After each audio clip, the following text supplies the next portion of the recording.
Good morning, everyone.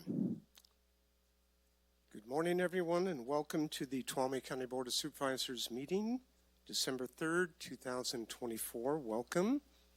Glad to see folks in attendance here. I hope that everyone had a very nice, joyous holiday period over the Thanksgiving holiday, and thanks for being here today. So we'll open up the meeting, and I've asked Supervisor Kirk to please do the pledge.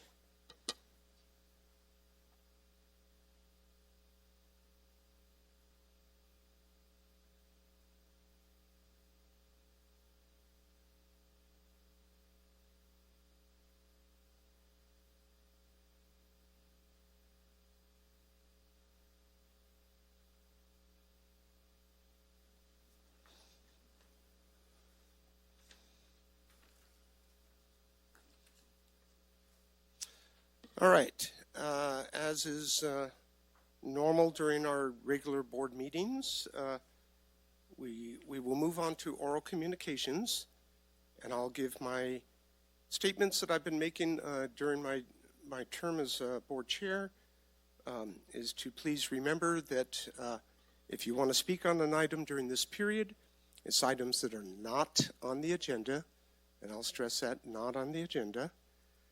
We'll ask you to come up to the podium. You'll have 3 minutes to speak. After 2 minutes, you'll hear an audible tone. We also have the clock up here that kind of lets you, okay, time to start wrapping it up. You gotta bring it together. And then please remember that you're addressing the board. And the final statement that I make is that while I totally understand that legally you could use whatever language, you want while you're standing at this podium, but I would ask you to please have consideration for our board members, for staff, for members of the public, to please not use bad language. And with that said, I will look to see if anybody would like to speak under oral communications.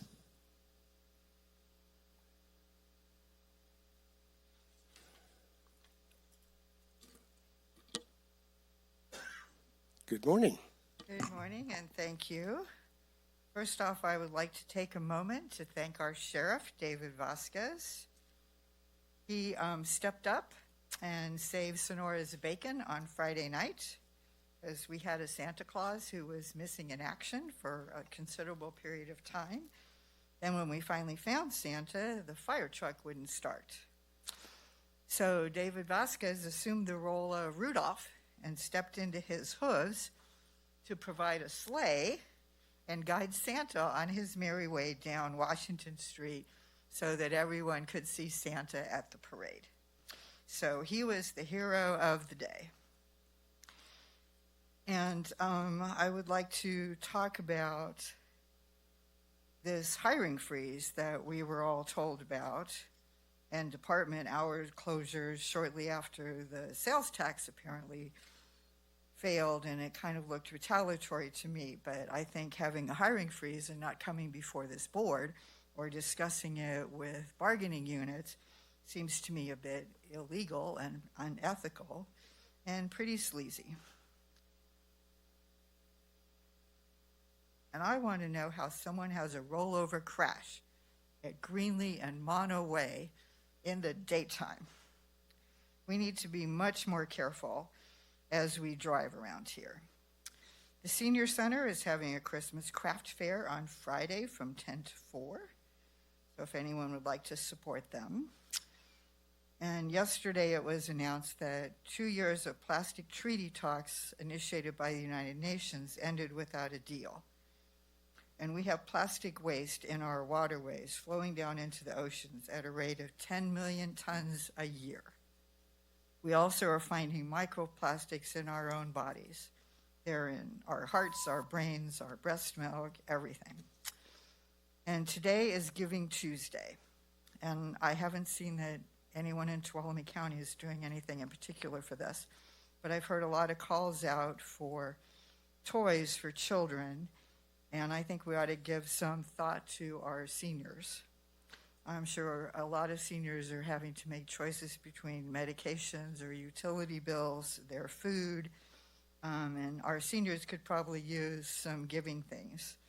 You know, maybe they could use a pair of warm pajamas or some new socks or, you know, new towels or grocery gift cards or flashlights. And as part of Giving Tuesday, I would like to ask everyone to please wash your hands and be careful so we're not spreading COVID, colds, and flu.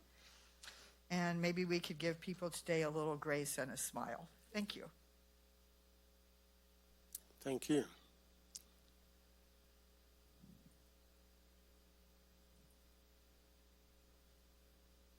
Good morning, sir. Good morning, board. This one's for you. We're coming up on a new year. We've all worked together in this past year. I just want to recognize how important it is to have community representation through our Board of Supervisors, each and every one of you.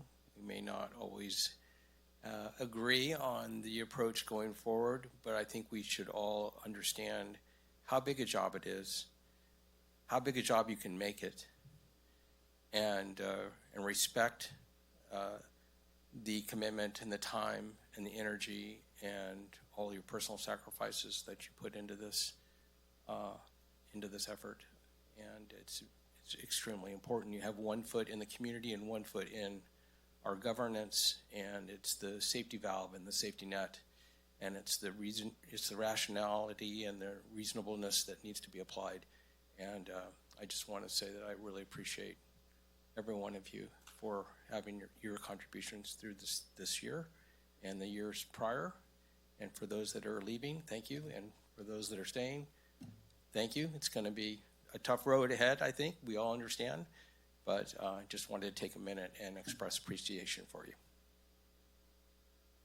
Thank you. We appreciate your kind words. Any additional oral communications? Okay, seeing none, we will move on to staff reports at this time, which is the opportunity for our staff to, come up and, present, give some announcements, various information about what's going on in their respective areas, and to give us a brief report. So, looking to staff to come up and do so. Thanks.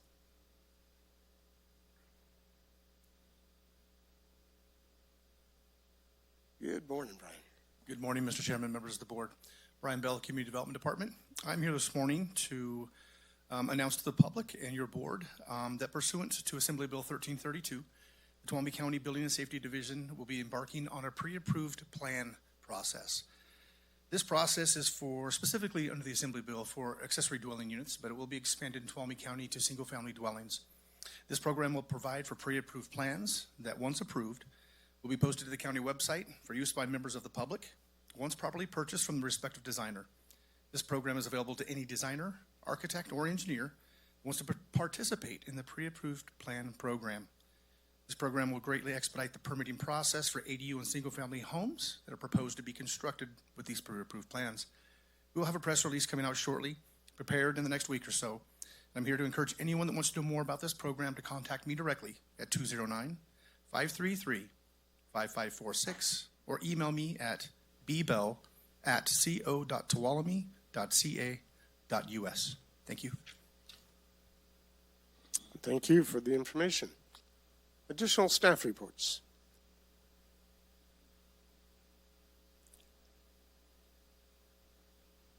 Good morning. Good morning, members of the board. Christina Herrera, Public Health. I'm pleased to announce the successful launch of Tuolumne County's 211 services. After a lengthy California Public Utilities Commission application process, onboarding numerous major cellular carriers, and website development, we are happy that 211 Tuolumne is live and accessible. 211 Tuolumne is a free, confidential 24/7 helpline that connects residents with local resources and services to address a wide range of needs, such as housing resources, food assistance, and social supports. It's also available in multiple languages. We hope 211 helps our residents improve access to essential services by providing a single point of contact for health and social services referrals. To contact 211 in Tuolumne County, residents can simply dial 211 from any phone. Additionally, residents can access resources and information online at the 211tuolumnecounty.com website, which provides a searchable database of local health and social services. You can also text for information by texting your zip code to 898-211. Please note that at this time, Wi-Fi calling is not supported by the carriers, and while we have most major phone carriers onboarded into 211, there may be smaller carriers that have not yet been onboarded. At this time, we know T-Mobile is not working, but we are working to resolve this. For those unable to dial 211 directly, there's also an alternative toll-free number that will connect you to the same 211 operator, and that number is 888-984-7506. We contracted with the Interface Children and Family Services, who will run the 24/7 Operations Center. They host multiple 2-in-1s across California and have been working closely with our team to learn about our local resources and needs, and they're ready to provide callers with resources quickly and efficiently. To make this launch successful, we used our resource guide. We reached out to numerous organizations and nonprofits, county departments to ensure that our 2-in-1 database reflects the full range of services that are offered. We are appreciative of our partners providing that information, and we'll continue to add resources as we become aware of them. Should an agency not see their services in the database, they're welcome to reach out to Public Health or fill out the contact page on the website. Our team will continue to monitor how 2-in-1 is going. We'll review community feedback and adapt as we need to make the service more helpful for the public. Flyers available on the back counter and available on the 2-in-1 website for download. We will do a press release in the coming week and a bigger push during February 11th, 2-in-1 month. We'll do a bigger campaign push then as well. So to end, we hope 2-in-1 is a helpful resource to those we serve, and we look forward to how we can improve access to vital resources in Tuolumne County. So thank you. Very good. I wanted Christina? I wanted to make a comment too when you're done. Okay, mine was more of a question, and I'll have Supervisor Haff follow, just to make sure, because there's been some changes in dialing out and stuff with, phone numbers. They just need to, just straight dial 211, no area code, no one first or any of that, right? It's 211. Okay, very good. Supervisor Haff, go ahead. Yeah, thank you, Christina. I don't know if you know how long this has been in coming, but when I was in it wasn't Health and Human Services then, but when I was in the Department of Social Services, we started working on this in 2004, 20 years. So finally, it's coming to fruition. We didn't have a way of interfacing with United Way. It sounds like you've got a company now that will do that. I'm just so happy. Government takes a long time sometimes, especially for rural counties. So hallelujah, this is finally here. Thank you. Great. Thank you.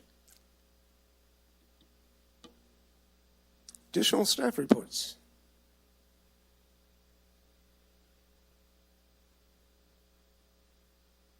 Good morning, Robbie.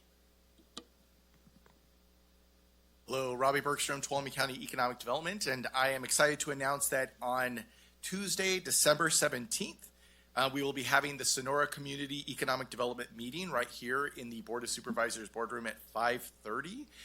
Anyone is welcome to attend, but particularly those in the Sonora community who would like to come and discuss their thoughts on what would bring economic development to the county, to their area. It could be a discussion on the challenges that we face, what they feel changes would actually benefit our area, as well as any other things that they would like to provide. In addition to yesterday, we had a wonderful meeting in Jamestown on economic development, and soon in January, we will be having the Jamestown community-wide economic development meeting as well. So stay tuned for that date. Thank you very much. Thank you. Additional staff reports. There we go. Good morning. Debbie Larson, Director of Environmental Health. Good morning, members of the board and everyone. EH has been out working diligently to complete inspections to protect public health. I have some stats. In the Consumer Protection Program, we have performed 400 inspections of existing food facilities, and we're on track to finish all the facilities in the next few weeks. We've processed and inspected 315 temporary food facilities, 100 new food facilities, 99 pools and spas, and 41 body art facilities. That's in the Consumer Protection Program. In the Hazardous Materials CUPA program, we've performed 187 inspections. We provided a handful of oversight for a handful of hazardous materials incidents for the cleanup. We've processed about 340 septic and well permits. And I just want to send a shout out to my staff for doing such a great job. Thank you. Thank you.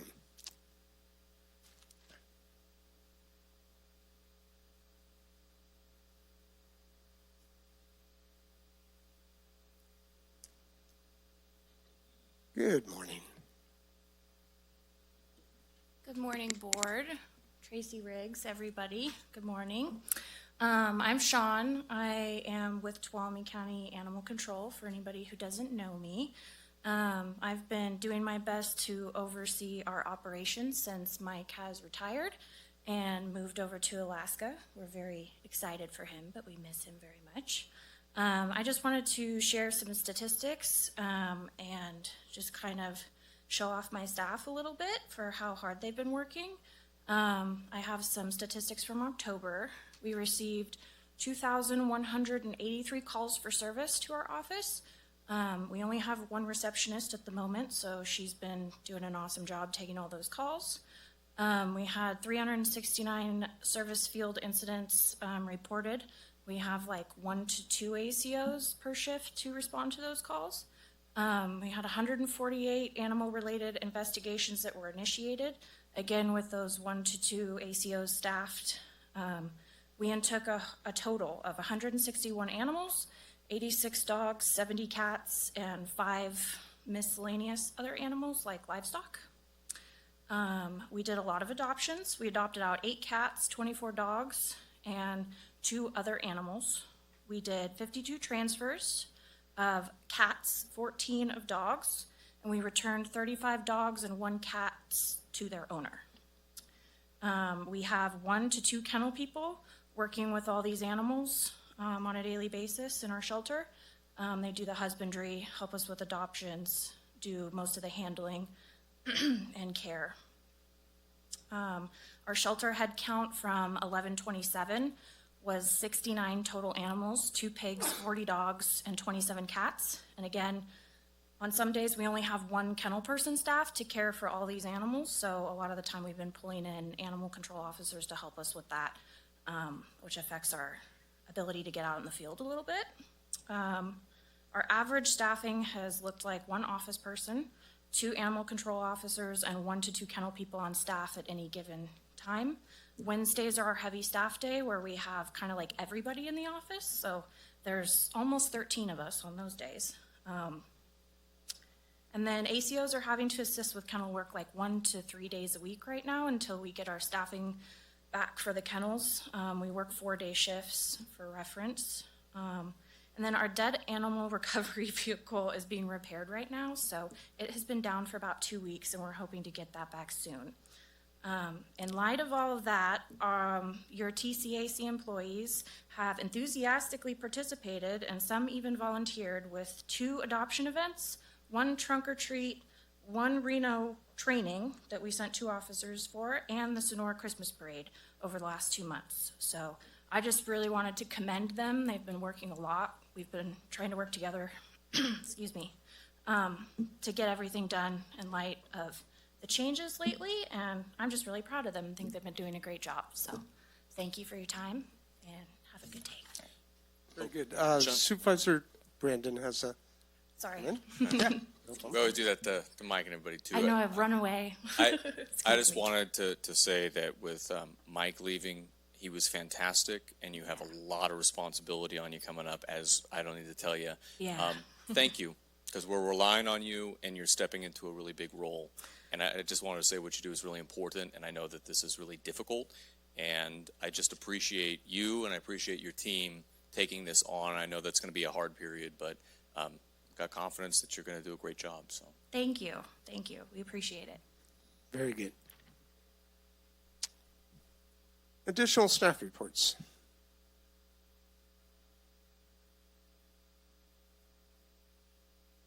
Okay, seeing none, we are going to move on to the consent calendar. And before I ask the board clerk to read the calendar, I would like to reach out to my fellow board members and see if any board member would like to pull an item for further discussion. Number 20, I'd like to pull. Okay, Supervisor Kirk, item number 20. Any additional from any other board members? Okay, with that said, if the clerk could please read our consent calendar, less item number 20. Item number 1, determining there's a need to continue the emergency actions ordered by the County Administrative Officer as a result of a flood and water damage on August 19th, 2024 at the Navigation Center Building B located at 20420 Rafferty Court pursuant to Public Contract Code 22050 and TCOC 3.22.060 for 5th vote required. Item number 2, approving the annual update to the Tuolumne County Local Governing Bodies Handbook for calendar year 2025. Item number 3, waiving the second reading and adopting an ordinance to add Chapter 8.90 to Title 8 of the Tuolumne County Ordinance Code to establish a tobacco retail licensing TRL system. Item number 4, approving an agreement between the County of Tuolumne and Hunt & Sons, LLC for card lock fuel services for county fleet and the amount not to exceed $1,500,000 included in the fiscal year 24-25 adopted budget. Item number 5, approving a no-cost agreement between the California Department of Social Services and the Tuolumne County Department of Social Services for resource family approval legal services and authorizing the county administrator to sign all related documents.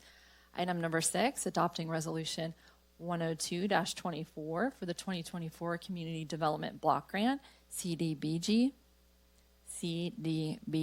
Notice of Funding Availability Resolution, Application Approval, and Submission to the Housing and Community Development. Item number 7, approving an agreement for assessment and design services to LEAF Engineers for an upgrade for heating, ventilation, and air conditioning system at the Albert and Francisco building in the amount of $137,500 and authorizing the county administrator to sign all related documents included in the fiscal 24-25 budget. Item number 8, approving a lease agreement between Tuolumne County and the Somerville Union High School District for the property known as Pinecrest Community Hall, located at 2 Pinecrest School Road, Pinecrest, California 95364, for a monthly amount of $1,113 and authorizing the county administrator to sign all related documents. Item number 9, approving a contract of sale of property located at 2 Pinecrest School Road, Pinecrest, California, assessor's parcel 025-020-004-002 between the County of Tuolumne and the Franz 2022 Family Trust, and authorizing the county administrator to sign all related documents. Item number 10, approving of a lease agreement between Tuolumne County and Tesla Incorporated for use of county-owned property located at 18875 Ponderosa Lane in Groveland, APN 007-031-040-000 to be used as an electric vehicle charging station and authorize the county administrator to sign all related documents. Item number 11, accepting the notice of completion for County Service Area 3 road repair, project contract 1665-2. Item number 12, awarding a contract in the amount of $739,000 to American Civil Constructors, West Coast LLC, to perform work as shown in the plan specifications and bid book for contract number 1781-2024 high friction service treatment project included in the fiscal year 24-25 adopted budget. Item number 13, resolution 103-24, approving the acceptance of a dedication of public utilities easement as described in Exhibit A and Exhibit B attached to the resolution. Item number 14, adopting resolution 104-24, approving the acceptance of a dedication of public road and public utilities easement as described in Exhibit A and Exhibit B attached to the resolution. Item number 15, adopting resolution 105-24, for authorizing an application and signature delegation to the County Administrator Officer for the California Office of Emergency Services Child Advocacy Center's KC program request for proposal and all related documents. Item number 16, adopting resolution 106-24, approving the summary of vacation of a public road easement as described in Exhibit A attached to the resolution. Item number 17, waiving the second reading and adopting a special ordinance correcting a clerical error in Section 1 of Ordinance 3454, adopted by the Board of Supervisors on March 19, 2024. Item number 18, adopting Resolution 107-24, appointing special district members in lieu of an election pursuant to Election Code Section 10515. Item number 19, waiving the second reading and adopting an ordinance amending Chapter 3.30 the Tuolumne County Ordinance Code to establish tax rates for specified commercial cannabis activities authorized by SB 1186. Very good. Quite a few items there. So I'll look first to the board. Any comments on the items before I move for public comment? Supervisor Kirk. I'll just make it really quick on items. I think it was 8 and 9 with Pinecrest School. Thank you, staff, for working out a deal with Somerville. I know they got a little panicky about their school program, and thank you for staff for slowing down and working that out.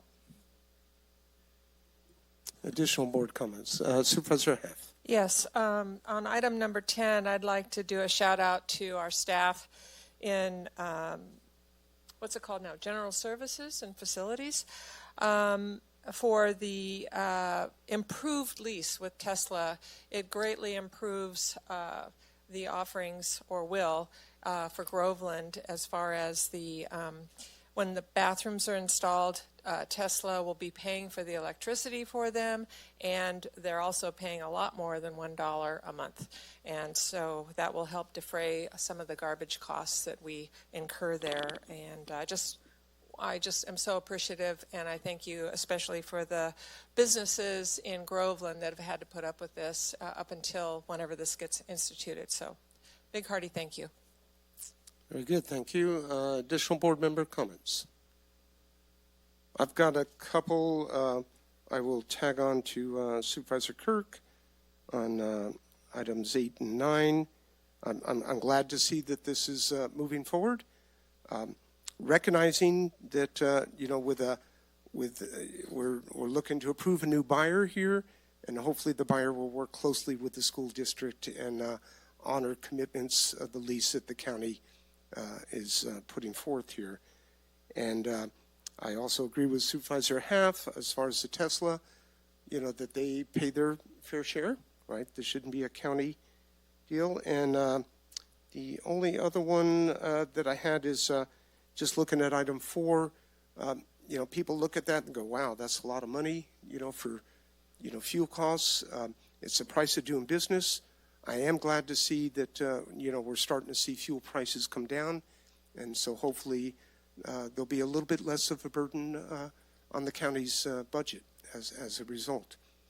So with that said, I will look for public comment on anything on the consent calendar only, please. Good morning. Good morning, Board. Mark Fisher, County Administrator's Office. I wanted to make sure that your board and the public were aware of an amended memo for item number 19, the Cannabis Taxation Ordinance. The original version of the memo, in the recommendation only stated that we were recommending waiving the second reading of the ordinance. We have amended that memo so that it is in alignment with the agenda language, requesting waiving the second reading and adopting the ordinance. I provided each of you with an amended copy of that memo, and there are copies in the back should anybody in the public like to read it. Thank you. Very good. Did receive the additional information, so thank you for doing that. Good morning, sir. Morning, Board. Michael Roberson, Assistant Director of General Services Agency. I, too, gave you an amended board memo for item number 8, which was the Pinecrest lease. I inadvertently put the wrong date for the lease termination, which is through June 30th of 2025, not June 30th of 2024. So I gave you that amended memo, and there's also copies in the back table. Thanks. Very good. Thanks for the clarification. Any additional public comment on consent items?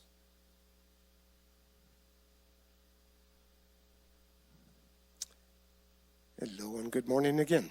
Good morning. Thank you for the clarification on item number 8, because I read those and it was a little confusing. So I'm glad that got corrected.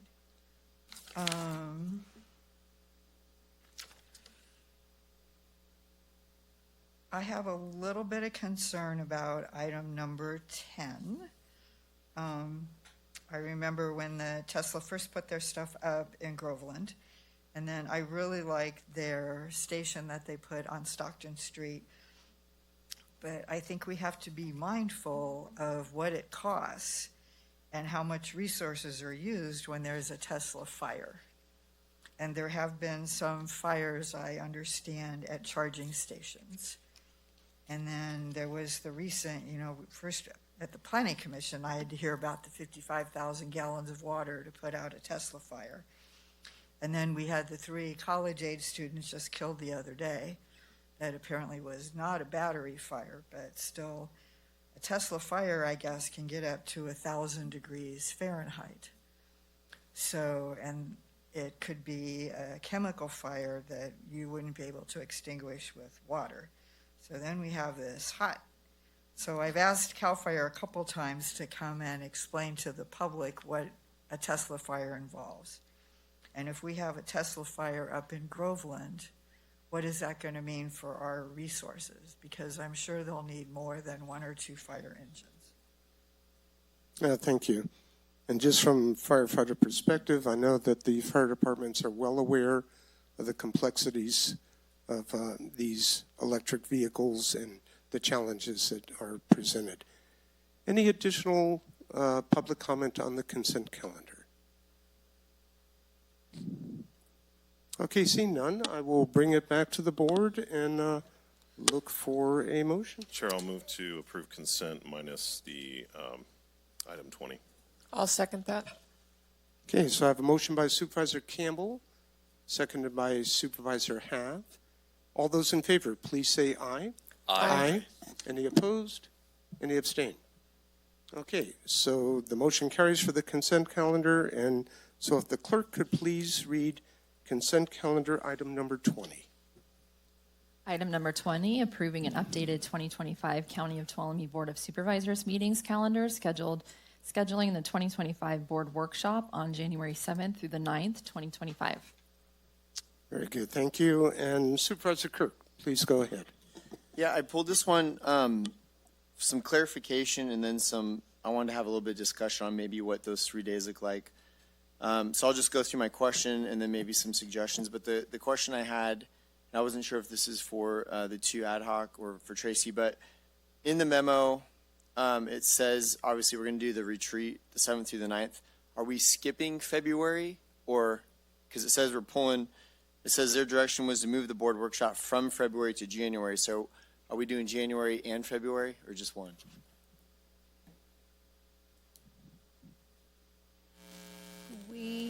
We didn't discuss about having a future and setting a date for that. What we just discussed was the initial board workshop, which is what the ad hoc committee decided they would like to do it that January 7th through the 9th. Okay.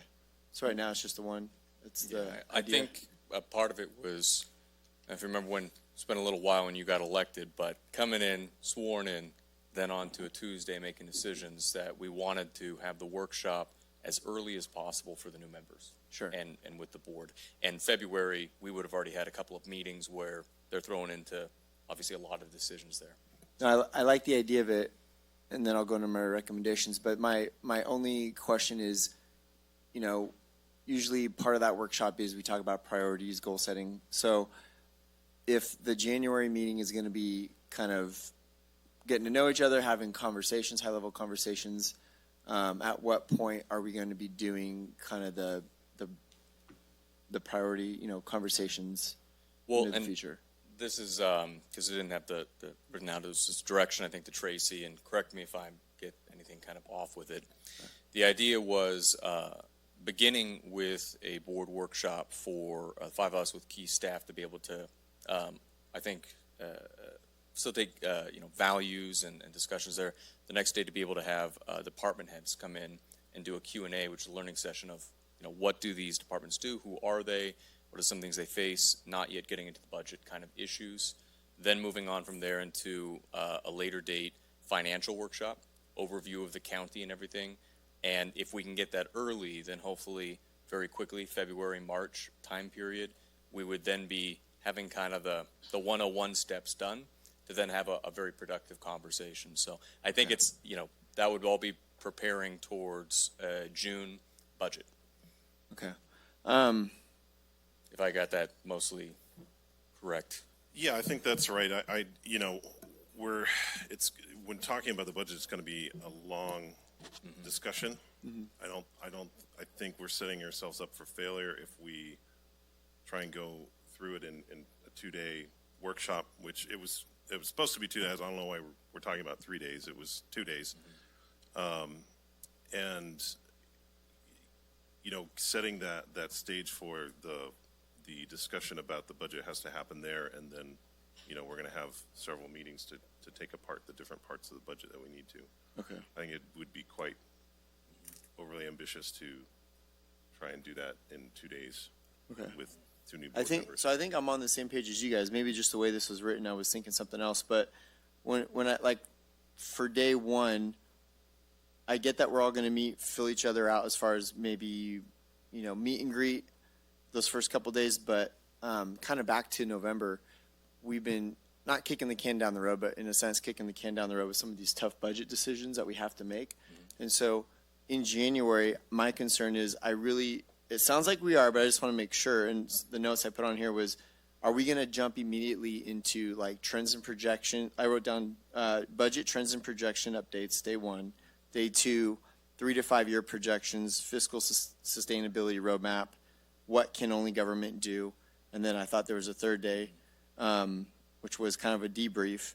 And then in February, I thought maybe if we were going to have another workshop, we'd basically have had a month to chew on that information and then come back in February, maybe have made some tough decisions and see what our priorities are going to look like based off that budget outlook. So I just want to make sure we go for this. I just want to make sure we go deep into the weeds on budget and trends and what the fiscal outlook looks like, because this is going to change. We have all those priorities and objectives. It's going to completely change all that based on the new outlook. We're on the same page. I think Okay. The thing is, when you try to do everything at one meeting, it's going to end up doing nothing. And so what you're talking about, I think, is a separate meeting, but it has to happen early. So we're trying to get the workshop, the early preparatory things that we would want before somebody's making major decisions in the board. Some of the early trainings, early getting to know the team, early getting to know the department heads, but then having everything that you just mentioned. So that would be kind of where I was talking a later meeting on the financial overview. So when is that meeting? So that won't be in January? No. So the workshop would be the 2-day thing. Okay. I agree that I would like that to be earlier, but it's not really part of the workshop, as Supervisor Campbell mentioned, so we just don't have a date for that. Personally, I would say January, February, after the workshop, it should be very quickly after that, because we're going to have to jump into these things. But I don't want us to have that discussion and then have to spend as much time answering questions about things rather than just presenting it and then having those discussions early. I mean, and we all take different things from these workshops, but what I find really valuable is the discussions with the department heads. And I almost think we have to start there, because we may have ideas about changes to different cost centers, but the department heads that are working in there every day might have ideas that we haven't thought of that are better. Okay. And so I would like to start there, hear what they have to say, and then move on to our part of it. Okay. I think where I'm coming from is, and I'll just say it one last time, I think some tough decisions should have already been made by now. And the fact that the longer we wait, the harder, the deeper the changes are going to be. So I think if we want to do this 2-day conversation and onboard people and hear from people, that's fine. But at the end of the day, if we do the circus budget like we've done in the past, it's going to drag out, and it's going to be June until some tough decisions are made. I think as soon as we can get those budget projections and we can have those harder conversations, it'll be a lesser of a blow later on into the budget based on what I'm seeing. Maybe I'm wrong. Maybe that's why we're going to hear from department heads. Maybe there's revenue things we haven't thought of, and I get that. The point I'm trying to make is I hope we're all on board to immediately, after that 2-day session, to very quickly start addressing some of our budgetary issues. And part of me, I get that the 2 days are to onboard, but I still think whether it's just a couple hours, we did that budget trends and projections, I don't know, it took what, 2 or 3 hours, Tracy, maybe less.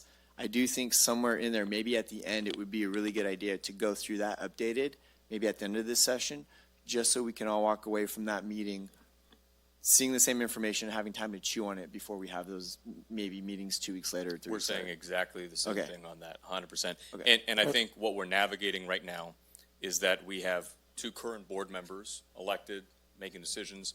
We have 2 coming in that want to be a part of that. Right. And over this period, it takes a certain amount of time to prepare a lot of these decisions in terms of staff work to bring them forward. And so I completely agree. I don't want to delay any of these decision-making processes. But also, if we were to do it right now at the end, if we don't have the appropriate staff time or research into it, and then it's before the 2 new board members come on and they disagree. So, We're so balancing that. can we just If agree that? if I can interject here. First of all, I don't hear that there's any discussion that we're looking to do anything prior to the first of the year in the new board. And I'd like to hear Supervisor Halfway in. I don't know that that's the case. That is the case. That's my understanding. I want to bring to the board's and to the public's attention that this board made a promise to each other that we were going to make the hard choices, and now that's not going to happen. It's being deferred until the new year for the new board members, and it's just That putting has not been off. my direction. Well, that's my understanding, that we're not going to have that tough conversation this year, this year that we're in before the end of December. New meeting has not been established. We'd have to have a 4th meeting in order to do that. My understanding is that's not going to happen. And so I've been telling constituents that we're going to make those hard choices this year, not leave it for the new board members. And from what I'm hearing, that's not going to happen now. So I just need to declare that publicly. Unless I've gotten something wrong, that's the new order.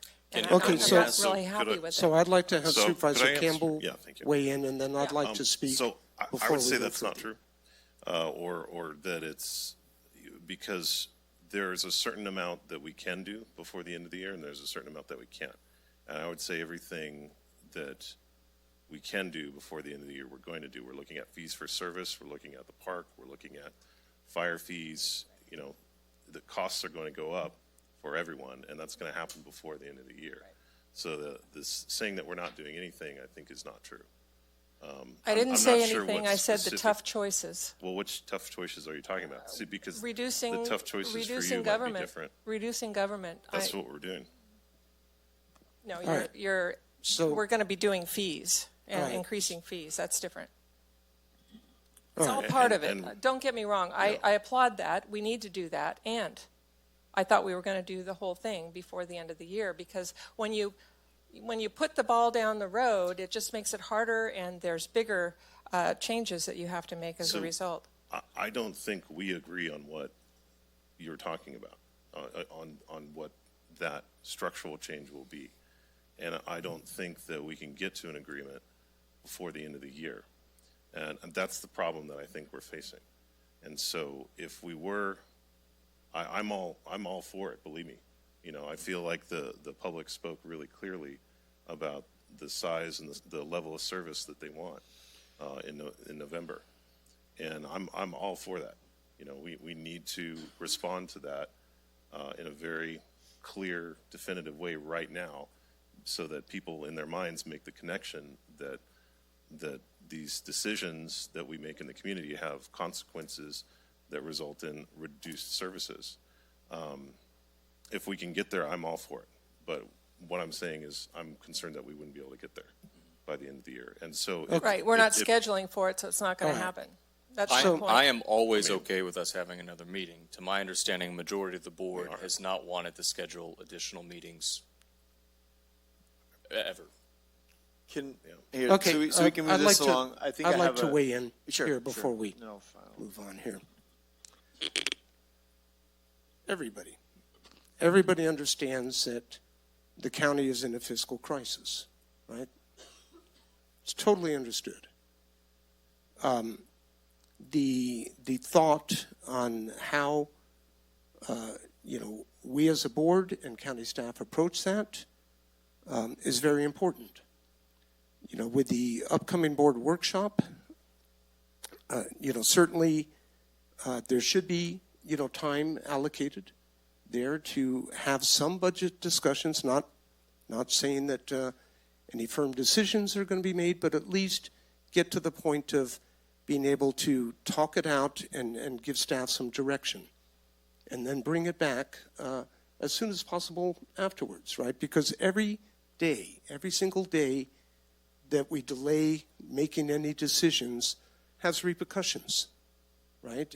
Financially, because if you're looking at making some changes, you have less time for those changes to become affected and be able to realize, some gains out of them.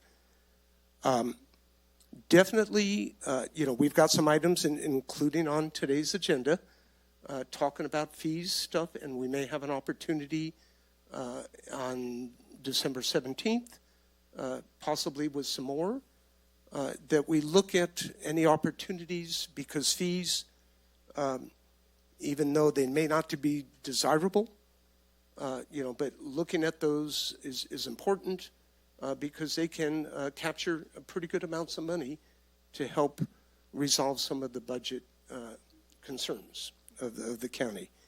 So I think what we're looking at here, and what Supervisor Kirk was looking at here, is that we don't, and admittedly, right, Supervisor Half and I are going to be off the board when this meeting occurs, but it makes perfect sense to me to have some budget discussions during this upcoming workshop, and then have a follow-up as soon as possible afterwards, to keep moving forward and make decisions that are critically important, to the county.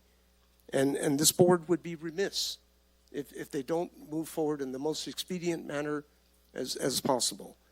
So right now, when we're looking at this particular agenda item, and we kind of evolve this a little bit, and I appreciate, the explanation on the part of Supervisor Kirk, but what we're looking at is scheduling the board workshop, right? We didn't get into all of these details, but these discussions are important, right? Because it conveys a certain expectation on the part of the board members, particularly Supervisors Kirk, Campbell, and Brandon, as we move forward into the new year, as far as what staff, they would like to see staff bring forward.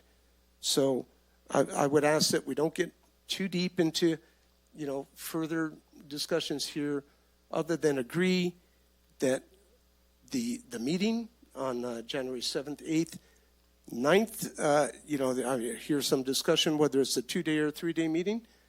If you're going to get into some meaningful budget, high-level discussions, maybe that 3rd day, as Supervisor Kirk mentioned, might be a good place, to do that. Maybe it's an earlier day that day. That needs to be sorted out. But other than that, we're trying to approve those dates, and then, the concept of what is hoped to be accomplished, by the board. And Supervisor Kirk, if you have additional, go ahead. Yeah, Supervisor Campbell just whispered, he thought it was a 2-day thing, which is, I think we can knock it out in 2 days, so I'd recommend that it's the 7th and 8th. And then my final request is just make that last day, last couple hours, just a high-level trends and projections, repeat that, what we got back in June. I just, as a board member, need updated information so that I can start planning for that future board meeting based on that data. I need that information. So 2 days, and just include trends and projections somewhere in there. Supervisor, again, what I spoke with CAO about was, after the workshop, potentially having an all-day financial presentation beyond just trends and projections, but debts, deferred maintenance, unfunded liability. It might be a week after, but this was something later on, but it was not much later on. So I think we're on the same page. If we can commit a day today that we're going to do that. My concern is, I'm just being straight, I was ready to make decisions in November. We said we were going to probably do it in December. Now we're saying we're going to do it January, but not the first week of January, maybe the second or third. It's like I'm ready to make decisions, and I need commitment that we're going to start on it right away. I can't keep pushing it. Just so you know, we're not pushing it. The original date that the board agreed on for this workshop was the following month for the workshop. So Supervisor Brennan and I proposed moving it up to the beginning of January for exactly the reason you're talking about. Right, but that was So for onboarding, not for making this has decisions. been moved up. I know, but that Not- was for not onboarding, pushed not back. for making budget. We're moving it up so we can also have that financial discussion earlier as well. So the whole So- impetus of why we're changing that date is to make it faster. We're Okay, so on when the are, same when are we page. going to have the financial conversation? January, second meeting in January, or second board meeting in January? Well, to the chair with it, we have an item, we're talking about the workshop. What we're talking with the finance thing at least, and I'm sure at some level it'll come up, I was anticipating that would be a separate board meeting. And so it's not to be scheduled basically with this item. Come January, though, I think we should have that discussion, if not just call that meeting. And there's other things that we need to also be talking about. This is part, I think, with the CAO's office of the ongoing education of new board members, the kind of introduction there, All right. and how that's going to happen. I hear you. So- How about this? So we don't have a date to set we'll approve necessarily with this item, I'm right? here in 2 days. We'll approve this. Can we put on the next agenda in December to pick a date in January to do that budgetary presentation? I think that sounds like a reasonable request. Okay, so we'll put it on the to me. 17th to pick. You know, between now and then, you guys can pick a date. How about we'll pick one app, you and I can talk. Okay. I mean, only 3 of us are continuing on that, and I imagine it's going to be within a week, so we'll figure out a Right. time. Okay. So If that's fine. I don't think we need a board item, but Well, what about the next week, the 15th? So we have a board meeting on the 14th. So we have the 7th and 8th of January. Then the following week, we have the 14th, a board day, and then Wednesday Okay, after I'm, the 15th. I'm thinking along with the, and I'm sorry, that- Supervisor Campbell. Is it's not agendized, so we can't talk about that, or I'd only I feel prefer that we do we can- scheduling through staff with this. We don't need a board item, but it's not related to the item that we're currently talking about, which is think the workshop. I think we'll work to get there. This board and the new board will. The important thing is 2 things. One, having the board workshop as you get into February was quite honestly too late, right? You know, it needed to happen sooner. And yes, I fully recognize that in doing so, that places additional stress upon staff to pull it together and do the meeting then, for all the reasons required to bring these meetings together. But I also very much, feel that the new board members coming on need to have ownership on where we're going on the budget. And the decisions made, we can do some decisions between now and the first of the year, and we're talking about some of these fees. But beyond that, some of these hard decisions, as Supervisor Half mentioned, the ownership needs to come from the entire board with the 2 new board members for at least the next 2 years, and then depending on re-elections, right, it can be for the next 4 years. That needs to happen, that we bring that. They need to own it and figure out the path. So for today, though, I think we're in concurrence. The only thing that I'm not sure about here is, are we talking about a 2 or a 3-day meeting? And maybe we can try to resolve that to give, staff. Yeah, from my recollection, it was always a 2-day meeting when we were discussing it in the ad hoc. So, I think the talking about debriefing is something we can do on our own. Going through our own notes. Okay. I don't think that that's really necessary, but I don't know. Additional meetings will be up to that board and the chair. Yeah, we're going to. So it's not part of the workshop. That doesn't mean it's not happening and not happening early. So the only thing we're deciding here today is to move it up from February to January at And- the ad hoc committee's recommendation, which I will make the motion to approve of that And- staff recommendation. And I appreciative of your motion, and I concur. Do we want to give the recommendation to staff to make it a 2-day meeting instead of 3? It is a 2-day meeting, I believe. I'm seeing 7th, 8th, 9th on my agenda. Oh, that's weirdly Yeah, written. the agenda, Okay. you guys had discussed the, having department That's heads right. in all day long on that second day, and then a debrief to talk about what you heard. At least that's what we recall, and that's why, and then you and I went through that before I printed it. It doesn't matter. We can change it, make it what you want. You will be hard pressed to get all of your department heads in one day and hear them, but you could do the debrief on a board meeting too. I mean, we could schedule. I thought we had agreed on 2 days as well. Yeah. And that we would schedule other presentation meetings later, as needed, kind of educationally. Okay, So so I seven- would amend my motion to be that it would be a 2-day workshop. Correct me if I'm wrong, that would be the 7th and the 8th, Correct. right? Not the 8th and 9th. For the 7th and the 8th, and otherwise staff recommendation. Thank you. Okay, so I have a motion by Supervisor Brandon. I'll second. I think we have to do public comment. Thank you. Public comment, and I appreciate that, Supervisor Campbell. Public comment on this item.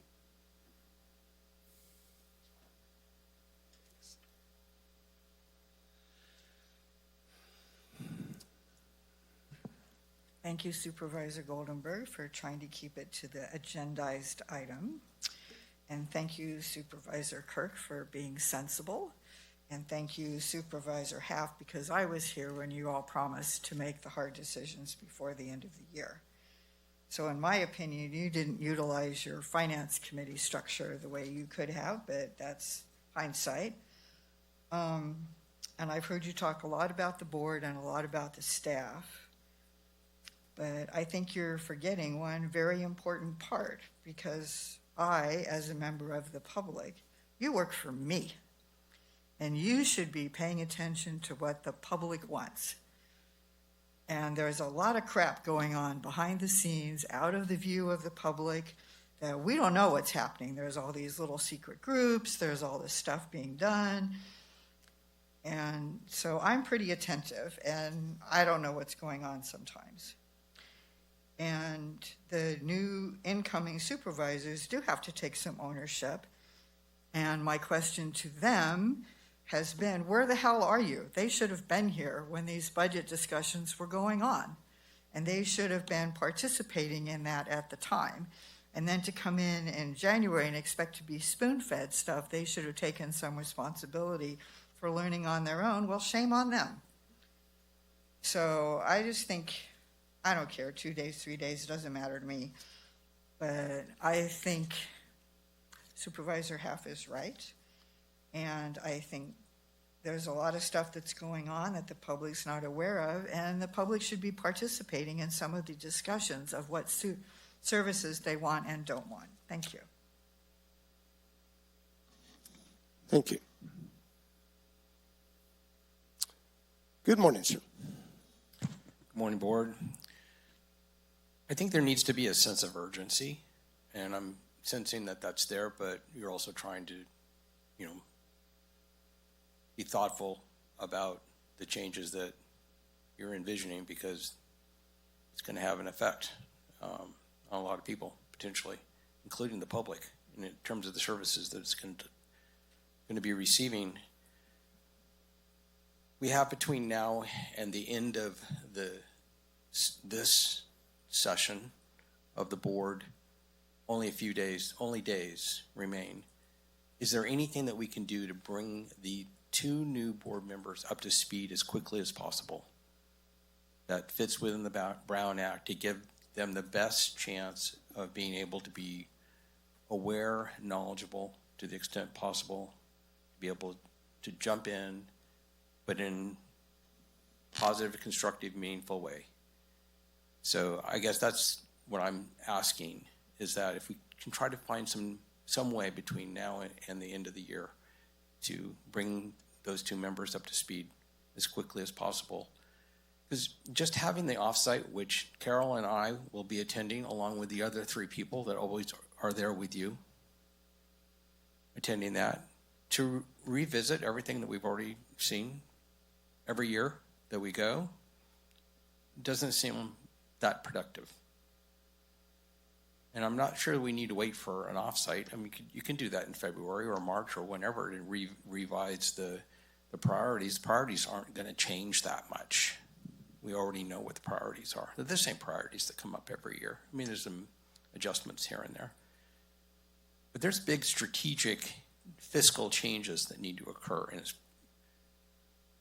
probably organizational changes that need to occur. We're running out of time. I mean, as Supervisor Goldenberg mentioned, every day that we spend is a day wasted in trying to make adjustments to turn the ship in the direction it needs to go. So I'm just saying, let's utilize the time that we have between now and when this board rotates into the next configuration of the board to get these two people up to speed and then maximize the benefit of the 2 days or whatever many days you're going to have so that you can get to decision making as quickly as possible. Thanks. Bye. Okay, so, and I know CEO Riggs is going to speak to this, but I'll speak to it as well. An open invite was put out to the new incoming board members to become actively engaged in gathering information, but I'll let CEO Riggs expand on this, please. Yes, so we've been working already with the two board elects, Mr. Griefer first because he was a board elect in March, and more recently with Mr. Holland. So Mr. Griefer's already been meeting with department heads. He's met with us, and then Mr. Holland has started the same process. The other thing is Sarah's office has an orientation with Mr. Griefer next week, and then we have one my office does with all of the divisions that fall under me next Friday with the two of them, and we are actively engaging with them. We're giving them information. We're including them. I include them in other information that's going out right now so that they're aware, like when we're going to have board meetings, some things that they might want to clue in on. And then Supervisor Half has begun bringing Mr. Griefer in on her meetings. He was there with us yesterday during her one-on-one with me. So we are definitely actively engaging and will continue to do so. And only to add that we also had an invite for the Association of Counties Conference, the new Supervisors Institute, and I think individually are engaging as well. So point taken, and absolutely something that I think is trying to be done. And if anybody's listening too with it, it helps to make sure they're also attending the meetings and actively reaching out to our staff as well. Yeah, so one supervisor-elect, Mr. Griefer, did attend CSAC, the other did not. So, but the openness and offers there, and will continue to be so. All right, so any additional public comment on this item before we bring it back to the board?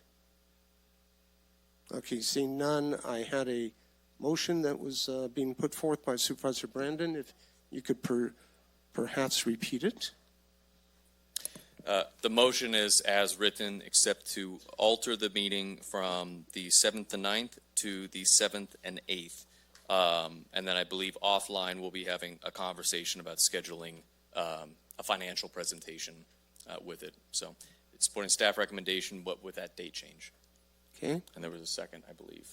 So I have motion by Supervisor Brandon, second by Supervisor Campbell. All those in favor, please say aye. Aye. Aye. Any opposed? Any abstain? Okay, so the motion carries, and I appreciate the discussion. It's important. It's important for the public to hear this too. We have a presentation coming up from Visit Tuolumne County. I'm going to suggest we take a 10-minute break to allow setup time, and then we'll come back and start at 10:13. Thank you. All right. Welcome back to the Tuolumne County Board of Supervisors meeting, and we are moving on to our 9:30 a.m. appointment. And if I could have the clerk please read that.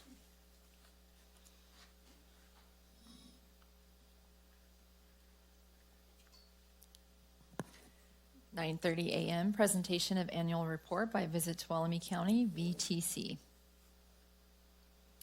Good morning and welcome, and we're looking forward to receiving your report. Well, thank you so much, Chair Goldenberg, for having us today, and thank you to the Board of Supervisors for letting us come and give you our annual report.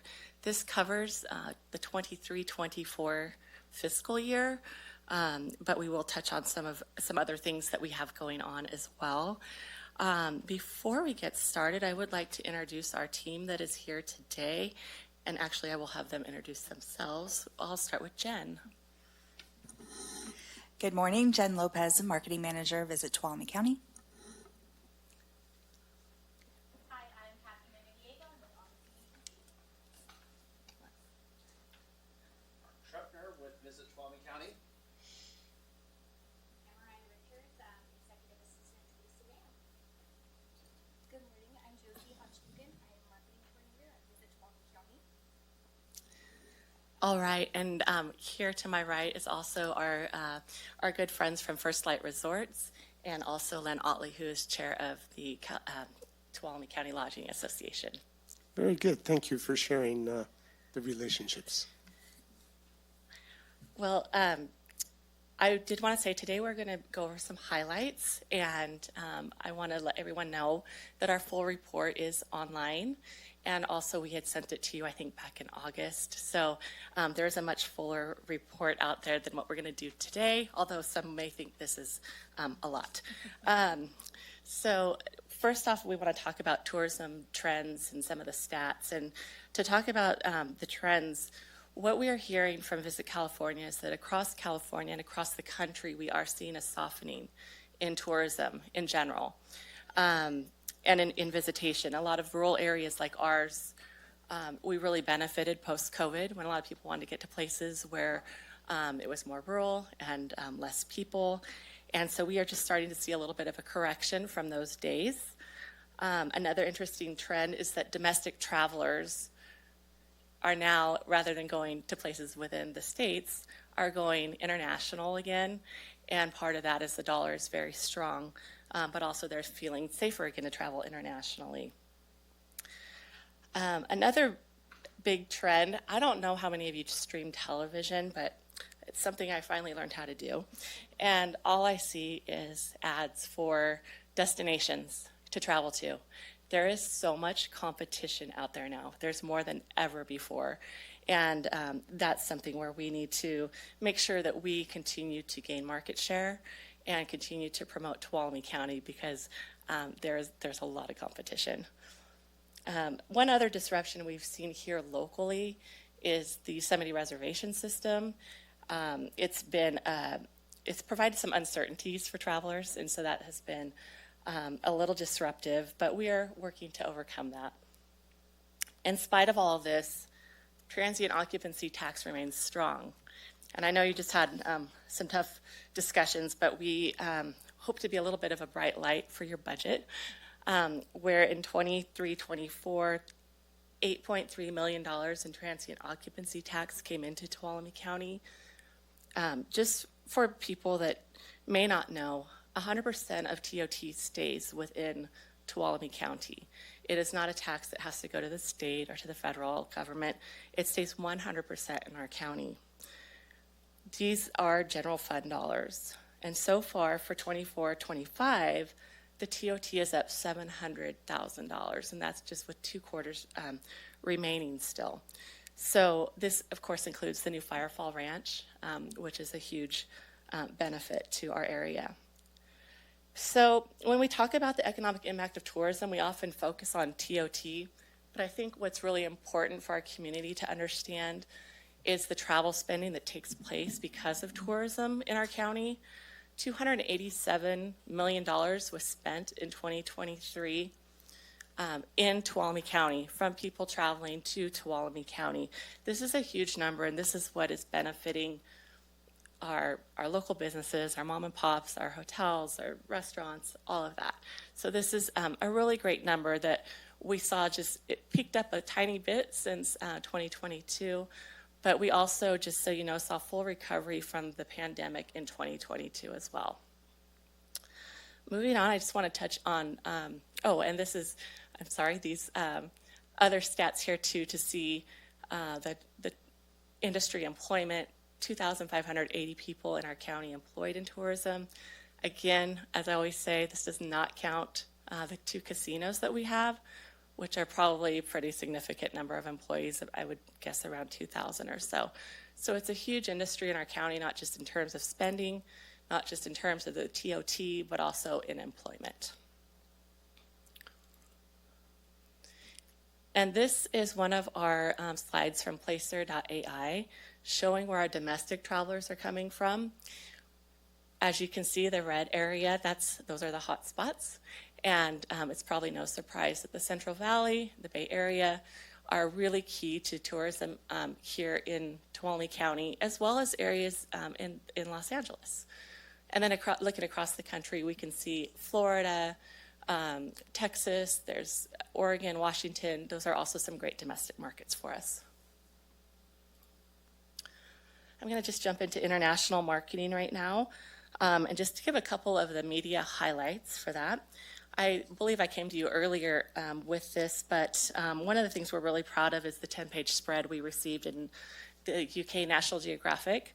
That was incredible. We hosted a journalist here and ended up getting this 10-page spread, which was worth $113,000 plus.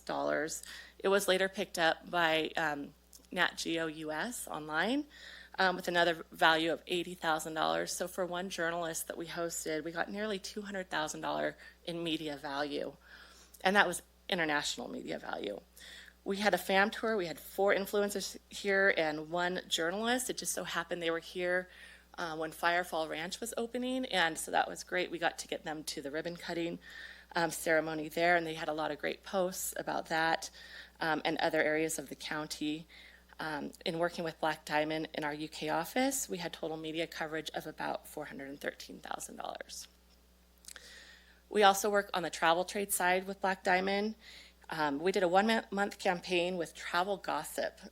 It's kind of their trendy UK place to go for the latest travel news and industry news.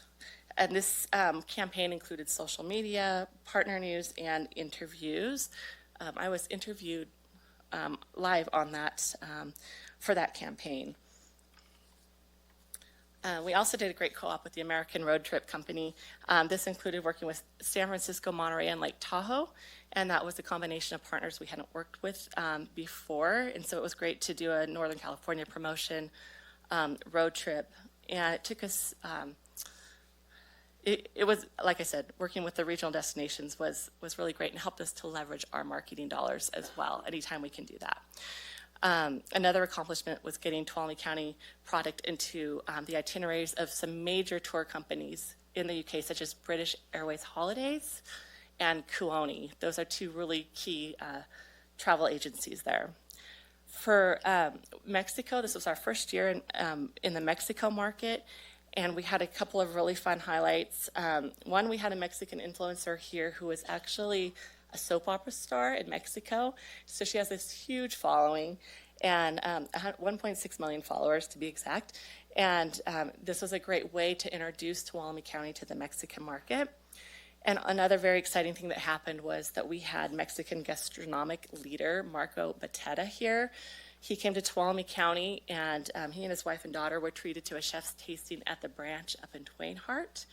And this led to the branch being featured in Bateta's top places to eat in California guide, top 50 places, which is really an incredible accomplishment for Matt Garcia and his family and his business.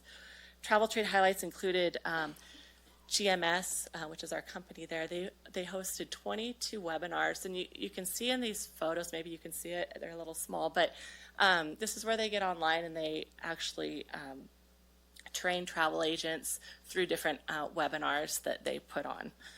And they also had 117 direct sales calls, so they're working hard for us.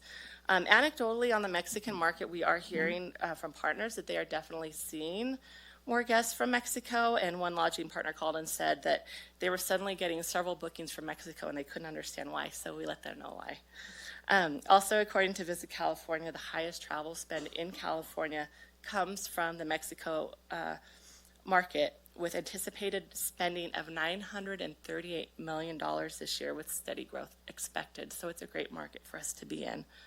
We also worked with DCI in Canada, Destination Counselors International. We didn't have as large a contract with them this last year, but we did get some great coverage in the Canadian World Traveler, the Times Colonist, and Impact Magazine. And then we also were on what they call CTV Vancouver for a live broadcast, where again we were we were interviewed live about ways to visit Tuolumne County, whether you're single or a couple or a family, and all that. And then moving on to some of our marketing highlights. Again, we have the National Geographic, that's just the cover there that you could see. We also had a really incredible promotion, again, with Visit California, where we hosted Curb Free with Corey Lee. Corey Lee is a wheelchair user, and we set up a tour of Tuolumne County for him, where he was able to see how accessible our county is. And he again, I'm going to bring up Firefall a bit, but he stayed at Firefall in one of their ADA villas, and it was incredible. He was so pleased with that. We had him go on the open air tram in Yosemite. He continues to this day to talk about Tuolumne County, to talk about his experience here. He's used images of Tuolumne County in his promotions, which is really exciting. And then we also, this year, were excited that we had submitted downtown Sonora for a Sunset Travel Award, and they did indeed receive that award out of several different nominations. And then finally, let's see here, more special promotions. Last January, we were hearing a lot from our hotel partners that visitation was down, and they weren't getting as much business. So our team got together, and literally overnight, we created the Fuel Your Journey campaign. And that was a campaign where we gave away gas cards to people that were making new reservations. They couldn't have made the reservation yet, but for January. And if it was during the week, we would give them a $75 gas card. And if it was on the weekend, it would be a $50 gas card. Is that right? Okay.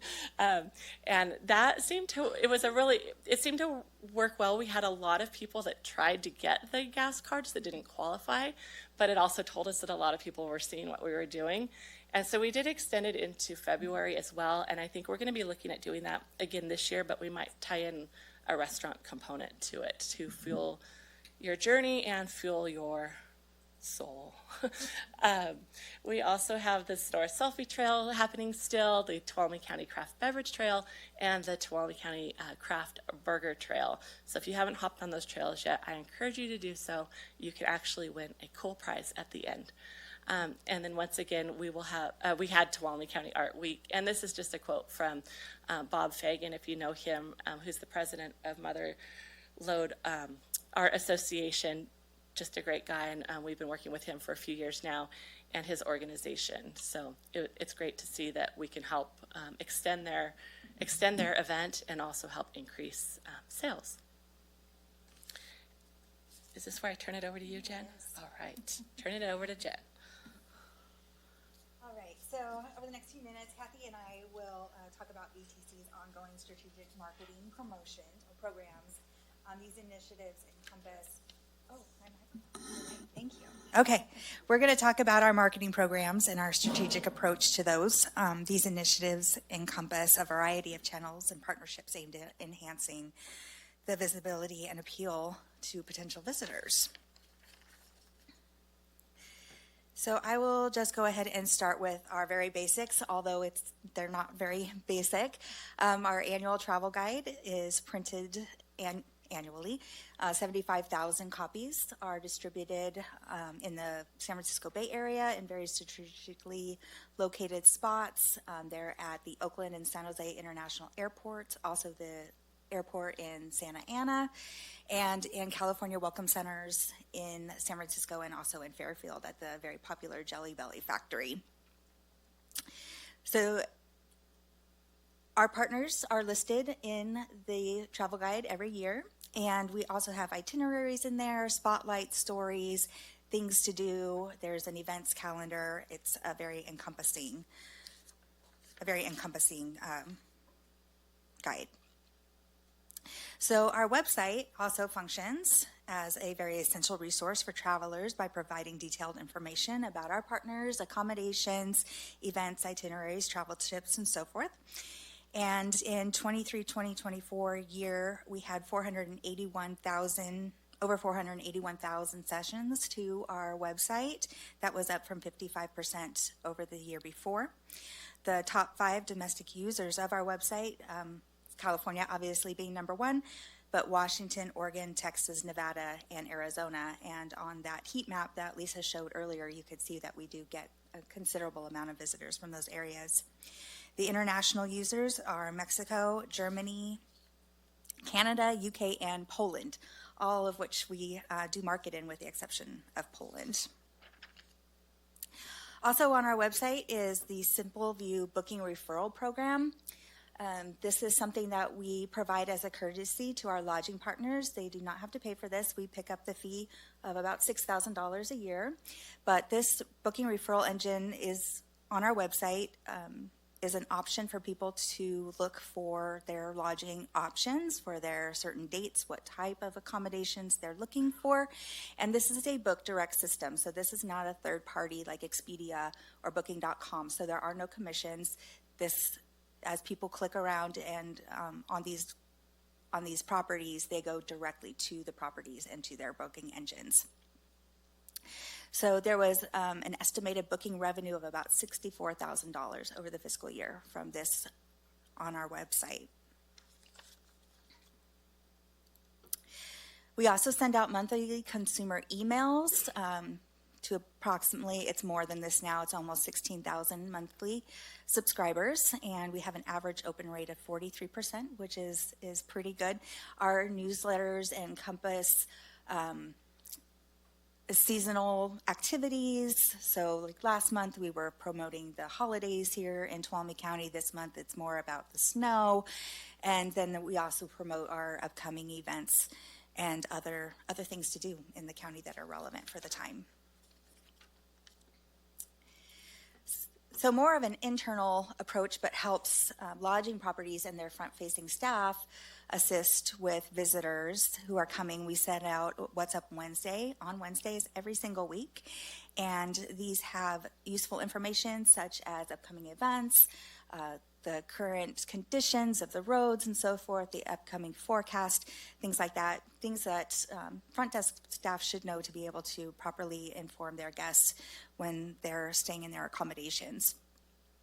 There's also a tool embedded in these emails where the lodging property managers can submit their weekly availability to us so that we have that in real time to provide for visitors who are looking for accommodations.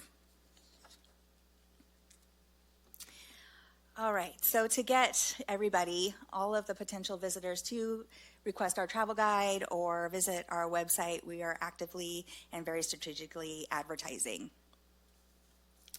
And in the 23-24 year, we contracted with Augustine Agency, which is several years now that we've been doing this. And they managed our out-of-state digital ad campaign.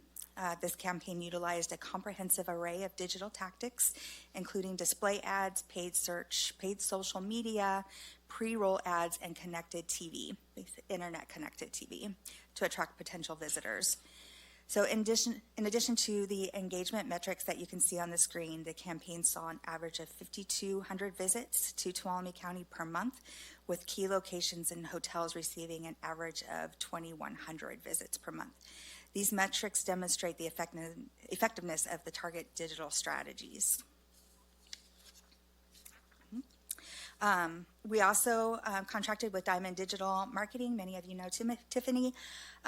She managed many of our social media accounts through the year, and through the ads that she was creating for us or posting for us, we had 1.5 million impressions and over 16,000 clicks for a click-through rate of 2.9%. And this is just an example of some of the digital ads that we're running on Sunset. On Sunset.com was one of the strategic locations for these ads. So on top of this, we were also running some Google ads as well, some Google Max ads. We initiated this after we started hearing from our lodging properties in the springtime that their reservations for the summertime were behind pace. So we quickly reached out to a vendor and were able to get these Google Max ads on. And so what this is that our ads were displayed across all Google channels such as Gmail, Google Maps, what are the other search, all of YouTube, all of the Googles. So that campaign turned out to be very, very positive in an estimated 592 bookings through those ads. So besides the digital element of our marketing, we also still do traditional marketing with print ads and television and radio. And by placing print ads in the major travel and lifestyle publications, it's a key component to our marketing strategy. The ads effectively reach a wide range of targeted audiences, including potential tourists who are passionate about travel, outdoor adventure, culture, and unique experiences. And by placing the ads in these well-known publications that you can see on the screen, Visit Tuolumne County leverages the credibility and the broad readership of these outlets to enhance the visibility and appeal. So while print ads capture attention with vivid visuals and a quick tagline, TV and radio allow us to add a narrative voice. So in the 23-24 fiscal year, we ran television ads in the Sacramento and San Diego markets, and radio ads and promotions also continue to be a part of our brand strategy. And in a few minutes, Kathy is going to share some metrics that will helps us to strategically choose the markets and demographics that we target.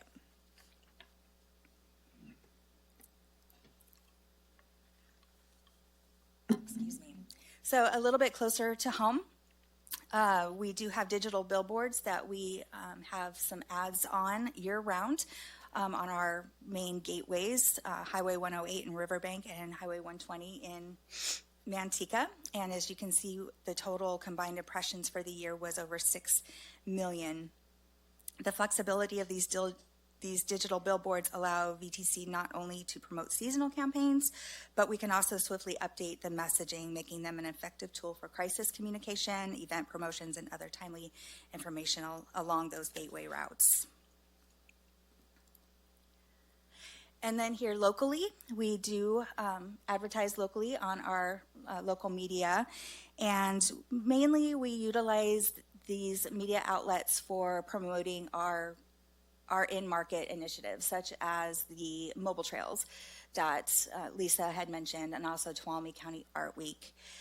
We utilize these platforms to engage with local business community for partnership recruiting and advertising events, such as the targeted events such as Tourism Marketing District learning sessions.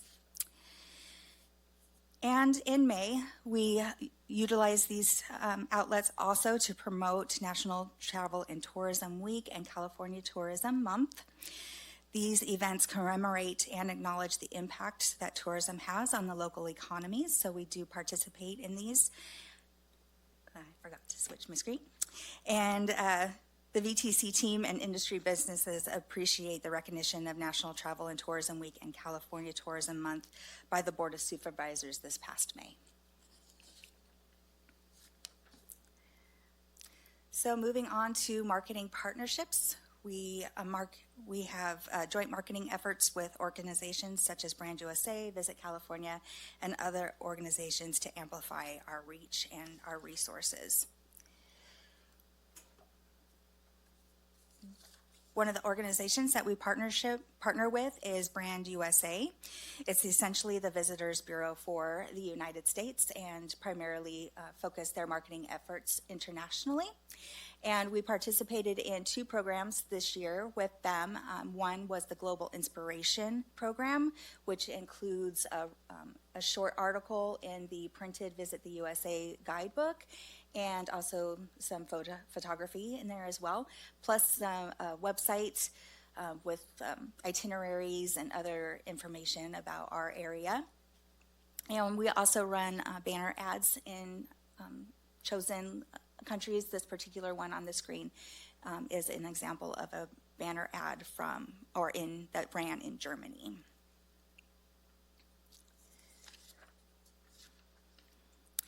We also partner with Visit California, which Lisa talked about as well. We run print ads in the annual official California travel guide.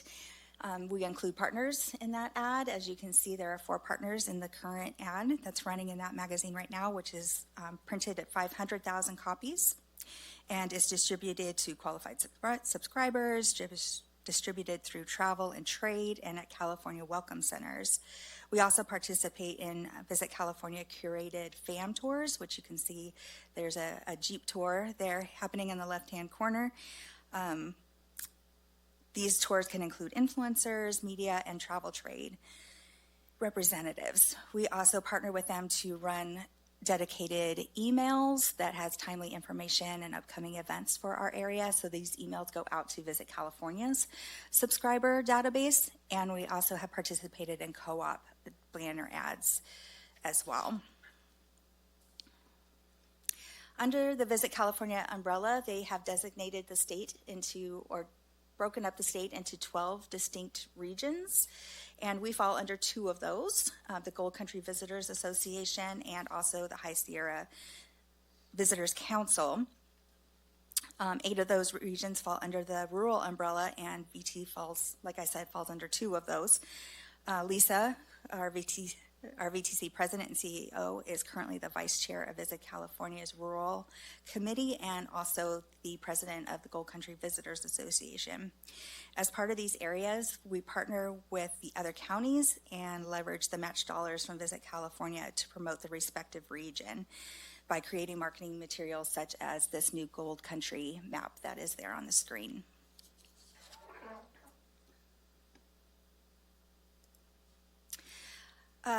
Just to step back to social media for another second, we maintain a robust social media presence across multiple platforms to engage and attract visitors. Over the course of the 23-24 year, we contracted with Diamond Digital Marketing, like I mentioned before, to manage several of our accounts.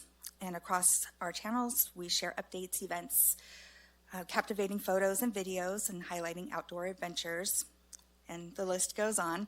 Our following increased by 10% over the course of the fiscal year, and our reach was in the millions. We also engaged 12 influencers on independent trips or on during or through FAM familiarization tours. 3 influencer marketing has taken off, and for good reasons. Among the many reasons is that they cater to very specific niches and have loyal followers, and they are seen as authentic and reliable and relatable to their followers. So how do we choose where and who we market to? So now I will hand it over to Kat. Thank you so much. So when we are, let me change it. Ooh. There we go. Okay. So as we're doing marketing, we always look at your typical demographics, the age, the household income, what are their interests, their behaviors, and we really dig deep on making sure that we're reaching the right people. But we also look at geographic marketing and targeting. So in order to get to this, what you see a market efficiency score, we look at the flight data. It's very data driven. We look at all the direct flights coming into all the nearby airports to understand what is available, what is cost effective. Then we also look at those cities and their populations. What is the likelihood and their propensity of traveling to visit to Tuolumne County? From there, we take all of that and we put together a market efficiency score. So you'll see here, for example, this is just California. We also have out-of-state markets as well. But in California, Sacramento, Stockton, Modesto, it's at the top of the list. That's because where LA is towards the bottom, but still a very important market. That's mainly because Los Angeles they're just so huge. There's so many people that live there. So the likelihood of all of those people coming to visit is a little bit lower than the likelihood of more people coming in from Sacramento, for example. So that's kind of how we pull it all together. And you'll see from the data that Jen presented on the website, a lot of it aligns, especially with the out-of-state, of where people are coming in from the website. So they're doing the research, they're seeing the ads, and then they're actually coming and visiting. So looking at our out-of-state market, Very similar type of targeting, a lot of the demographics. The only thing that changes a little bit here on the interest side of things is the intent to travel to California. California, they're already here. They're looking at road trips or flying in. Our out-of-state markets they're interested in coming to California, and we just want to get that market share of those travelers. So here, Reno is at the top of the list. We do kind of look at also seasonality, and we'll say, okay, well, it's a little tougher to get here from Reno in the winter, so we kind of pull back on that market a little bit, but otherwise, they're a very strong market for us as well, out of state. And also, when it comes to these out-of-state markets, that's where that flight data really comes in handy. So looking at some of our, next, we're going to go into public relations. We'll do that pretty soon. Yeah. All right, so just like identifying our target markets for our marketing initiatives, we are also applying those to our public relations initiatives as well. Public relations plays a key role in reaching audiences by crafting compelling stories and securing media coverage that elevates the county's visibility. We do a little bit of public relations in-house, but over the course of the fiscal year, we did contract with Lori Armstrong-Gossi. She was the former director of public affairs at Visit Lake Tahoe and a former senior director of global media relations at SF Travel. So very credible. And what she does for us is that she does media pitches for us. So she's out actively engaging, sending article ideas to journalists and other travel media. She also does media outreach. So she's encouraging people, journalists, to come and visit Tuolumne County. And she also submits story ideas to Visit California. Visit California has a very robust tool for destinations to submit new products that are out there, upcoming events, things like that. So she takes care of that for us.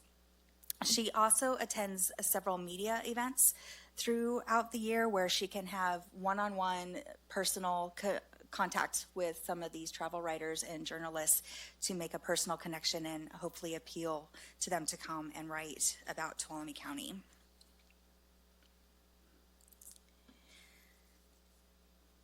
So hosting journalists is a key method of garnering media coverage. These visits provide journalists with firsthand experiences in our destination, and they can gather authentic insights and content for their articles. These efforts help increase media coverage and awareness of Tuolumne County as a travel destination. In 23-24, VTC hosted 9 journalists on independent trips and 11 others who were part of mixed fam trips, so that being media and also travel trade. Lisa talked a little bit about the National Geographic spread that we had in National Geographic UK, actually. And we're very proud of this, obviously, with its print circulation of 48,000 and an estimated ad value of over $113,000. So we're very, very proud of this one, and it was a very beautiful spread.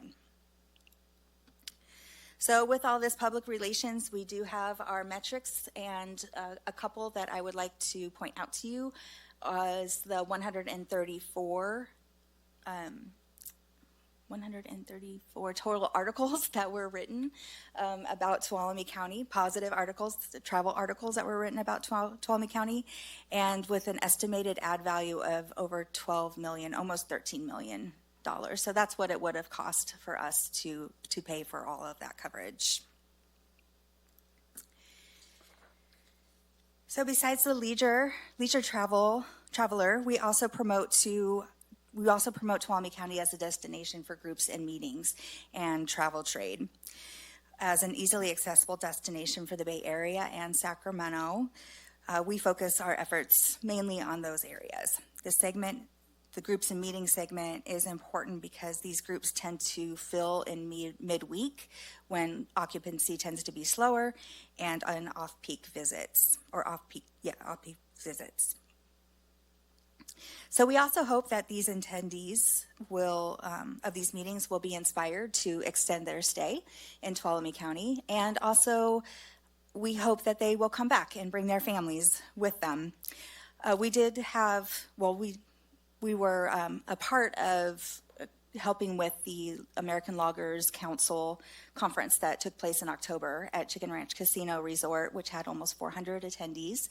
And several of them came into our visitor center and got guidance on what to do during their free time. A lot of them came in a couple days early or left a couple days after. And we did get reports that many of them did go and patronize our local businesses while they were out exploring. So that was a really great sign, and we loved hearing their stories and how much fun they had. So a couple of tools that we use to reach this market. One, we have the events and meetings planner guide that lives on our website, which includes venues of all different types and sorts, from the train at Railtown to our resilience centers in Groveland and Tuolumne. And they have useful information about what kinds of amenities are in these locations and how many people they accommodate, if they have lodging associated with them, and so forth. We also have a series of 360-degree videos that were produced in several of our local venues, and this gives meeting planners kind of a good look at what these locations could look like, and hopefully decide to come out and visit and check them out and see if they want to have their meetings there. We are also part of Visit California's Meet What's Possible campaign, so we do have information about our destination on their meetings website as well. We also utilize Cvent, which is a platform that is very encompassing of our local meeting places and also the venues that we have available for meeting planners. So the travel trade, essentially these are tour operators and travel agents. This is another crucial market for midweek and off-peak visitation. The travel industry. This is made up of the tour operators, like I said, and they plan, organize, and contract to buy travel products to sell to groups or individuals. We attend several annual events that represent this market to meet one-on-one with these professionals and introduce them to Tuolumne County. If they're already know Tuolumne County, then we provide useful information such as new product and remind them how wonderful our destination is.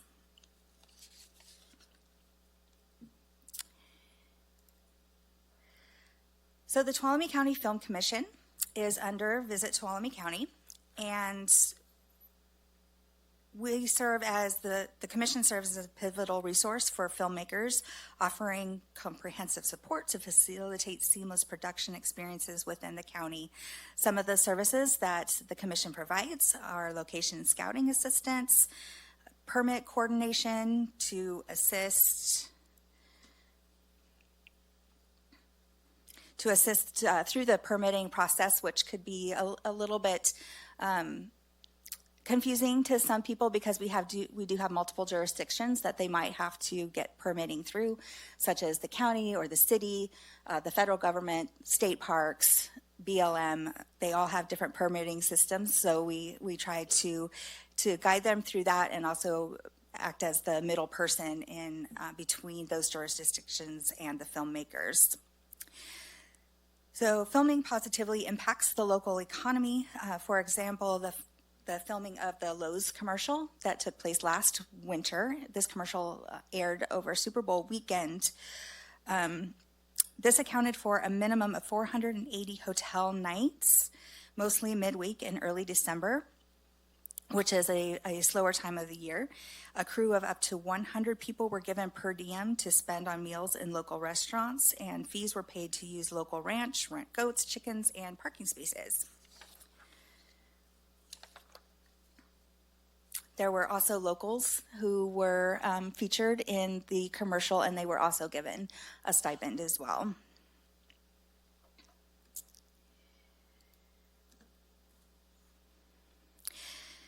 So as we focus on external outreach, our community investments reflect our dedication to supporting local growth and tourism-driven initiatives.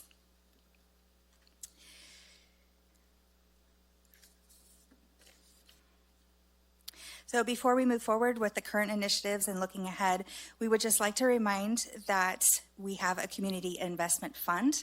Please share that with your constituents. Each year, Visit Tuolumne County supports local nonprofit organizations to provide sponsorships and/or funds for destination development, beautification, and public arts support. The VTC Community Fund account is held with Sonora Area Foundation, where they help us to award funds for various applicants related to Tuolumne County's travel and tourism industry. So the photos here are just a few of the projects that we contributed to. The disc golf tournament. Also, we sponsor the Holly Jolly Wagon through Christmastown, Sonora. The trash cans, the high-tech trash cans on the right are part of the Groveland beautification program. So that's just an example of some. So with that, I will pass it back to Kathy to talk about currently and what we're looking ahead. Thanks, Jen. All right. So for our digital campaign, you'll see just a sampling of ads here. These have been running, but we're now looking at this fiscal year, so July through October. We have some data. We served nearly 13 million impressions so far in these first 4 months. So really hitting a lot of our audience across the statewide and the nationwide campaigns. All of our tactics are really performing above industry benchmark, which is really great to see. We always want to see them exceed. It means that people are engaging and they're liking what they're seeing and they're clicking and they're going to the site for more information. We're also able to track visitation to the county. So in addition to the Placer.ai tool that Visit Tuolumne uses, we're able to specifically through our ad buys do foot traffic attribution using the GPS on people's phones. So we're able to see directly these ads of all of our digital ads brought in these many people. So far in the first 4 months, we've brought in 164,000 people. And the highest month was August. It had about 59,000. That makes sense. It's summertime. That's when a lot of people are coming to travel and visit. But what's really interesting is October was our second highest month at 56,000. And that is wonderful to see because that is when our hotels, our lodging properties, our restaurants during the fall when it's more of like a shoulder season, not as popularly visited. They need a little bit more support. And we also ramp up our media going into these shoulder seasons, which helps just bring more traffic to the region when really the businesses need it most. So we were really happy to see that. Looking at some of our traditional placements, as Jen mentioned, those are also very important to our overall plan. So what you see here, this is a spread at food and travel. It was a summer package that we put together, 4-page spread, display ads, social ads, we're all part of it. We reached about 1.12 million people just with this placement alone. We also ran some fall radio flights and reached about 1.13 gross impressions. We also always negotiate an added value. So these are our no-cost placements that give us a lot more, extend our reach. And specifically with radio, we did some giveaways. We ran one, we've run 2 so far, and in that we were able to bring in about 120 new people that can be added to newsletters that we can continue the conversation with. And in addition to the, lots of impressions that we got through social posts and the landing pages with the stations and the on-air exposure. So just a lot more awareness, but also concrete emails that we can continue to keep people engaged in the trip planning journey. And then some additional traditional placements. So you've heard a lot about Sunset. We also connected with Condé Nast Traveler. We sent an email through them and also ran a print ad that gave us a reach of about 100,000 people. We reached about 3.5 million people through a Sunset print ad. We have another one coming up in the spring. We also sent a dedicated email through SF Travel and reached 144,000 people that way. We've recently deployed an email with Visit California. You've heard them a lot as well. They're a really strong partner, so we like to leverage their audiences as much as possible so we can piggyback on what they're doing since they have this really large budget and can reach lots of people. So we participate in their co-ops often. Their newsletter database is about 230,000 people, and they always get really great open rates. It's normally around 50%, and if you look at benchmarks, typically an open rate is that's considered good is 16%. So to be able to get so much over that industry benchmark is really, really great. And now I think I'm going to pass it off to Lisa. We're on the home stretch. One other new thing that we have going on for this fiscal year is we did release our Canada agency, DCI, and we did engage with MSI, Marketing Sales International, out of Germany. They represent us in the German, Austrian, Switzerland market. And just in the last couple of weeks, we were really excited to see that CANUSA, C-A-N-U-S-A, CANUSA, Canada, USA, one of the largest, most prominent tour operators in Germany, actually took us on and put us a landing page on their website for their clients, and we're really excited to see where that takes us. So that is super exciting. And finally, the last thing I want to mention is the Tourism Marketing District. I know everyone's curious about where we are with that. I would like to just name off the steering committee. We have Tom Crosby, who's here in the audience, Tammy Obar, Ginger McKinsey, Katie Dunn, Len Otley, Lana Valente, Fred Brown, and Stephanie McCaffrey are all of our steering committee for the Tourism Marketing District. The timeline on this, as you know, per our contract, it should be done by May of 2026. We actually put a lot more pressure on ourselves to get it done a lot sooner if we can. Our hope is to have it, it was to have it completed in May of 2025. That looks like it's been pushed back to maybe summertime. But the next step in this is to draft our district marketing plan, which actually has been drafted, and then to get it to the county for approval. We want to do this by the end of January 2025. Once that process is done, we can move on to a petition drive where we go out to the businesses being assessed. And then that we're hoping is just a short 3-month period. It could be a lot longer than that. And then in June, we would have public hearings, adopt a resolution of the formation, and then move forward from there. I will say that it's been a challenge. We all just saw, a sales tax measure try to be passed. This is like Visit Tuolumne County trying to pass.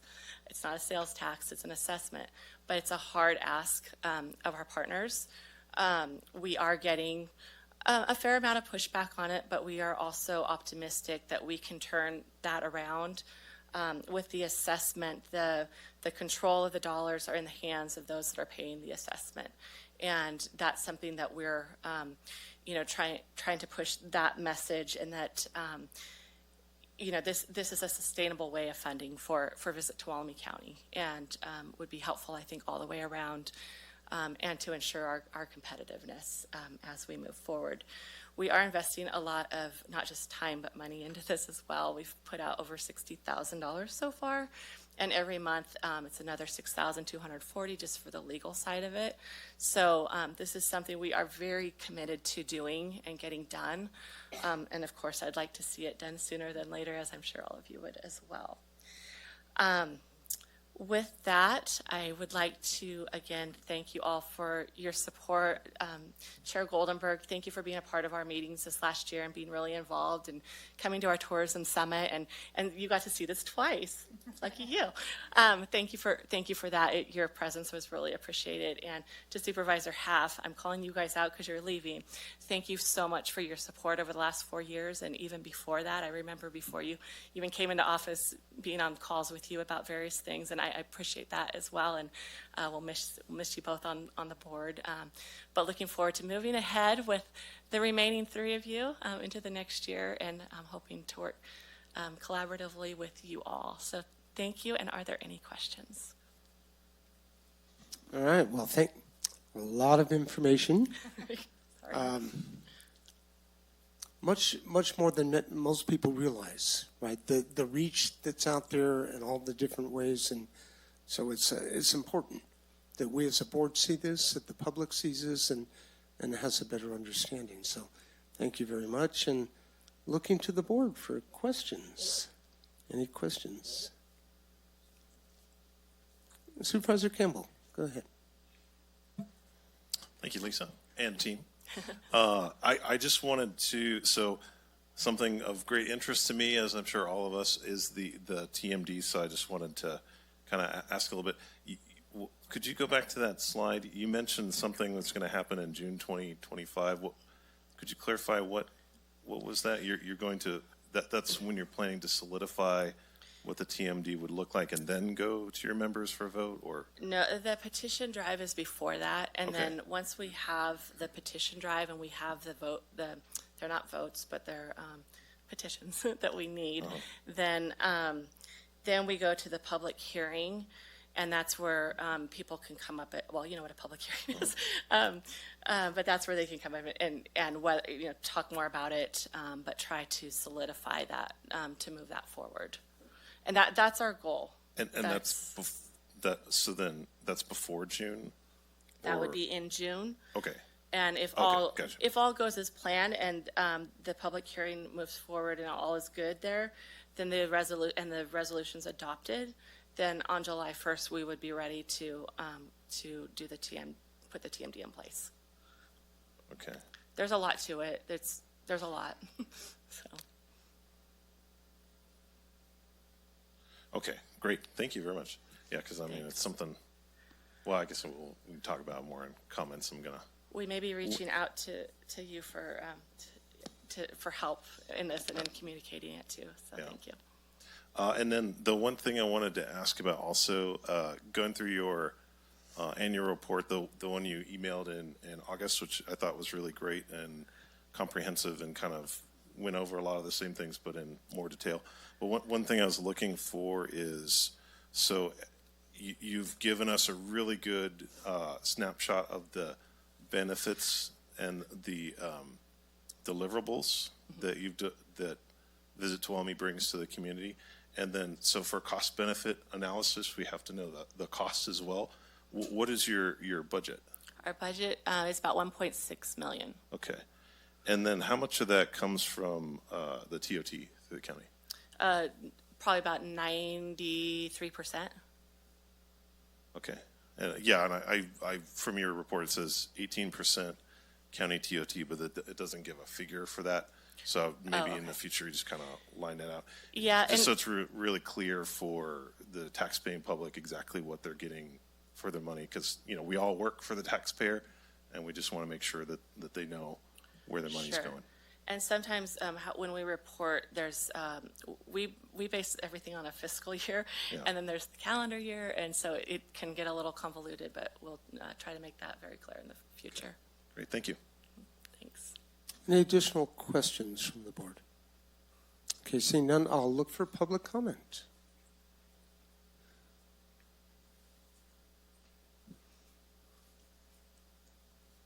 Good day again. You made the agenda. That's drawing me up here. So there's three things that we can do to address our fiscal challenges going forward as Board of Supervisors, and that's engaging new business and drawing them up here. I'll point to Jaron's efforts in that area particularly, but also, Kathleen and others. We need new businesses to generate revenue to pay for all of this. The second thing is to cut our expenses because, we have a gap that we need to close. And the third thing is to make investments in the largest revenue-generating capability we have in the county, and that's visitation and tourism.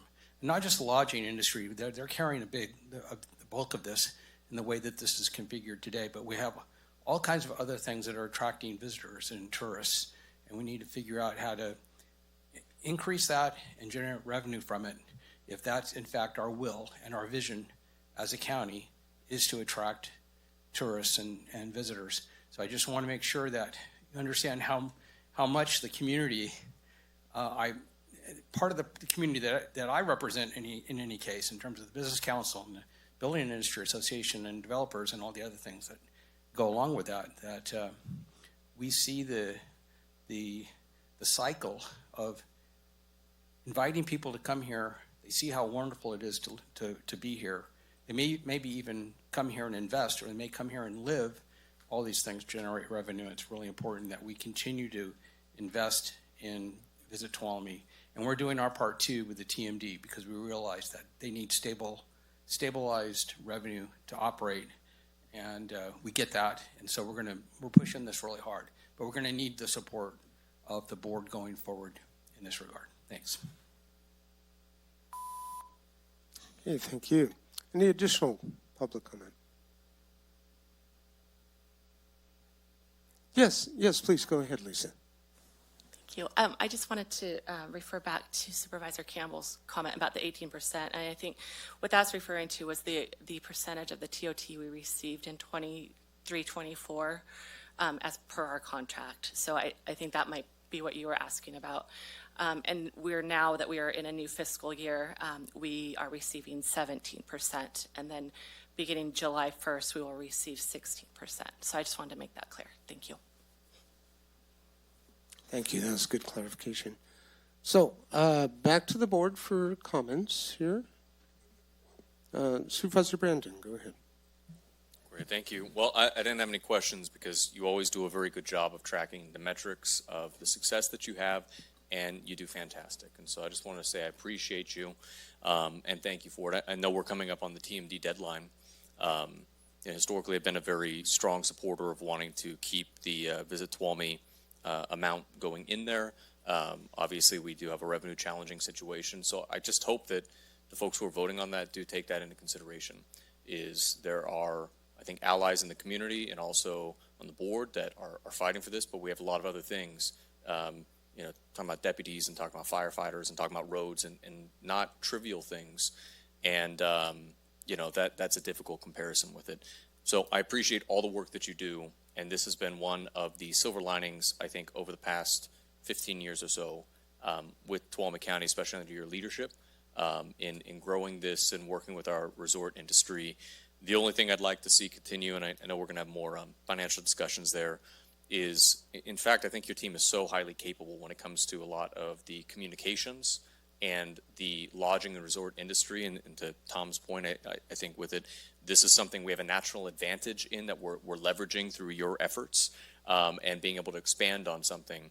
How can we partner more, as say it's not DMO, isn't marketing, it's management, it's destination management, destination development, to align that with what we're doing in terms of economic development, in terms of soliciting. So when you go into these marketing fairs to attract journalists and writers and travel agents, I assume there may also be hotels owners there looking to start new places, and not just on the 120, but on the 108 corridor too. So I'll, I think, be scheduling a meeting. I would really love to continue talking about, is there a way that we can be able to find other value in the really great communication, great marketing that looks fantastic and is a lot better than sometimes what we're end up able to put out to the public, and then have access in terms of new projects to the same folks that you're meeting right now, and make sure that you're feeling empowered to have those conversations as well. So anyway, thank you. Appreciate it. Supervisor Heff. Yeah, thank you. I'm going to move this so I can see Jen. I can see Lisa, but not Jen. Well, first of all, thank you for a very comprehensive, thorough, professional report. That was great. I've got several notes here strewn out. I put my glasses on so I can make sure I can read them. First of all, it's wonderful to see that the revenues have gone up since 2019, pre-COVID years, 2022, 23, each one a little bit higher. That's awesome to see. And then some other thoughts here. It came to my imagination that I see Visit Tuolumne County like an octopus, with all the different arms into so many different markets, so many different mediums, so many different ways to get people to know about Tuolumne County and to come here. And I think it's incredible how you do this. I was struck by the digital tracking that you're using now, the digital tracking of travelers, and making sure that goes to the specific ads that you put out. That's incredible. I didn't know you had that capability. That's really cool. Thank you for helping to fund the artwork in Groveland on the trash cans that were awarded through a Caltrans grant.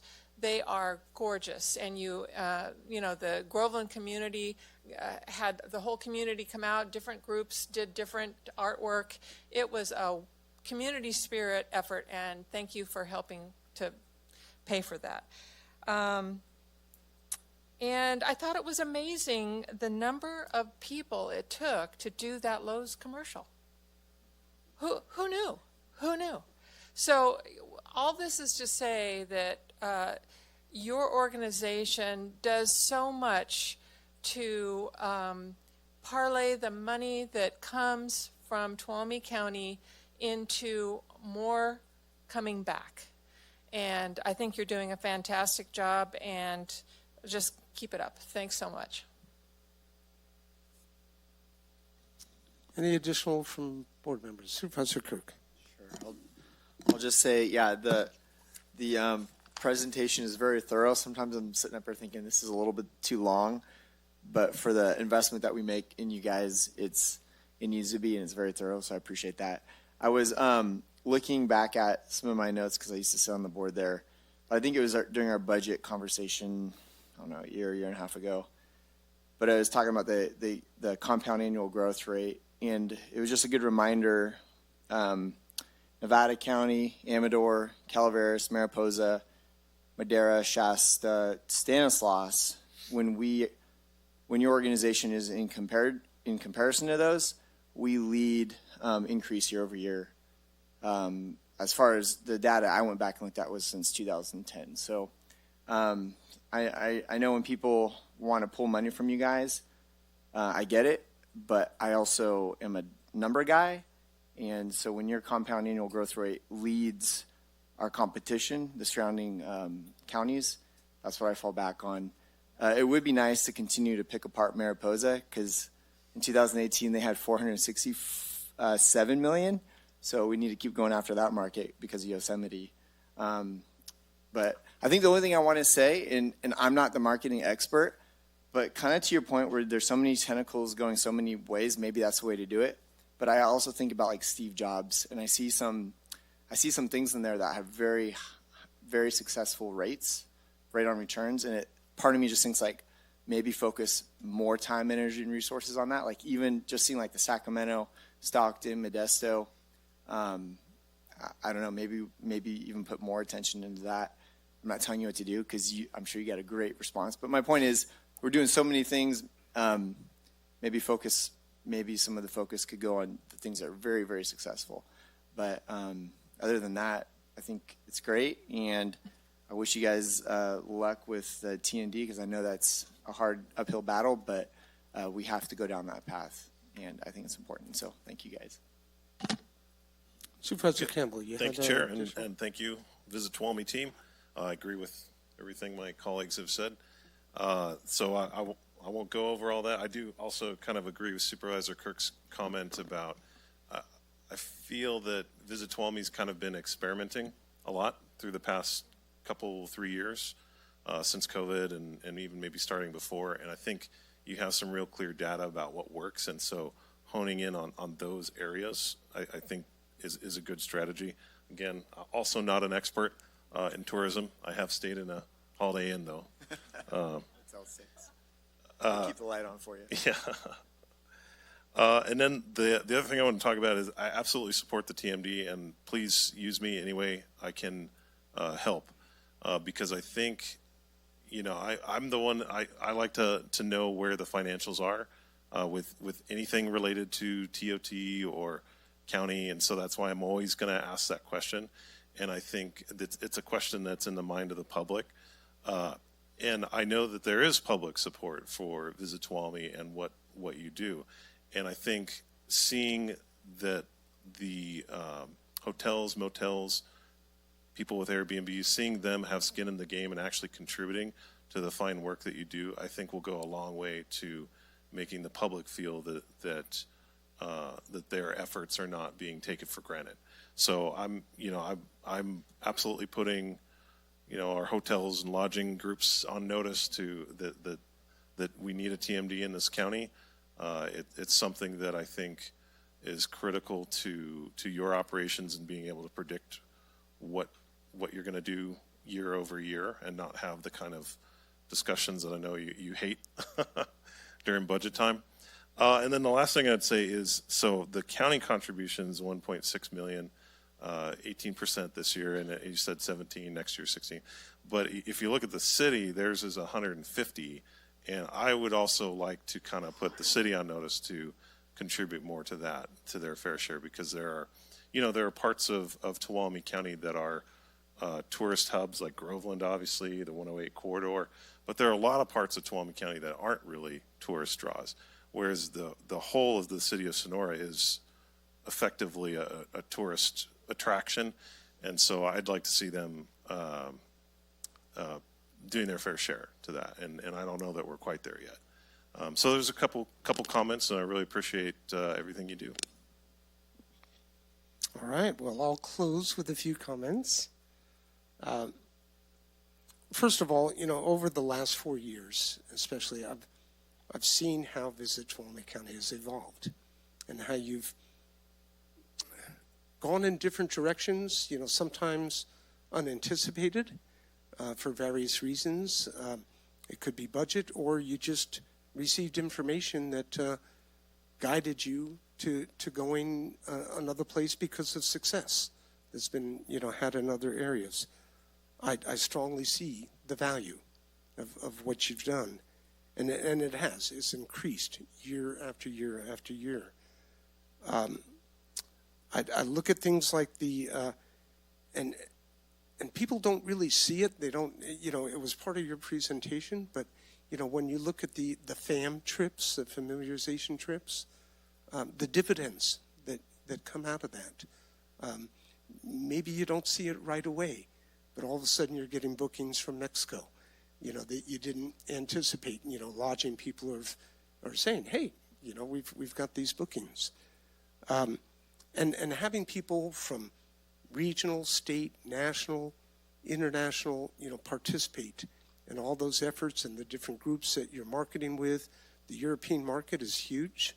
One thing that I've heard expressed a number of times during your meetings is that the Europeans went, and I know this personally because I have relatives in Europe, is that, first of all, they get a lot of holiday time, and they like to use that, and it's a cultural thing in Europe that too bad we don't see more of that in the U.S., quite honestly. But the other factor is that they generally have enough resources, i.e. money, and they're not afraid to spend it. And so that's an important, aspect that has, definitely contributed.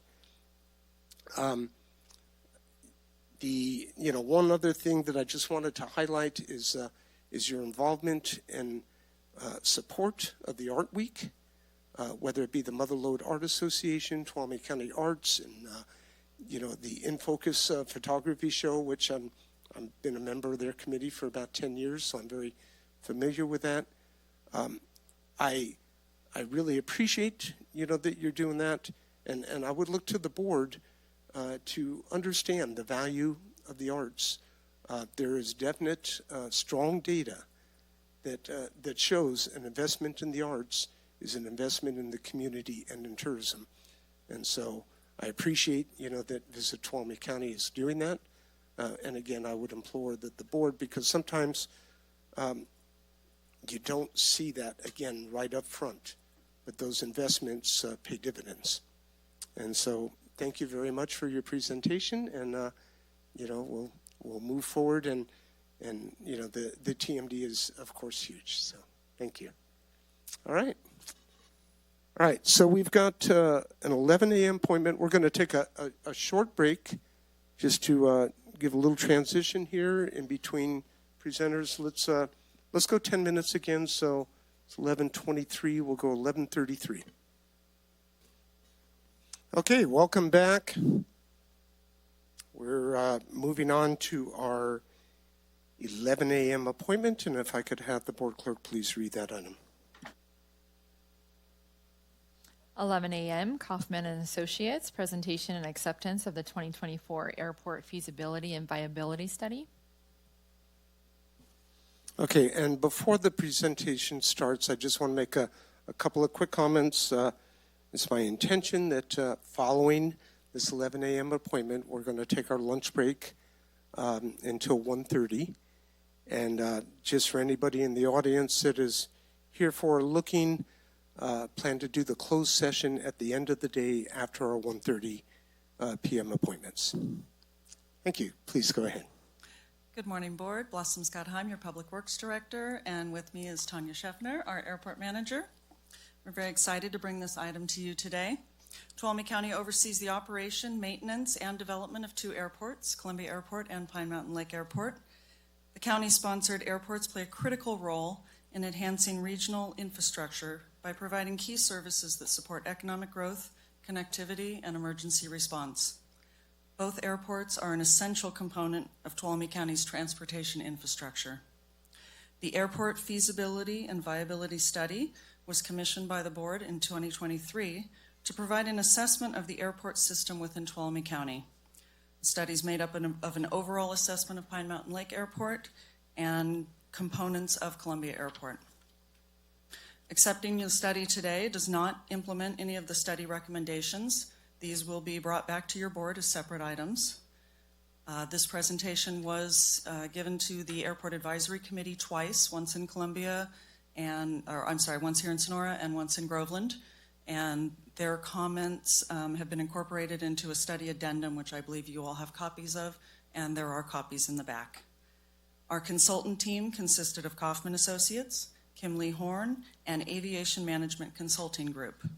The project lead is Matt Quick with Kaufman, and I will turn it over to him to introduce the team and start the presentation.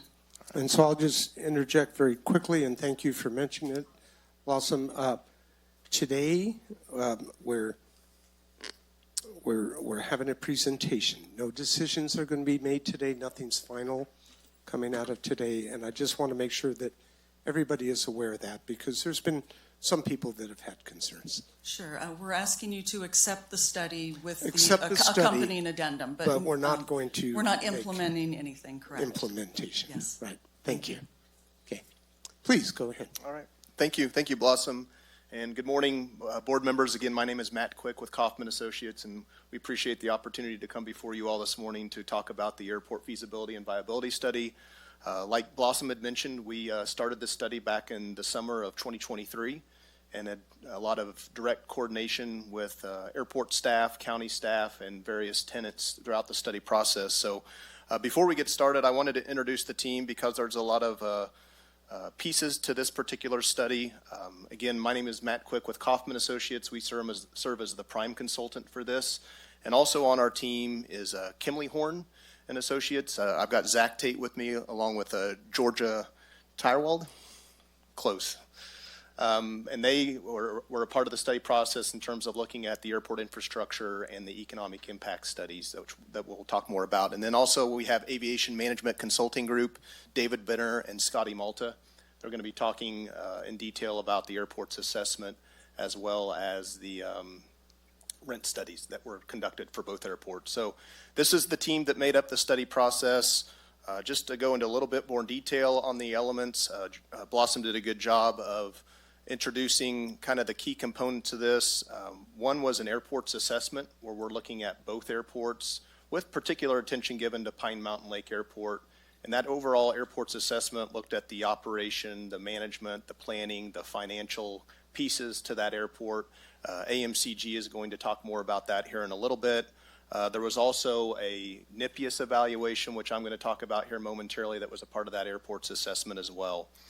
We also took a look at each airport individually in terms of what the economic impact that each airport brings to the community and to the region. as well as the rent studies that were conducted for each particular airport. So we're going to touch on a little bit of all of that during the course of the presentation today, but those were the key elements and tasks that were defined and included in the draft report that you all have before you at this point in time. Nope, might have clicked on the wrong thing. So I wanted to spend just a few moments talking about one element of the airport assessment that we looked at, and in particular for the Pine Mountain Lake Airport, and that dealt with the NIPIAS review. The NIPIAS is an acronym. It stands for the National Plan of Integrated Airport Systems. So the Federal Aviation Administration, or the FAA, every 2 years they put out a report that deals with the NIPIAS, and there's approximately 3,300 airports that are included in that NIPIAS. The FAA defines airports that are included in the NIPIAS as being important to the air transportation system across the country. So in looking at Pine Mountain Lake, in the past, this particular slide shows where it stands within that National Plan of Integrated Airport Systems dating back to 2001. Again, this is a report that comes out every 2 years. So as you can see over the course of time in that second column, the NIPIAS applies a category to airports. So obviously we're talking about Pine Mountain Lake Airport, which is a much different airport than San Francisco International Airport. So that just gives perspective as to the types of aircraft that we're looking at, or the types of airports that we're looking at. General aviation is a kind of a broad term that's used to describe the airport at Pine Mountain Lake as well as the airport at Columbia. But when you look at the NIPIAS and the category of those airports, in particular Pine Mountain Lake, over time the FAA has gotten a little bit more detailed in terms of the category or the rankings that it provides for airports across the country. So there was a study done by the FAA back in the 2012 timeframe. It was called the Asset Study, where they actually started paying more attention to the types of airports, the types of facilities and services, the number of based aircraft at those airports. So you can see over time, Pine Mountain Lake has been included in the NIPIAS, and it's transitioned from a general aviation airport to then a basic airport to a local airport.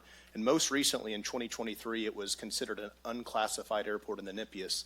The main reason for that was it fell below the threshold of based aircraft that are needed to be considered as a basic level airport. So you can see in that middle column, or the third column from the left, the number of based aircraft, and that number has decreased significantly, but I think it's important to note that there are still a significant number of aircraft at the airport. Back in the day when the NIPIAS was looking at aircraft, they were looking at both on-airport and off-airport. Pine Mountain Lake is kind of unique because it has through-the-fence access, and it has a number of aircraft that are actually not on airport property, but they utilize the airport. So when you consider all those aircraft, the number is probably still upwards of 100. I don't know the exact count because a lot of those aircraft are off airport property, but the FAA has paid more particular attention, and they just want aircraft that are based on airport property to be included in the NIPIAS and into the evaluation of the National Based Aircraft Inventory System. So you can see that that number has dwindled, but that doesn't mean that the number of aircraft that utilize the airport has, because there's still a significant number that's off airport.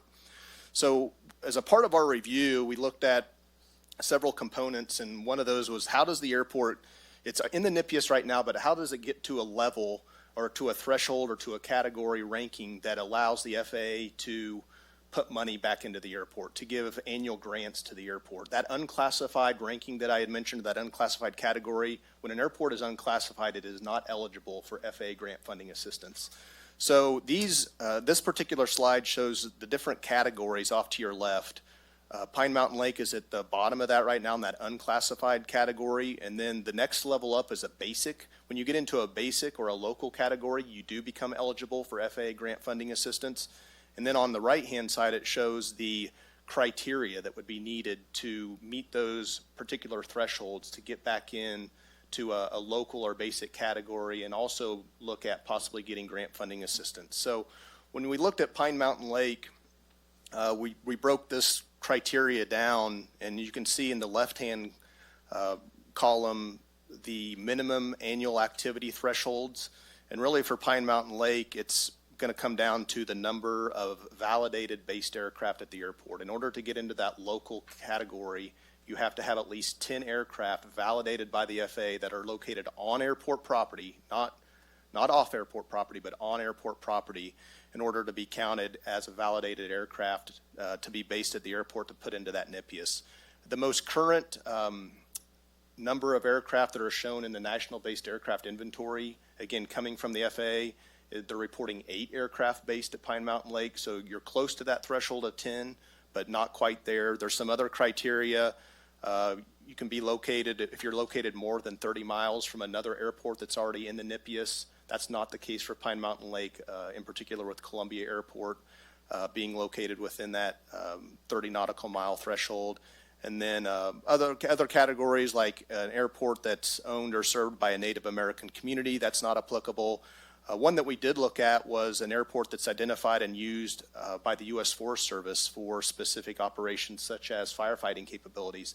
Pine Mountain Lake has traditionally been utilized for that, but it's not considered an airport as identified as a base airport by the U.S. Forest Service or by CAL FIRE, so it doesn't meet that particular threshold either. So in looking at the overall NIPIUS review, the best way to get back into the NIPIUS as a local airport would be, I should say a basic airport would be to get up to that number of based aircraft threshold, which is 10, that can be met in the system. Now, you can get back in the NIPIUS as a basic airport, but that doesn't guarantee FAA grant funding assistance. There's other components, compliance issues and things like that came about as a part of our assessment that AMCG will talk more about as well. But just keep that in mind. Our particular report, at the front end of that, we do that detailed NIPIUS evaluation, and we uncovered a lot of this criteria and looking at what it would take to go from unclassified to basic and even basic on to local possibly. And a lot of that hinges upon the number of based aircraft that are located on airport property. So that was one of the components that we obviously looked at as a part of this overall assessment and feasibility study. And like I said, there are some tie-ins that relate to compliance issues as well that the FAA is going to want to pay particular attention to with the airport, and we'll talk more about that as we move through the presentation. But another piece of the assessment that we looked at was the airport infrastructure. We did an analysis of infrastructure at Pine Mountain Lake, and at this point in time, I'm going to hand it over to Zach Tate with Kimley Horn, and he's going to talk a little bit about the findings of that infrastructure analysis. Good morning. So the infrastructure analysis, my job with Kimley Horn on this project was to basically do a high-level assessment of the infrastructure at Pine Mountain Lake. And so what that means, we looked at the pavement and the electrical systems at the airport and the buildings as well, the county-owned hangars. And we've spent the better part of the day out on site looking at the pavements and the electrical systems, and basically came up with some recommendations for maintenance and rehabilitation at the airport. And the pavements most of them are in fair to good condition. They definitely need some maintenance and rehabilitation. There are portions of the apron that need reconstruction. So as you move into reconstruction on some of the elements, the costs go up significantly. So it's something to keep in mind there. On the electrical system, the airfield lighting system, it's basically beyond its useful life and needs to be replaced. And that would be our recommendation for an airport like Pine Mountain Lake, another public use airport like Pine Mountain Lake. Regarding the buildings, the hangars the county owns, they are functional. They're well beyond their expected lifespan, but they're still functional in some regard. And there should be a minimum amount of maintenance costs that go into that. Very high level assessment we put together, and the cost, the rough order of magnitude costs. Those costs are you probably should consider them a minimum level investment at this point. And we didn't build any projects off of this, so there's additional costs probably beyond this to actually make a project come to fruition at Pine Mountain Lake. That's all I have. With that, I'll turn it over to AMCG. Yeah, Scotty Malta and David Benner will come up now to talk more detail about the assessment that was undertaken as well as the rent study. So we'll turn it over to them.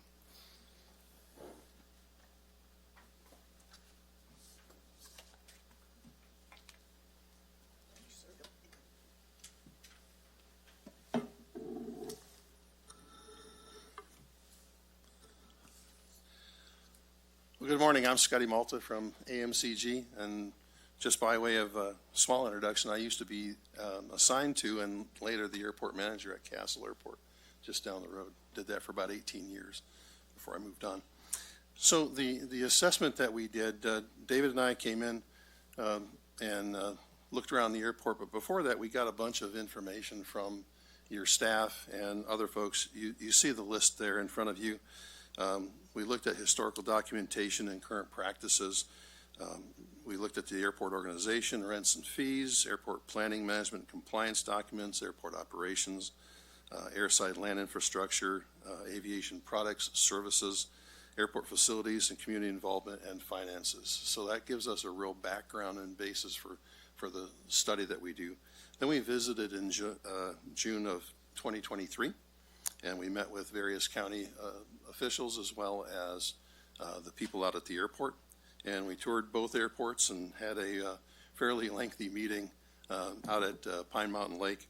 And we met with various tenants, including those folks, as well as people on the Columbia Airport. Dave. So the way the assessment was set up, and I'm believing that you've seen this document, it starts out with an executive summary and an introduction, and then the sponsor and management background, and then we had the Columbia and Pine Mountain Lake background. The kind of the guts of that study is that chart that you see on the screen in front of you, where we took a look at all of the various things that were happening out there at both airports and then made our recommendations. The recommendations are broken into 3 categories, and they're color-coded there. You'll see the immediate recommendations, short-term recommendations, and long-term recommendations. And then there's an appendix. So there are some immediate and revenue generation recommendations that we made to the airports through this study, and we'll just go over a few of those right now. The first one, of course, is to resolve non-compliance items. You know, there's been some non-compliance issues that were identified by the state of California, and those need to be resolved, specifically out at Pine Mountain Lake. Again, as Matt mentioned, these are some of the things that hamper the airport in getting grant funding, and we want to get beyond that. Also, we implemented or did a market rent study. David will talk about that here in just a moment, and we recommend that you implement that market-based rent study based on compatible and comparable airports. Also, you have a significant issue, and I know that this is not new to you, that the FAA really has an issue with, and that is the through-the-fence access at Pine Mountain Lake.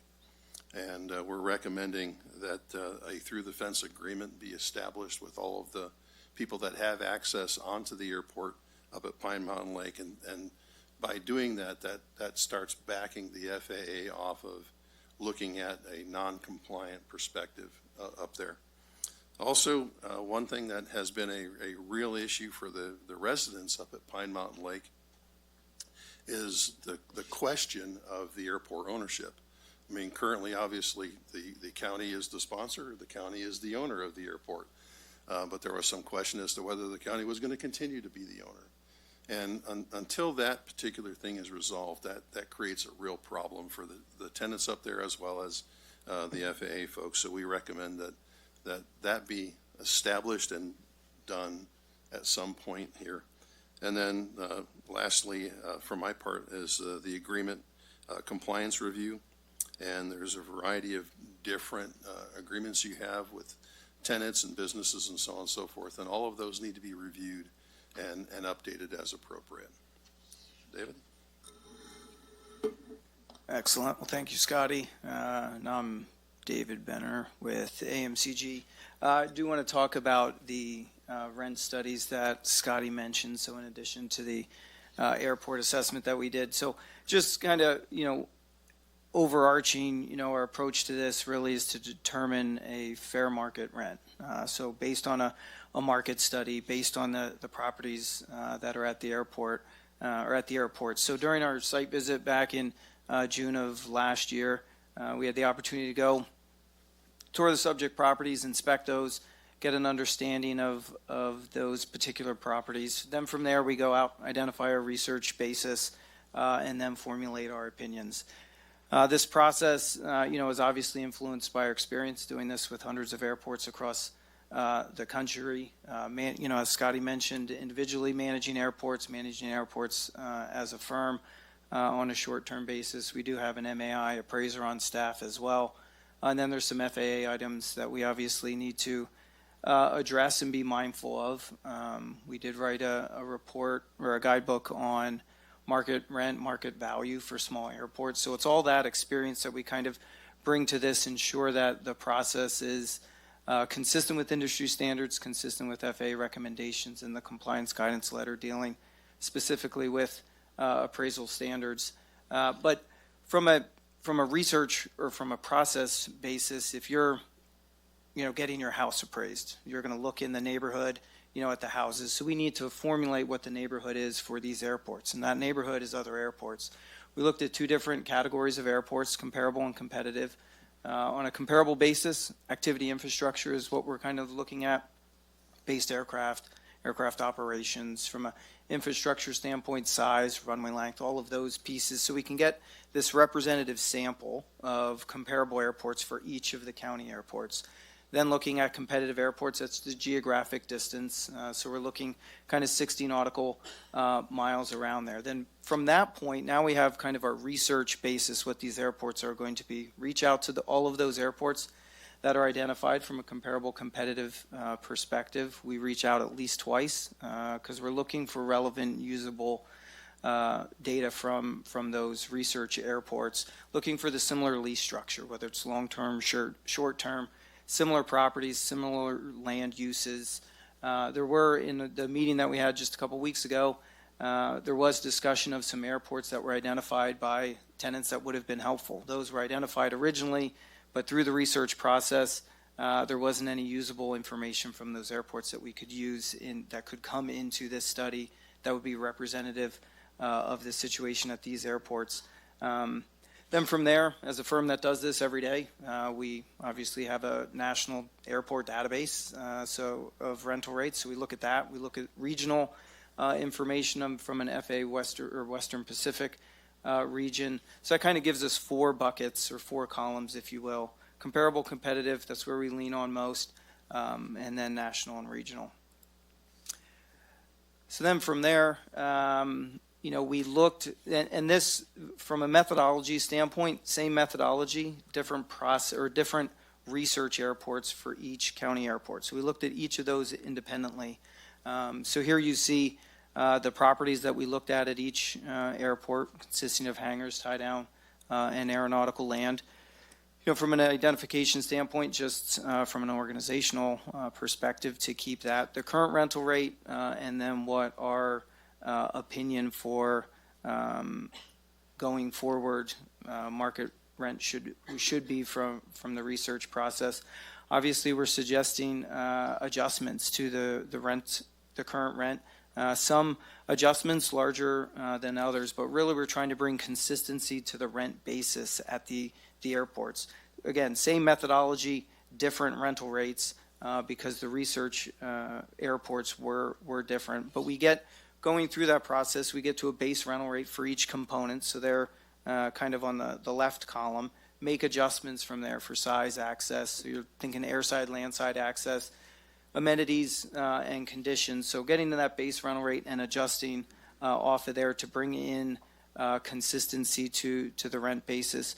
Based upon that meeting as well, we did have some facts wrong from our original site inspection. So we are, in the addendum that you have, suggesting making a few revisions here at Columbia Airport on those small T hangars. So we do have those identified as well. But as pilots, Scotty and I are both pilots, aircraft owners.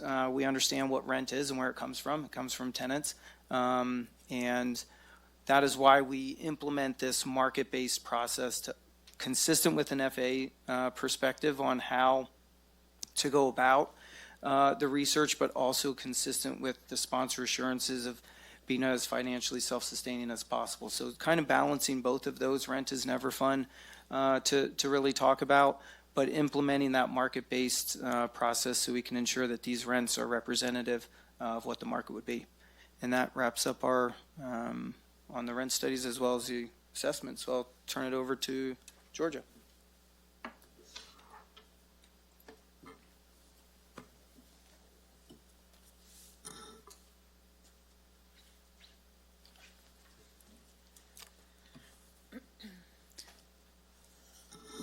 Great, thank you, David, and good morning to the board. I think we have a couple minutes left in the morning, so that's good morning.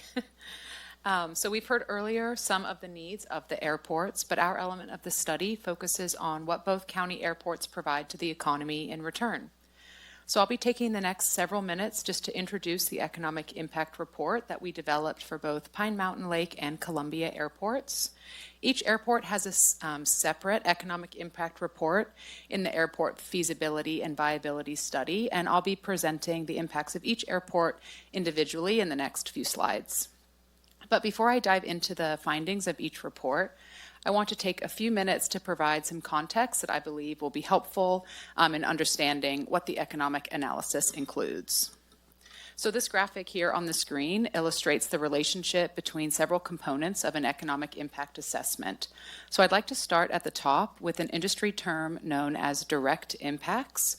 When we think about activity occurring at an airport that would generate economic impact, we're likely thinking of things such as paying a hangar lease, purchasing aircraft fuel, administering the airport, as well as visitors arriving by air who spend money in the community, as well as funding capital expenditures. Activity that generates an economic impact is separated into two groups, those that are occurring on airport and those occurring off airport. So when we're talking about on-airport activities, we're referencing airport administration, airport and tenant capital expenditures, and business tenants impacts. In the off-airport category, we're looking at impacts generated by visitor spending, specifically visitors that arrive to the airport from outside of the region and spend money in the community. Everything I just described can be defined as the direct impacts. These are the first effects that occur from these sources of activity. Examples may include wages paid to an airport tenant's staff, or the revenue of a local restaurant generated by visitors arriving by air. The middle section can be defined as the multiplier impact. This represents both indirect and induced impacts generated by direct airport activity that we just discussed. The term indirect isn't very straightforward, so sometimes we refer to this as supplier sales, which are generated when a share of direct business revenues is used to buy goods or services from other businesses in Tuolumne County. An example would be a local restaurant purchasing bread from a local bakery. The term induced isn't any more straightforward, so sometimes we refer to that as income respending. And those are generated when the payroll earned by workers from direct and indirect transactions are spent on goods and services within the county. An example would be an airport tenant employee spending wages on groceries, or an employee of a restaurant spending their wages on daycare. The sum of both direct impacts and multiplier impact create the total impacts, shown at the bottom of the illustration. The most common way to convey economic impact is through jobs, the payroll associated with those jobs, and output. The term output is synonymous with business revenues or even economic impact. It's the total roll-up number that we use when referencing an economic impact of something. So in this case, both Pine Mountain Lake and Columbia airports. The economic impact of Pine Mountain Lake and Columbia Airport were both conducted very similarly, and it was evaluated based on those on and off airport activities we were just discussing. So for Pine Mountain Lake, that includes airport administration, airport capital expenditures, business tenants, including hangar home businesses, and visitors as well. It's important to note that the activity associated with hangar homes that do not operate businesses are included in the airport administration impacts, as those impacts include all revenue-generating airport activity at the airport. As discussed further and in more detail in the technical report, the economic impact of Pine Mountain Lake was determined by first identifying the direct impacts associated with on and off airport activity. Airport management, county representatives, and other publicly available information was used to determine the direct impacts. And I'd like to just take this moment to address some of the feedback that we heard during the Airport Advisory Committee in November in regards to some of the publicly available information we were using for estimating visitor spending impacts within our study. At the time of the study, we referred to the 2019 Profile of Mono County Visitors and Economic Impacts Tourism Report. That provided us a per visitor spend amount specific to visitors arriving to Mono County, and that was the best available data we had at the time, and that's what we used to estimate our visitor spending. We heard feedback that it would be best for us to coordinate directly with Visit Tuolumne County during that November meeting. So we did coordinate directly with them. They were incredibly helpful and responsive, and the information that they did provide us, unfortunately, did have some limitations. Specifically, the information was specific only to credit card users, so did not include any visitors who were spending money, like using cash or not spending money at all. And there were some other concerns and limitations with the data that led us to the recommendation of keeping the visitor spending impacts as is. Moreover, in regards to the visitor spending, as I'll get to in just a moment, the visitor spending impacts were a very small portion of the overall airport's impacts, both at Columbia Airport and Pine Mountain Lake. So any changes to that average spending per visitor would have an overall very small change to the overall impacts. I'm happy to discuss that here more further in just a moment if there are questions. Otherwise, I'll just continue going through the rest of our information. So that was really just the lead up to how we determine our direct impacts. Then we refer to IMPLAN, which is an industry-leading economic modeling program, and that was used to estimate the multiplier impact. So that's the income respending and the supplier sales effects. So in 2022, it was found that Pine Mountain Lake generated approximately $6.69 million in total economic impact within Tuolumne County, with a combined payroll of $3.5 million that was associated with 40 jobs. So this includes 25 direct jobs with an associated payroll of $2.1 million, contributing to an output of $3.9 million, and an additional 15 jobs, $1.4 million in payroll, and $2.7 million in output generated from the multiplier effects. As I mentioned earlier, visitor spending was a very small portion of this total impact, accounting for about 6% of the total. The majority of the economic impact generated by Pine Mountain Lake is from the airport tenants, including the hangar home businesses, that accounted for 92% of the total. There were no capital expenditures reported during the time of the study, so the impact for capital expenditures is 0%, and airport admin is 2%. The economic impact of Columbia Airport was evaluated the same as Pine Mountain Lake, as I mentioned, except there was no inclusion of hangar home businesses, as those are not present on the airport. In 2022, Columbia Airport was found to generate approximately $36 million in total economic output within Tuolumne County, with a combined payroll of $24.6 million associated with 219 jobs. This included 163 direct jobs with an associated payroll of $18 million, contributing to an output of $26 million. When we look at the multiplier effects for this airport, we found that there's an additional $56, $6.6 million in payroll, and about $10 million in output associated with those multiplier effects. As we saw in Pine Mountain Lake, visitor spending was less than other activity sources in the overall impact. Visitor spending accounted for 6% of the total impacts. We saw again that airport tenants are the largest contributor to the economic impact of the airport, with 79% of the total being attributed to the airport tenant activity, and 3% of the impacts associated with capital expenditures, and 2% associated with airport administration. And I believe that leads us to the end of our study here, and I think there's time for questions. Is that right? All right. Well, thank you. Learned a lot during your presentation, so thank you. Looking to the board for questions, first of all. Supervisor Haff, please go ahead. Yeah, I have just a couple since you're here. I know we're just going to be voting to accept this or not, but regarding the aircraft in PML, the residents that have aircraft there, would it be helpful I know there's quite a few of them that do not have their aircraft registered at Pine Mountain Lake.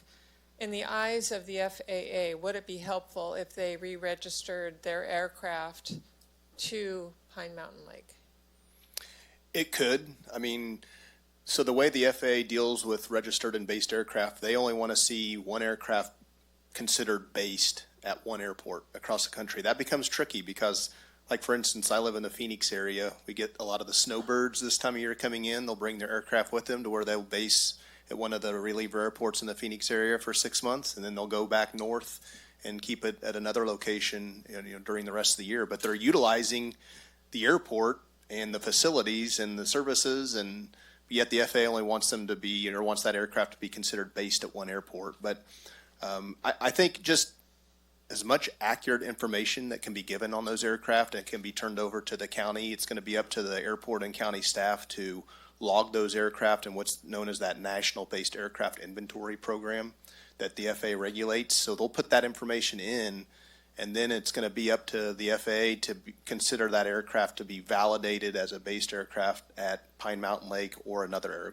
airport. But it's going to be important for them to coordinate that information with the San Francisco Airports District Office, or ADO, to help determine that, or help to get that conversation started to where those aircraft are accurately considered validated and based at a specific airport. Okay, and a clarifying question to that question. Based, is that based upon time? Like if you were there, like let's say 9 months out of the year, then it would be considered based there? Yeah, when you look at the National Based Aircraft Inventory Program, they want to see aircraft based the majority of the year. Majority, And okay. those aircraft would need to be considered airworthy aircraft, where they're flyable. They meet the standards of the FAA in terms of being airworthy Okay. and actually flying during some of that. But yeah, the majority of the year. They don't give a specific number of months, Right. but they just consider it the majority of the year. Okay, thank you. And my second question is, if you have any ideas on how to get the U.S. Forest Service or CAL FIRE to recognize PML Airport as a base airport? I don't have anything right now. I can look into that a little bit more. It may be a good conversation to even have with the CAL FIRE Air Attack Base at Columbia in terms of what they do. But I think a lot of it deals with infrastructure at the airport, the number of aircraft that they consider, to utilize that airport during the course of time. But we can look into that more and coordinate that with Tanya. That's a great question. Yeah. Something to look into further, because we do understand and know that they utilize Pine Mountain Lake, but they're just not considered. All sorts of emergency Right. Vehicles do. Mm-hmm. Hello. I just wanted to give an update on both of those subjects. So first off, with the NIPIAS airplanes and the based aircraft at Pine Mountain Lake, our team is working on gathering that information from both our records and the records of the private owner up there for the Gold Country hangars. And right now there may be up to 20 aircraft, but I need to punch this into the system and then get the FAA to verify. And it does look like several of those aircraft are registered out of town, and we don't have insurance for all the aircraft, so there's just some missing pieces of data, but we are working on that and we'll keep you posted. Regarding the Forest Service and CAL FIRE, whenever we have any potential aircraft that are coming to stay based at Columbia, we do always offer Pine Mountain Lake as an alternative, and we will continue to do so. And we will be working with some higher up people with the Forest Service and CAL FIRE to see if we can come into an agreement with them. Yeah, that's the whole point. We know that they use it, so how do we get to the place where they will formally recognize it as a base? Sounds good. We'll keep you posted. Thank you. Thanks. And those are my questions, Chair. Thank you. Okay. Supervisor Kirk, did you have something? Yeah, I was sitting here thinking, how do I say this clearly? I know, and that Tanya just came into the role, so I know, there's been a lot of catching up, and I've been hearing about a lot of these things for years, like starting up here. Now we have this study, we're funneling in on it. We need to recognize more aircraft. We need to resolve the non-compliance items. Airport rent study, which looks like we did through the fence assessment agreement, airport ownership.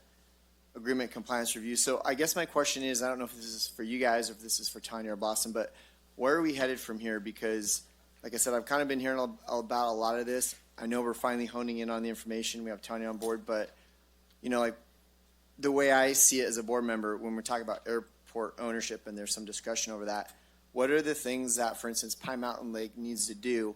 Where's the roadmap that makes it clear these are the things that we need to do for me to want to take ownership of this airport moving forward? Because when I hear that things are on the table, we're not being recognized for FAA compliance or for grants because of these things that haven't been completed. What's the roadmap so that we can get there and get that done and see if there's going to be agreements in place so we can be eligible? Because, you know, I can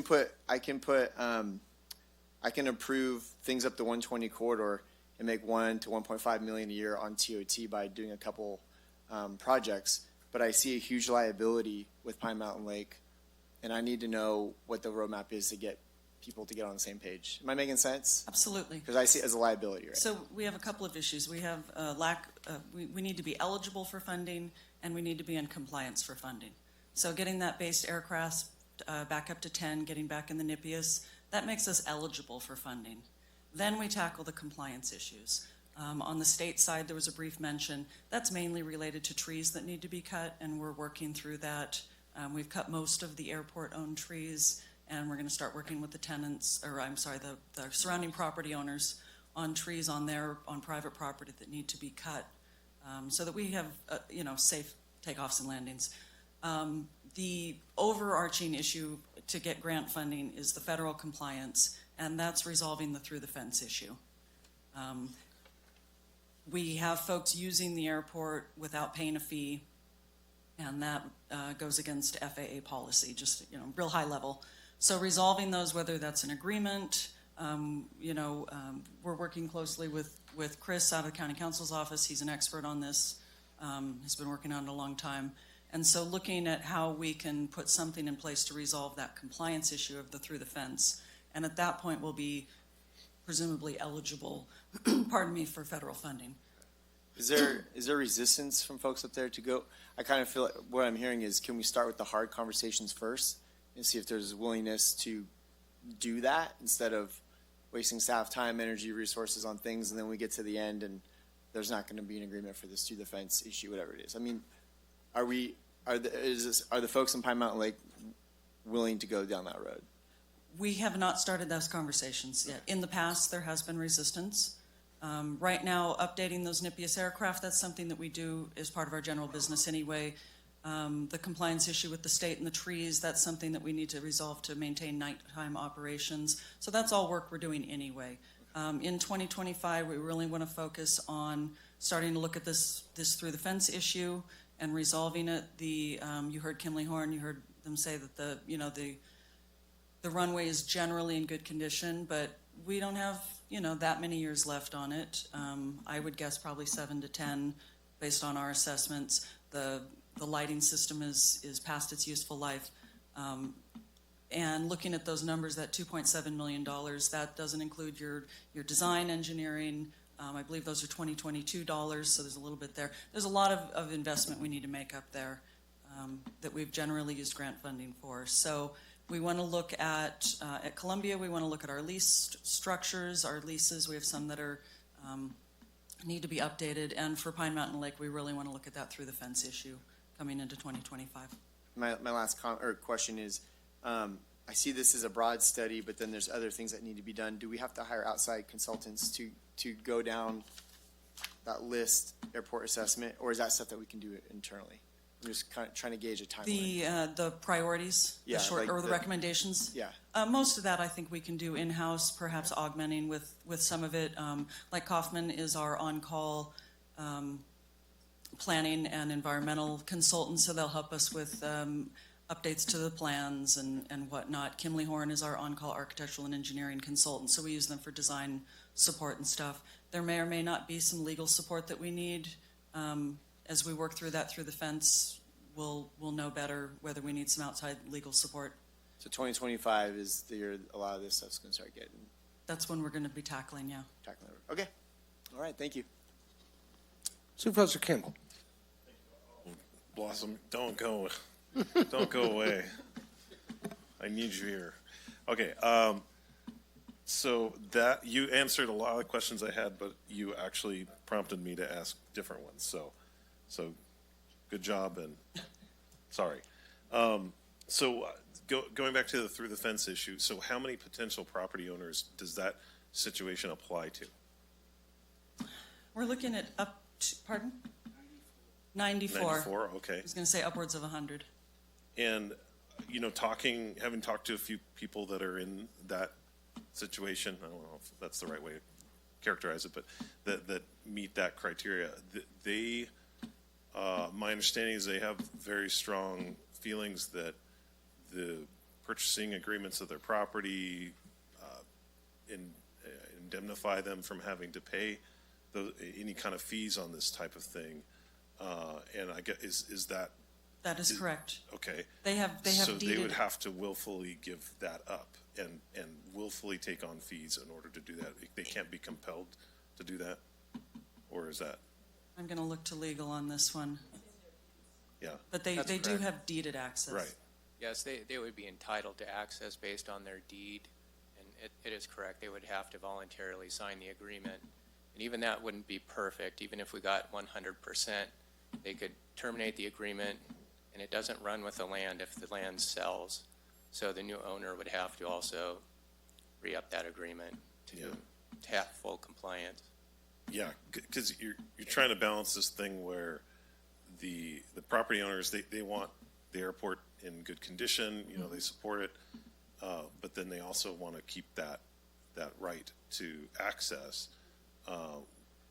What would be a reasonable cost there to the property owners to do that, or is that something we'd have to negotiate and they would have to agree to that? I believe that would be based on a fee study that we would have to do. So we'd have to do the fee study, okay. Okay. And things that we've bounced around, so don't quote me on this, could be as simple as the equivalency of a monthly tie-down fee, or I'm going to let Tanya. We have several other airports that have been subjected to this process, with the one caveat that I have not come across an airport yet that has the deeded access. With that being said, there should be a couple more points brought up. The access agreement with the FAA would not be a permanent agreement anyway. We will have to defer to the consultants, but it can be as little as 1 year. Grant assurances run for 20, so I would recommend that personally. The deeded access agreements that the access agreements with the FAA that I have come across, the most recent was Trinity Center Airport, very similar to Pine Mountain Lake, and they paid one tie-down fee per parcel per month per year. And so we are sitting on some examples of that. Okay. And then have you brought any of this up with the property owners and? I have informally during my monthly meetings. And how do you gauge that? I would gauge that 75% or more are interested in working on an agreement, and that there are some very strong emotional ties to not going into an agreement based on the moral value of having deeded access already, so paying for access they have. Would we have to get all of the property owners to agree, or would just a majority have to agree, and then the others that didn't agree would still have to pay it, or is only that group that agrees going to pay the fees? So three options. This is where it gets tricky, and that's a great question. Okay. I believe that's going to take agreement with the FAA. I don't think we have the answer at this time. Gotcha. That's fine. And I've been developing a relationship with the FAA, and I understand that a lot of real estate issues can take a while back and forth. So that's something that we could work together with the residents and take to the FAA, and the FAA can provide feedback, and we could rework it if it seems feasible. Okay, thank you. And then just one update, I guess. So I just lost it. So the memo that went out to the hangar permittees or the fee schedule in from July to June 2025, the rates are a little bit different than are in the report, just a few dollars here and there. So you might look at that and update that. But the question I was kind of wanted to get at is, and you also kind of answered this, that we need to look at increasing fees and getting it into a position where we can apply for grants. What's, in your view, the most pressing issue with PML? Is it the apron? Is it the tarmac itself? What is the more pressing issue that sets the clock starting for us? One of the most pressing issues is the trees, just because the state is very concerned about that, and so the county's been working on that, slowly taking down any trees that are in the transitional zone. Okay. It's an emotional topic because we all love our trees, and I'm looking at some beautiful trees this coming year that I'm just really sad to have to cut down, just for the record, that are on county property. And then once we do that, we'll reinstate the dialogue with the homeowners, so that we're not being hypocrites and asking them to cut down trees that we haven't cut down. So that wouldn't be something you would be using grant funds for, though, right? No, what I'm looking for is if we went through this process, had the airport in a situation where we could apply for some of these FAA grants, what would be the first ones you would go for? The first ones we would go for would be an airport layout plan, master plan, and a pavement management plan study. So we would need to, that would inform us what we would do from there. If I was going to go with my gut, I would say I'm concerned about the runway and the south taxiway. Personally, looking at some of those cracks, and the aprons also have some Grand Canyon sized cracks I'm concerned about. Yeah, okay. Thank you. Good questions, thanks. And I might add too, just talking about eligibility and pavements, and typically the FAA always looks at the runway center line and moves out from there. So obviously the runway is of their primary importance when it comes to pavement rehabilitation and management or maintenance, and then, taxiway system, aircraft parking apron. But there could be a case, and I know Zach's got a lot more information than I do on this, to where certain pavements are in worse condition than others, and the FAA certainly takes that into consideration when it looks at eligibility and funding projects such as those. Thank you. All right. Well, I got a few here.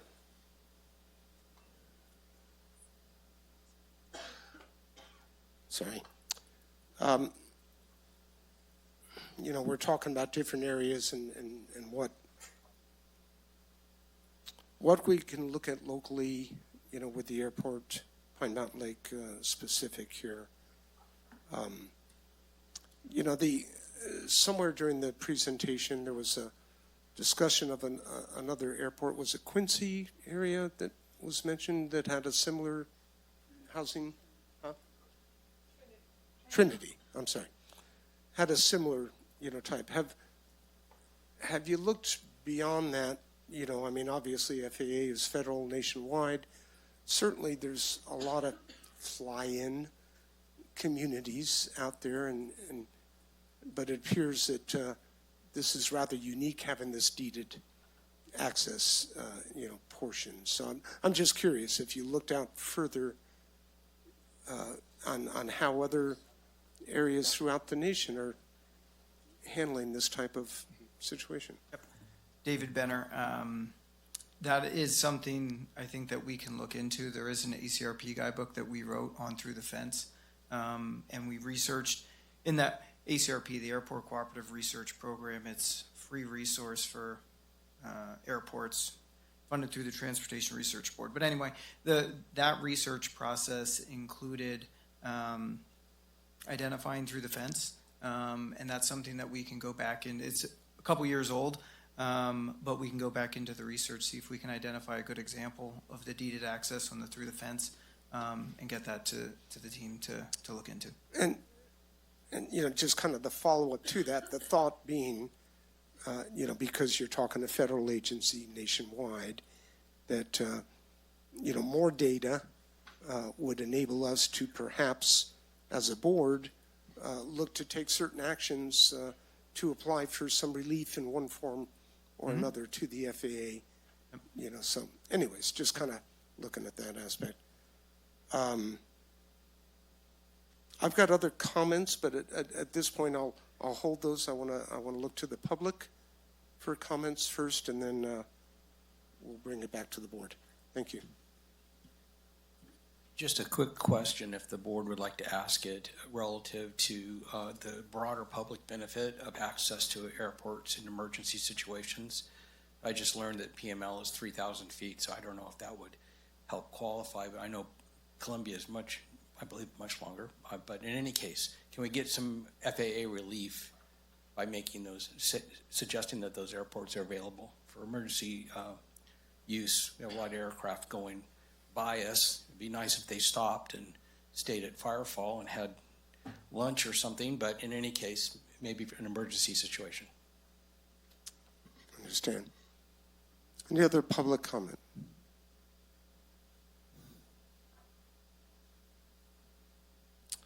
Yes, sir. Good day.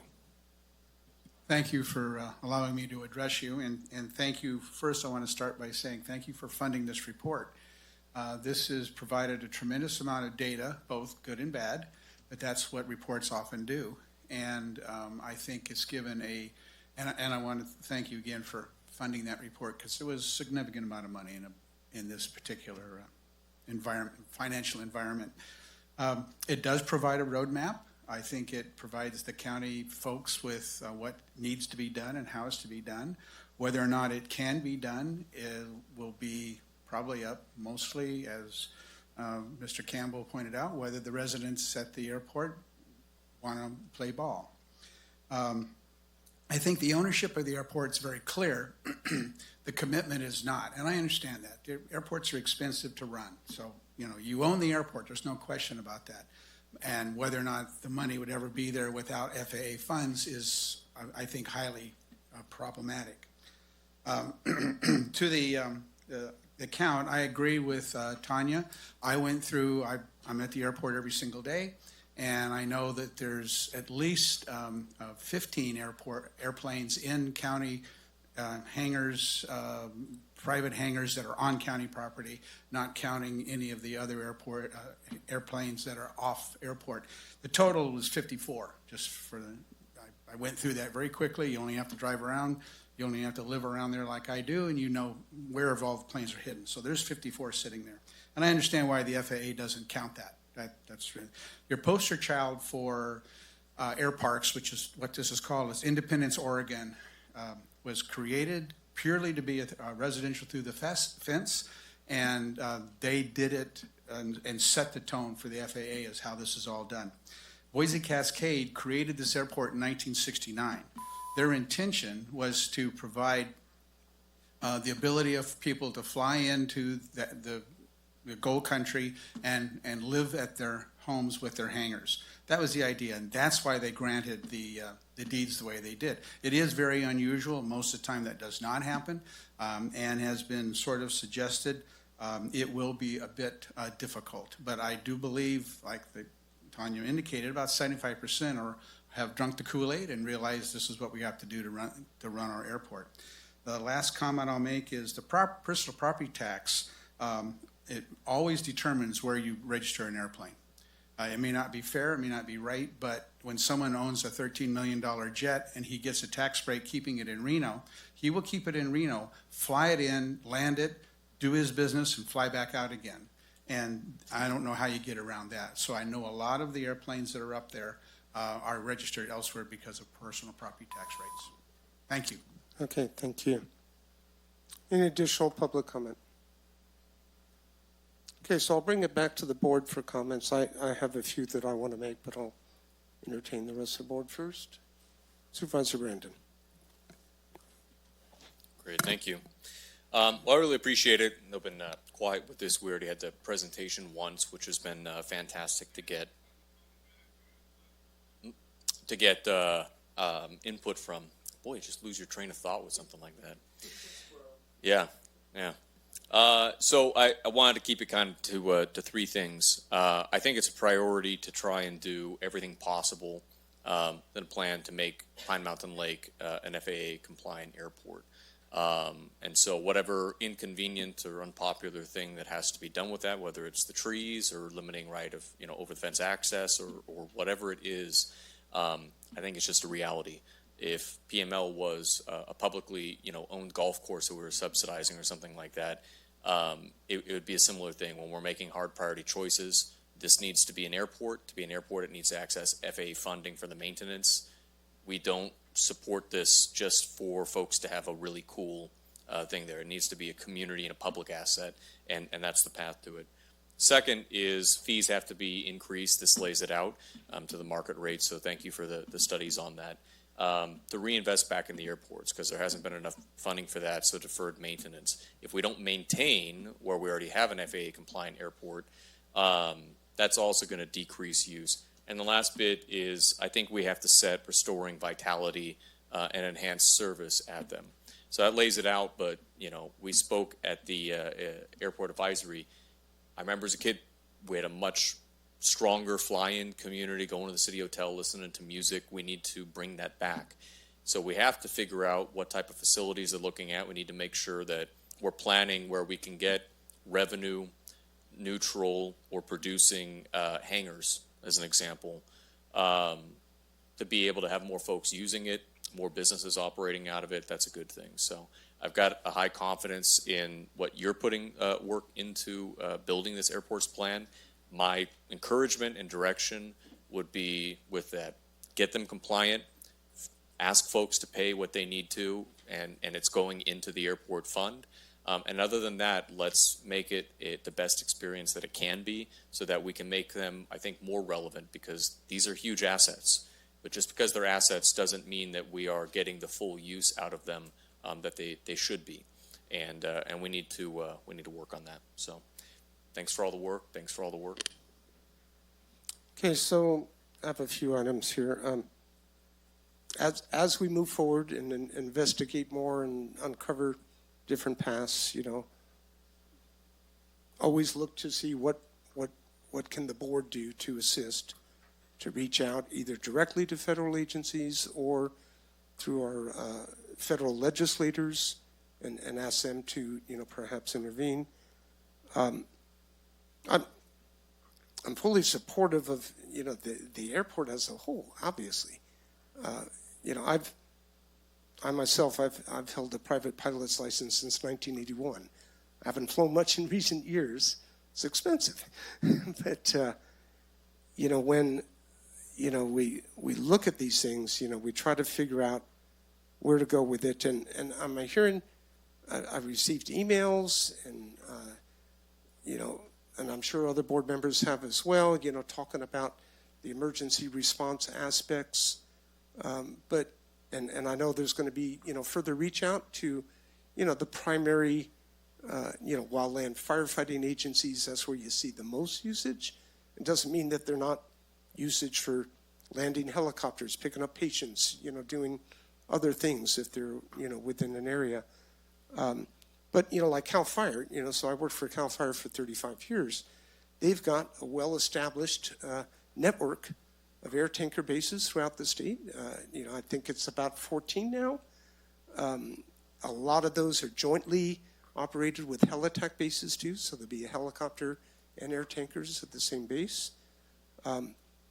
There's a reason that they're not looking at Pine Mountain Lake Airport.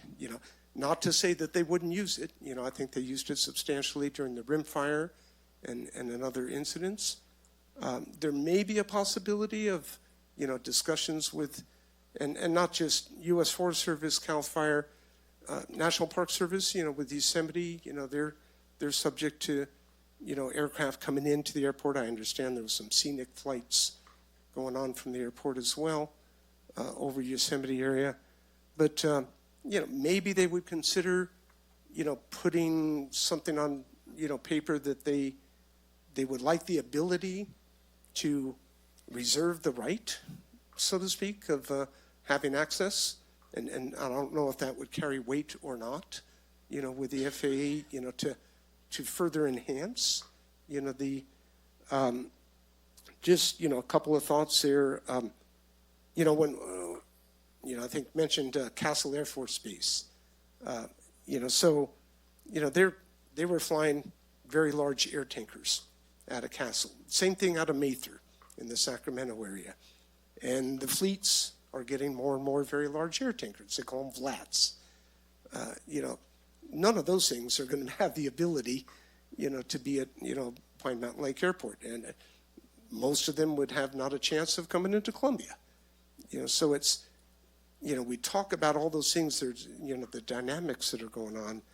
But, just if there's a way to, approach the, fire agencies, to see if that might, carry some, but really, the crux of it is coming down to the deeded access, the residents, and getting over that, and nobody wants to take anybody's rights away. They have that, they have certain expectations, and if we're looking at, a tie-down fee per month, per year, hopefully doing everything that we could, to minimize those fees, would hopefully convince, some property owners to, come around. But they, it's the old adage, right? I want you to do everything. I want this perfect airport, but I don't want to do these other things to make that happen. And so, people make choices, and they have to live with those choices. And we, from the county perspective, we have to make choices too, right? Because we have some serious budget considerations that we have to address, and we can't just keep throwing money, out there because we simply can't afford it. So, anyways, those are my comments. Supervisor Haff, go ahead. Yeah, I want to get back to our agenda item, and that I feel very comfortable when the time is right to move to accept this report. That's what we're here to do. I just wanted to give a little note on this, that when we started with this, we had a different public works director, and we started out thinking we would need a consultant. And because this project was so huge, we needed 2 other expert consultants to join the main consultant to get this produced. And I just wanted to tell you all, thank you so much for your efforts in pulling this together. It was a big job, and we're going to be reaping the benefits of it for years.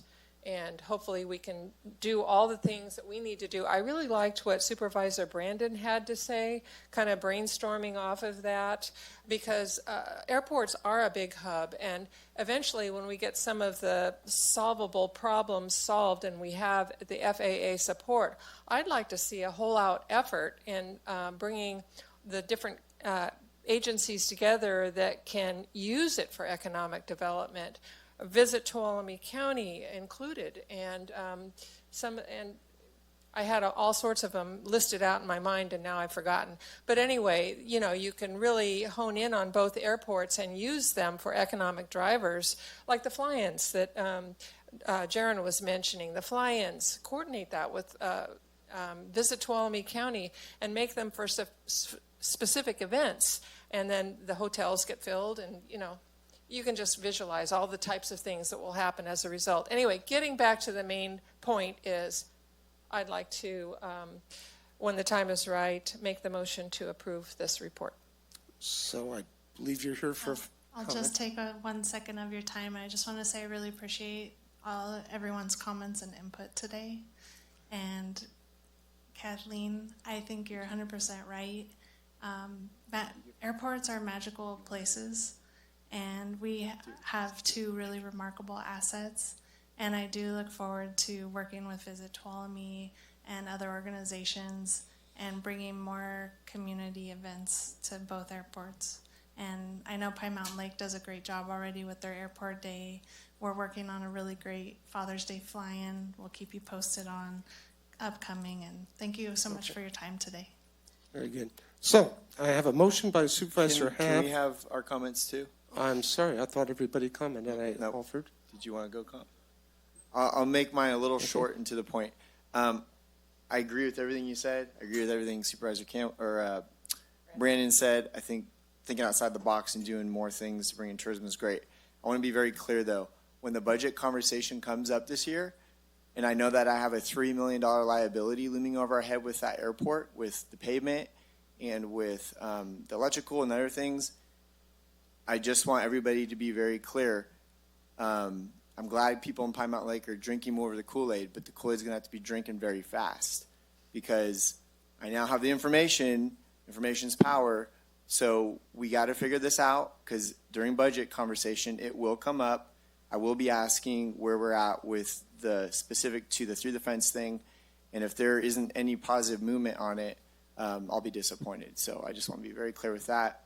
And thank you guys for the presentation. Thank you for your work on it. And yes, thank you, staff. I brought it up at the very beginning. You were newer. Blossom just took over. The ball has been rolling faster. So thank you guys for continuing the work. Supervisor Campbell. And thank you, Chair. And my comments are kind of along the same lines as Supervisor Kirk's. I think the great thing that we're getting from this feasibility study is a demonstration of the potential that both these airports, but particularly Pine Mountain Lake that we're focusing on a lot in these conversations, the potential that these facilities have. Now, it also demonstrates to me that there's a lot of work that needs to be done to realize that potential. And looking at increasing fees, I think, is a really good start. Those are things that are never popular, but I think aviation community is kind of something I grew up with. My dad was a pilot, my uncle was a pilot, my other uncle was a pilot, my grandfather, a lot of pilots. And the aviation community is very passionate and very analytical in general. I'm making generalizations, but most people will agree. And I think when you go to them with a reasonable, rational approach to understanding what is needed to keep these resources viable, I think that can really work, particularly with aviation enthusiasts more than other groups, perhaps.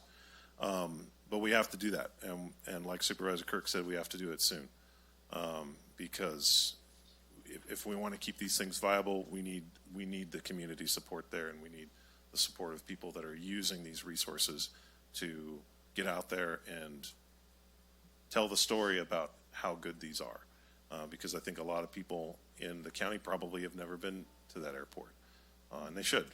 So whether we look at open house days or fly-ins or all these kind of avenues to get people out appreciating these as a resource in the community, we got to start doing that. So. Okay, any other secondary comments beyond what we've already heard? Supervisor Half, go ahead and make your motion, please. I'd like to move that we approve packaged up all my stuff, the airport feasibility and viability study along with its addendum. I'll second. You go ahead. Give it to the Columbia I got supervisor. the airport. Yeah, I was going to say, I've got a motion by Supervisor Half with I just like Pine Mountain Lake, airplanes. second by Supervisor Brandon with Columbia. All those in favor, please say aye. Aye. Any opposed? Any abstain? Okay, so we're accepting the report. Thank you very much for the efforts that went into that. It's a huge deal. There's a lot of work to be done, but we appreciate it. Thank you. We are now going to break for lunch. We will return at 1:30. Good afternoon, everyone. We will be resuming the Board of Supervisors meeting for December 3rd, 2024. And what we're going to do this afternoon is we're going to start with our item 21, and we'll take that and then get into the 1:30 appointments, 3 of them in a row, and then we'll do closed session at the end. So if the clerk could please read item 21.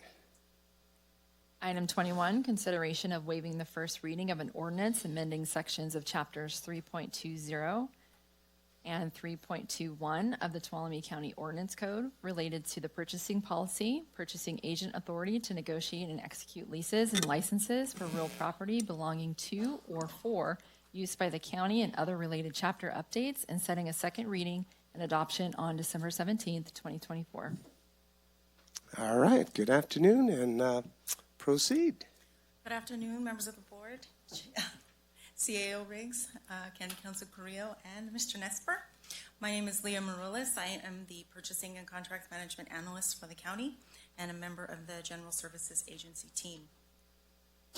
Before you today for your consideration of waiving the first reading of an ordinance clarifying section 3.20.020 of the Tuolumne County Ordinance Code regarding standards for department requisitions to align with existing county practices, and adding chapter 3.21.105 regarding the Board of Supervisors delegation of authority to the county administrative officer to negotiate, execute, and amend any lease or license for real property for use by the county in a monthly amount not to exceed the county administrative officer's signing authority as defined by the county purchasing guidelines, and keeping day-to-day business operations with the CAO and purchasing agent, and setting the ordinance for adoption at the December 17th, 2024 Board of Supervisors meeting. If you have any questions, I'm here to answer them for you. All righty, thank you. So, board members, any questions on this matter? Supervisor Brandon, did you have something, or? Okay, please go ahead. And I know if you covered this, my apologies on it. I just wanted to ask specifically about programs like SIP or any type of fee deferral. That, I think I might have to defer to Ms. Ray.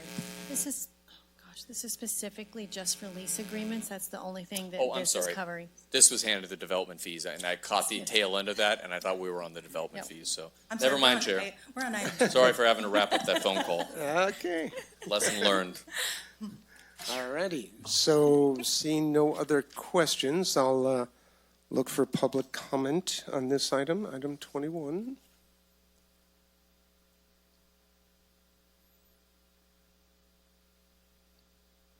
And I'm not seeing any, so I'll bring it back to the board. Any comments? And if not, we'll look for a I have a motion. comment and I'll make a motion. Sure. When reading this, I did get a little concerned as far as a $10,000 cap at 5 years is $600,000. So my question to Tracy yesterday was, could you approve a $600,000 lease without the board knowing it? And the answer was no, because it would have to be in the budget. So I just want to make that clear to the public. It's not a flippant, go spend money on leases. It's still have to be allocated in the budget, which of course makes sense. So thank you. Thank you, Supervisor Kirk. Any additional comments from the board? If not, I'll look for a motion, please. I'll move on staff recommendation. I'll second. Okay, I have a motion by Supervisor Kirk, seconded by Supervisor Campbell. All those in favor, please say aye. Aye. Aye. Any opposed? Any abstain? Okay, motion carries. Thank you. Thank you very much.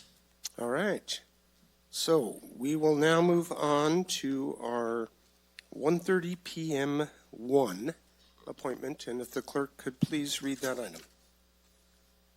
1:30 p.m. 1, public hearing to consider adopting an ordinance to update Tuolumne County Ordinance Code Title 17 zoning. All right, you guys need a moment to set up here?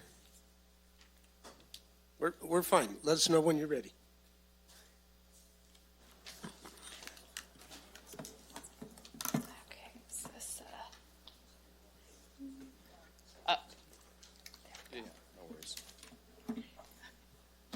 Okay, on this item, just so everybody's clear, we're opening a public hearing. All right, so ready when you guys are. Has it been read? Did she read it? I guess she must have. All right. Good afternoon. I am Natalie Rizzi, Senior Planner with the Community Development Department. The item we have before you is an ordinance with changes in various chapters of Title 17 of the Tuolumne County Ordinance Code. The Tuolumne County Ordinance Code Title 17 zoning was approved and adopted by your board on April 9, 2024, and went into effect May 9, 2024. Since its implementation, there have been items identified by staff that need to be modified for clarification. Additionally, required changes have been identified by the 2024 Housing Element Update. The Housing Element was adopted by your board on July 23, 2024. The proposed changes focus on refining definitions and procedures, clarifying requirements, simplifying implementation, and ensuring consistency throughout the document. These changes would enhance consistency with the general plan. Many of the proposed revisions are a result of the 2024 Housing Element Update. The Housing Element was adopted by your board on July 23, 2024. The Housing Element was required to be reviewed and approved by the California Department of Housing and Community Development, or HCD, for certification. One main change to Title 17 is the language regarding residential care homes, which was revised in the land use tables in various chapters. The modification would remove the limit on numbers of individuals permitted for a residential care home use. The housing element is required to analyze and address constraints to housing for those with disabilities. During HCD's review of the housing element for compliance, they noted the need to revise Title 17 to be consistent with state fair housing law. Program 3CC was added to the housing element, which identified the required changes necessary to Title 17 to ensure compliance with state law and for certification of the housing element. HCD has also issued a group home technical advisory in December 2022, issuing guidance for jurisdictions to remove constraints and prevent discrimination against group homes. The housing element also identified changes to parking requirements for residential units, residential care homes, and emergency shelters, expanding the definition of emergency shelters and for reasonable accommodations, which have been reflected in the proposed Title 17 modifications. Staff is recommending changes that were not included in your board packet. Staff is recommending to add the applicable superscript number to the residential care home use to more clearly indicate that this is permitted within a permitted single-family dwelling. This change is proposed to be made within the use tables in Chapter 1710, 1712, 1714, 1716, and 1718. The intent was to allow these within single-family dwellings. The numbers were just left off in the final ordinance that was in your packet. Here's the proposed change to Table 1710.1 to add the superscript number 7, indicating residential care homes are permitted within a permitted single-family dwelling. Here's the proposed change to Table 1712.1 to add the superscript number 1, indicating residential care homes are permitted within a single-family dwelling. Here is the proposed change to Table 17.14.1 to add the superscript number 4, indicating residential care homes are permitted within a permitted single-family dwelling. Here's the proposed change to Table 17.16.1 to add the superscript number 4, indicating residential care homes are permitted within a single-family dwelling. And then here's the proposed change to Table 17.18.1 to add the superscript number 3, indicating residential care homes are permitted within a permitted single-family dwelling. The other modifications consisted of items identified by staff to clarify requirements and processes and to ensure consistency throughout the document. Your packet includes a table summarizing the changes as well as the full red line version of proposed modifications. I will highlight some of these proposed modifications. These modifications include clarifying requirements for public water and sewer in specific commercial and residential zones, modifying definitions to recreational development for clarification and including definitions for communication towers, clarifying setback requirements for garages and other items allowed to encroach in setbacks, modifying language for road requirements for agricultural events to match the Board of Forestry regulations and the addition of noise monitoring for events, adding additional screening for storage containers, modifying notification requirements for discretionary permit applications, modifying permitted and conditional uses for clarification and consistency and to match previous code, and modifications to ensure consistency throughout the document. One proposed change is to allow mobile food vendors for 6 hours instead of 2 as a permitted use. While the time frame for mobile food vendors was increased, the code was modified to only allow this use in specific commercial districts. The previous code allowed a mobile food vendor for 2 hours in any zoning district, including residential. Since the use would only be allowed in specific commercial zones, the time frame was extended to be in line with the purpose of those zoning districts and other permitted uses. The Tuolumne County Planning Commission is the recommending body, with the Board of Supervisors making the final decision. The Tuolumne County Planning Commission considered the project at their meeting on November 20th, 2024. Clarifying questions were asked by the Commission. The Commission did not indicate concerns with the proposed revisions to Title 17. One member of the public spoke with concern with the changes, mainly regarding the residential care home use. The Planning Commission unanimously voted 5-0-0 with Commissioner Jordan absent to recommend approval of an ordinance to update Title 17 of the Tuolumne County Ordinance Code. Staff recommends approval of an ordinance with the changes as proposed in this presentation to update Title 17 of the Tuolumne County Ordinance Code based on the findings of it being consistent with the Tuolumne County General Plan and Ordinance Code. Your board may approve the project based on staff recommendation, approve the project with modifications, deny the project, or send the project back to staff for further review. And I'm happy to answer any questions. Okay, thank you. Supervisor Brandon, you had a question that you were ready to... It's on a different 130. Oh, on a different one. I'm sorry. Any questions from board members then? Okay, not seeing any. I just had one question, just general. That, you had mentioned concern of one person that was at the Planning Commission that objected to the residential care. Can you just expand on that? What was the concern? They just had concern with allowing these in all the residential zones,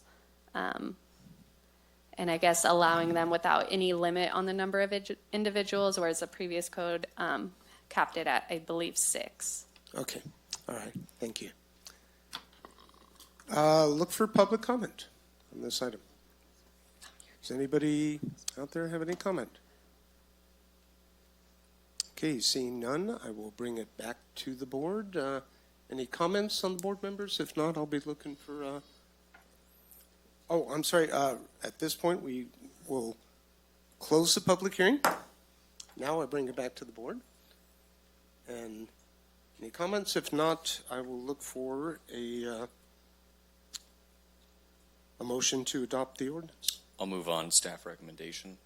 I'll second. Okay, so I have a motion by Supervisor Brandon, seconded by Supervisor Kirk. All those in favor, please say aye. Aye. Aye. Aye. Any opposed? Any abstain? Okay, motion carries. Thank you very much. All right, so moving on to our 1:30 p.m. 2. If the clerk could please read that item.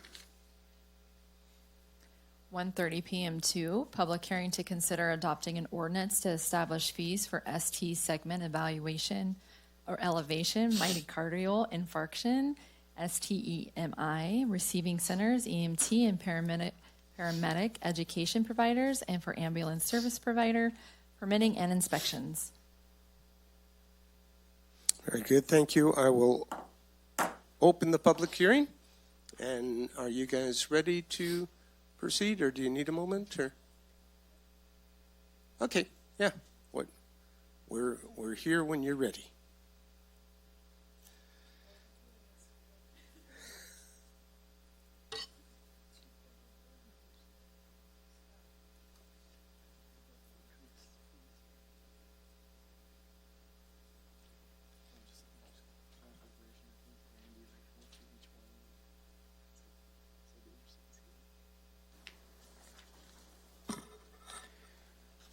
Good afternoon, Board. I'm Kim Freeman, your Health Officer and EMS Medical Director, and this is Katie Andrews, our EMS Coordinator.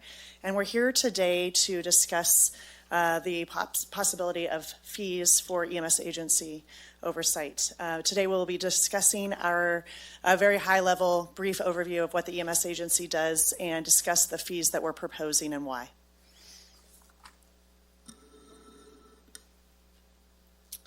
So a LEMSA, each county has a LEMSA that regulates EMS in their Could you get a little closer to the mic, please? Thank you. So each county has a LEMSA, which oversees EMS regulation in their county. Counties can have either a single county LEMSA, like we have here in Tuolumne, or it can be part of a multi-county LEMSA, which we used to be a part of. Back in 1997, we separated from the Mountain Counties EMS agency. And as I said, LEMSAs oversee all of the regulation related to Title 22 as it pertains to EMS. So as a LIMSA, there are several responsibilities that we have, not only because it is the right thing to do for the patients that call 911, but because this is what is required from the state. We plan and implement, evaluate continually, do quality assurance on the things that are going on in the EMS agency, revolving around patient transports and education and all of those items. We carry on what needs to be done by regulation, and in the case of ambulances, this includes inspections, oversight of the program, doing policies and procedures, reevaluating the implementation of those policies and any changes that need to happen. This is a very brief overview of all the things that we do. It's pretty extensive, and we report to the state on what we do.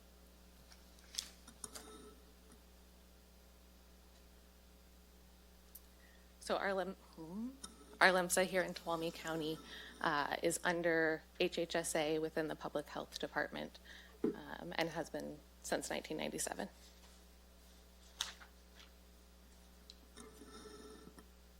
So there have been some changes going on recently in our community, which are certainly welcome.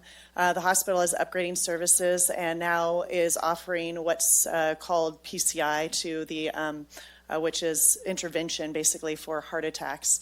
This is the reason why we're coming to you. Those heart attacks, those ST elevation or STEMI heart attacks, will be able to be treated locally. With this, though, and working with the hospital and all the regulation required, this takes on more that we need to do as the EMS agency, and for that reason, we're proposing permits. Proposing fees. In addition to that, there are several other things that haven't been adjusted in a while. So as we look at this ordinance, we're also proposing some fees for other services, such as ALS ambulances or BLS ambulances that would be coming in from the outside to help with the transports. So what is a STEMI? As Dr. Freeman discussed, it is a heart attack. This is a life-threatening type of heart attack that occurs when the coronary arteries are blocked and the blood supply needs to be reestablished by PCI. Adventist Health Sonora has recently been approved by the California Department of Public Health to perform PCIs and would like to become a STEMI receiving center, which is where the EMS agency comes in. Currently, they are performing PCIs for patients that arrive by our county ambulances, if 24/7, as well as scheduling those with patients who have blockages. Becoming a STEMI receiving center would mean that they are able to receive patients from out of county as well, and that we would not divert any patients from areas like Groveland and Long Barn and above, basically out of county like we currently do. Currently, those patients go to Stanislaus County and Modesto to either hospital there for treatment.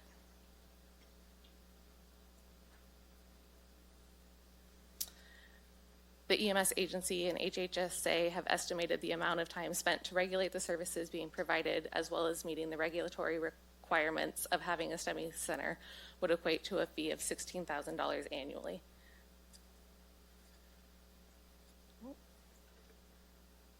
Oh, sorry.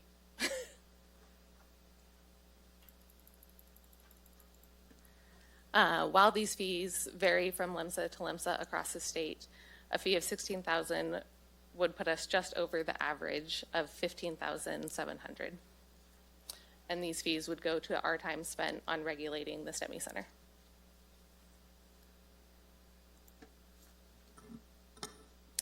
In addition to looking, when we started this process of looking at STEMI center fees, we realized that there were other fees that needed to be updated.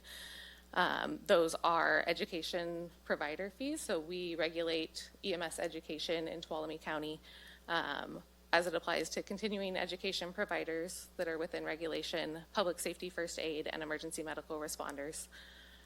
Emergency medical technician training and paramedic training should that service come to Tuolumne County.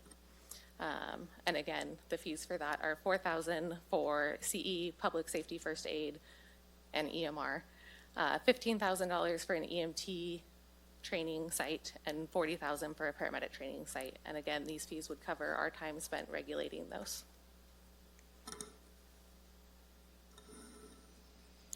And finally, the other fees that we are proposing are for permitting ambulances that are not county ambulances. For the first time in decades, we have other ambulance companies wanting to come do service up here for our people in Tuolumne County. With that involves the need to oversee those ambulances and make sure that they're doing things appropriately. So we are proposing fees for ALS, BLS, CCT, which means critical care transport. Those are ambulances that tend to have a nurse and a paramedic, so it's a little bit higher level of care than is currently available locally. We already have an air ambulance, so the air ambulance permit, and then annually ambulances need to be inspected to ensure that they're meeting the requirements. So the proposed fees that you see up there are what we are suggesting to cover the costs involved in allowing those services to come from the outside. So, this is all to ask your board to approve these fees as suggested, and we're available for questions. Supervisor Hath, please go ahead. I have a couple of questions. I understand from this weekend when I was studying everything that the $16,000 for the STEMI training or all the work that has to go into doing STEMI would be paid by Adventist Health. Is that correct? Okay. Now, can we go back a couple of slides? So the fee, is it the one? Yeah, no, go to the next one after that one. That one. Okay, the fee recommendation for EMS education. Who pays these fees? This would be the providers that are wanting to provide education. So we have several continuing education providers currently. Currently, the only EMT program is Columbia College, and we don't currently have a paramedic program, though I know the college is looking into adding one. So whoever provides these services would pay these fees? Correct. And then the next slide, consequently, these outside providers would pay these fees to the county as well. Is that right? Correct. Yeah, it wasn't really clear, and I just want to make sure. I thought that was right, but I want to make sure for the public's sake that they understand these are not fees that we would be paying. They'd be paid to us. So the county services are exempted. For Tuolumne County Ambulance would not incur these fees. Right. Okay. But everybody else would.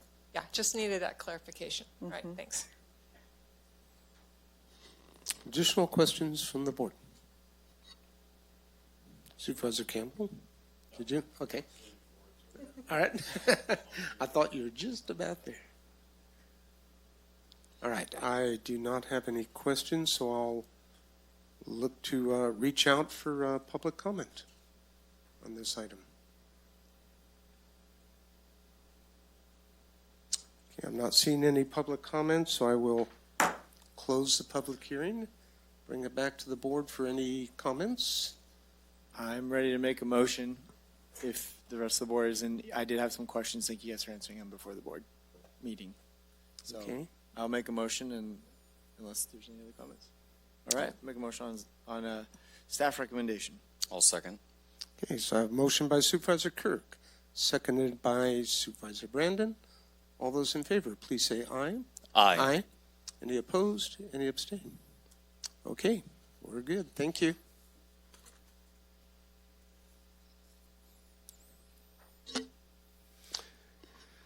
Okay, moving along here, we will now look to our 1:30 p.m. 3 appointment, and if the clerk could please read that item.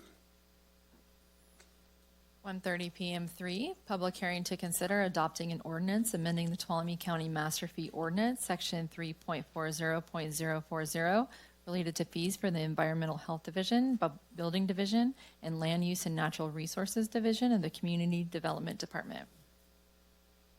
Okay, very good. I will open the public hearing. And are you ready, Quincy? Almost. We're going to load up Okay. our consultants who Yeah, are. no problem. Let us know when you're ready.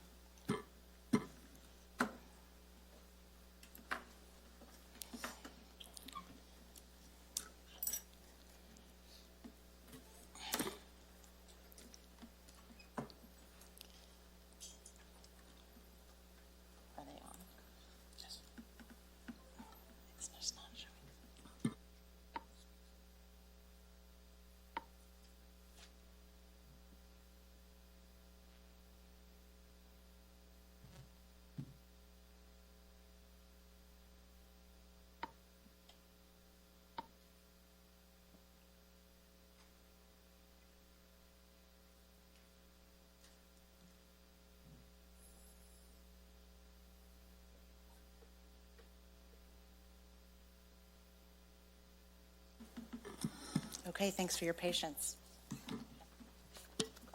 So before we start with the presentation, I just want to point out that our agenda language includes a discussion and an item that was labeled fire fee packet. And that item is not going to be heard today. And I just want to confirm with County Council that we're able to move forward on the balance without that item. Yes, Chair Goldenberg, the agenda language is sufficient for the remaining fees. There was a mishap with respect to the fire fees. So we've pulled that out, and we'll return to your board in the near future with those fee updates. Okay, very good. I just wanted, in case anybody in the audience was interested in that area, I just wanted to daylight that so people were aware. All right, so we're ready to hear. Okay, wonderful. Well, good afternoon, board and members of the public. My name is Quincy Yaley. I am the Community Development Department Director. I'm joined by Brian Bell, my Assistant Director. We also have Debbie Larson, our Environmental Health Director, who is here today to help shepherd this item through. And I'm joined on the Zoom phone by our consultants who prepared this report for us that we're going to review today. I'm Ruben and Georgia, and I'm going to have them jump in just a moment. Before I get started, I also just wanted to thank our staff. The Environmental Health Department staff worked really hard on putting the data together for this study. Also want to thank Jody and Rachel in our office for supporting us because we've been working on this for about a year now. So a brief agenda for today. We're going to go over how we started, the project history, the study objectives and methodology. We're going to go over the findings and recommendations of the fee study. And then at that point, we're going to put a pin in the environmental health discussion because that was the part of the project that was done by the consultants. And then we're going to expand on how we took the study from the consultants and applied that to other fees in our department. And try moving both. Okay, so I wanted to make sure that the board and the public understood that we started this fee study in October of 2024. The timing is important because specifically with related to environmental health is that the majority of our environmental health customers are invoiced, meaning that these are individuals who hold food permits with our department, catering permits, they might hold hazardous material operations permits with us, and we invoice those customers once a year. And we typically invoice them at the end of the calendar year and do a January to December operation. And so when we started, by the time we went through an RFP to select the consulting firm, and when we started in October, actually 2023, sorry, not 24, we started in 2023, we knew we weren't going to finish in time for the 2024 calendar year. And so it's always been our goal to bring you these fees in the fall of 2024 to implement in 2025. So we started in 23, knowing we weren't going to finish in time for that end of year invoicing, took all of 2024 to work on the project, wanted to bring it to your board at the end of 2024 to implement in 2025, because we go calendar year with the environmental health fees. And we have updated our fees, but we've been doing that internally, just sort of with internal time studies, and haven't comprehensively looked at the true inputs that go into the cost of providing a service and maintaining a program. And what we've been using is the county's adopted user fee guide. This is a document, it's fairly dated, but it is the basis of what your county departments use when we're adopting fees. And the study that we completed with MGT and that we expanded across our department is consistent with the principles and the policies in that user fee guide.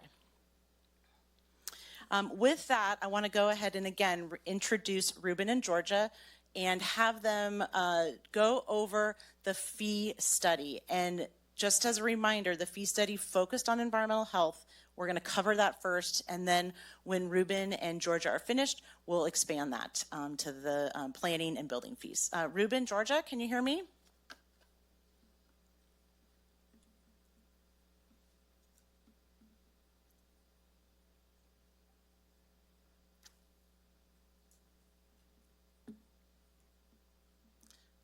maybe.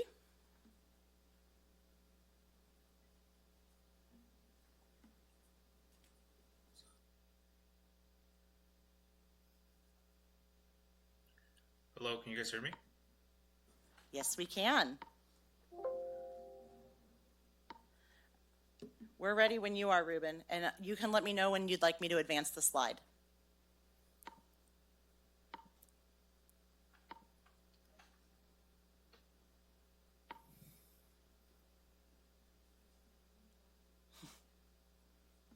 We can't hear you now, though.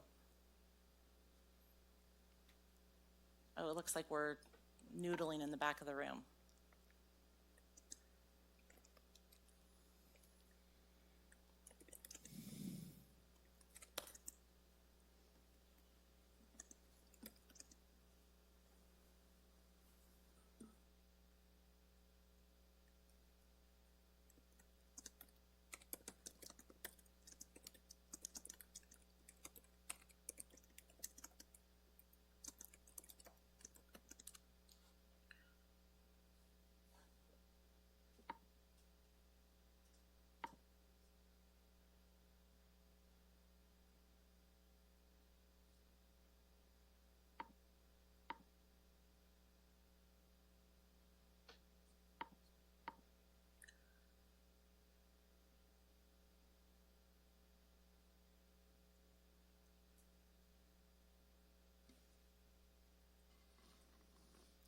We're working this out, folks. Should be just a couple of minutes.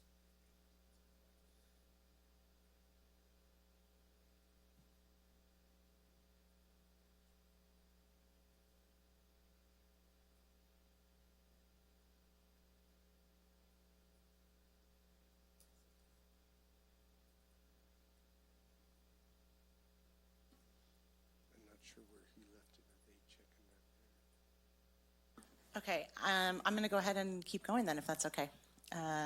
Yeah, we were just want to see if the connection was Okay. established or not. This is really going to test me to see if I truly understand the fees study. And I predicted that this eventuality might happen, so I'm ready for you if the need rises. Director by day, fee study expert by night. There you go.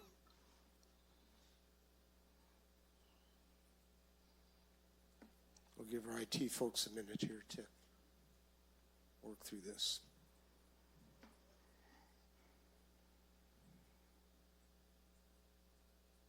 Are we able to continue without MGT? I'm sure we can muddle through. I'd love it if they joined us, but Yeah, it is what it is. That while it's noodled with. Well, let's give it a moment. The presentation was planned in this manner. Let's not jump too quick.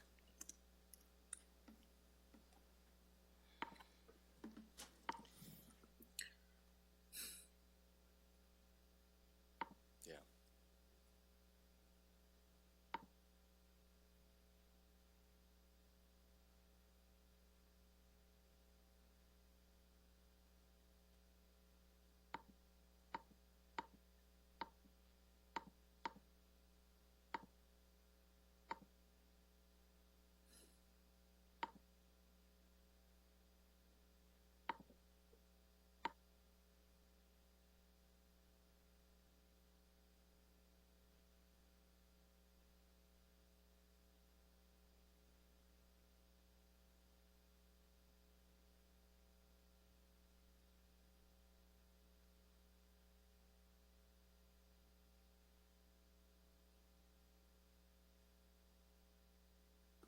Ruben, are you guys there?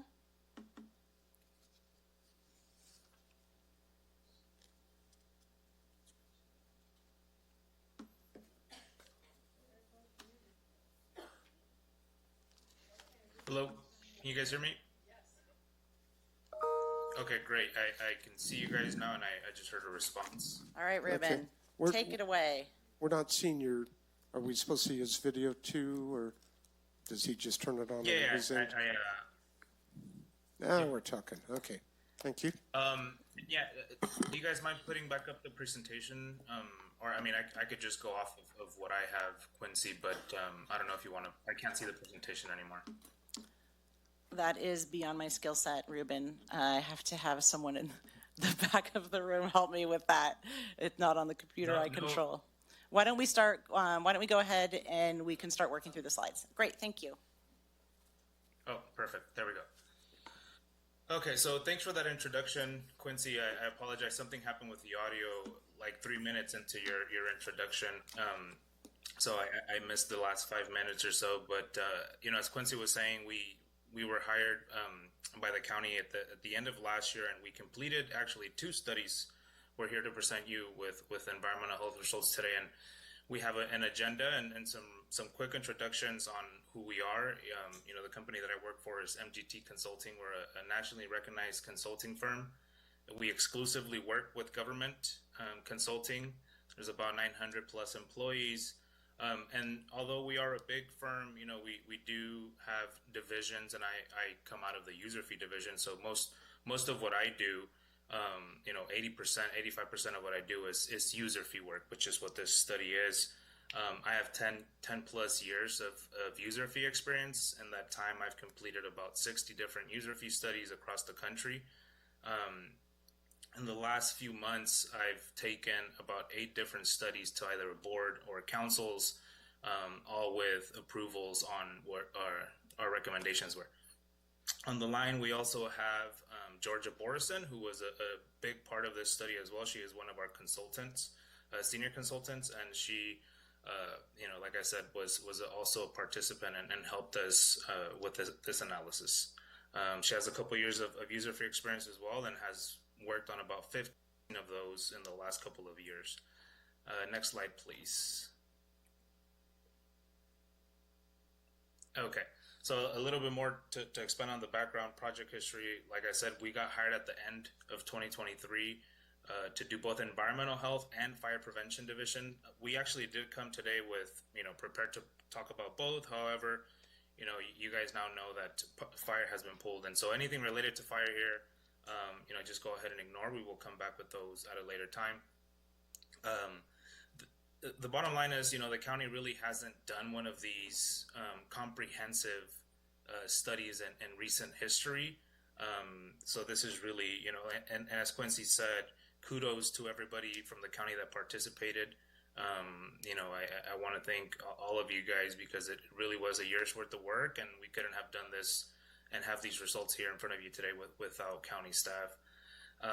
The focus of this study was related to fees for service. Fines, penalties. We did not analyze non-user fee related services such as impact fees. The fee for service is really related to labor cost, and you have staff out there that's doing the work. But we did not analyze non-user fee type of fees. And like I said, for example, impact fees were not part of this analysis. We built our models using fiscal year 2024 adopted budget figures. And like I just said, you know, this study was a hybrid of MGT working side by side with Tuolumne County staff, who was providing us with the information that we were requesting along the way.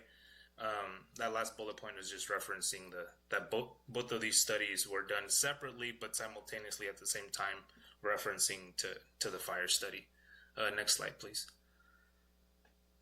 All right, so here are the objectives. I'll go through them quickly here. First thing is we have to develop a catalog of fees, your current fee schedule. We analyze that. We make adjustment to your fee schedule. Do we need to add fees? Do we need to remove fees? Do we need to restructure anything so that your fee schedule truly represents what the city's, some of the services that the county is currently offering? So that's step one is let's gather our list of fees. One of the objectives is obviously also to, you know, develop fully burdened hourly rates for the staff doing the work. So everybody in the department has, you know, we develop hourly rates for every classification within the environmental health division.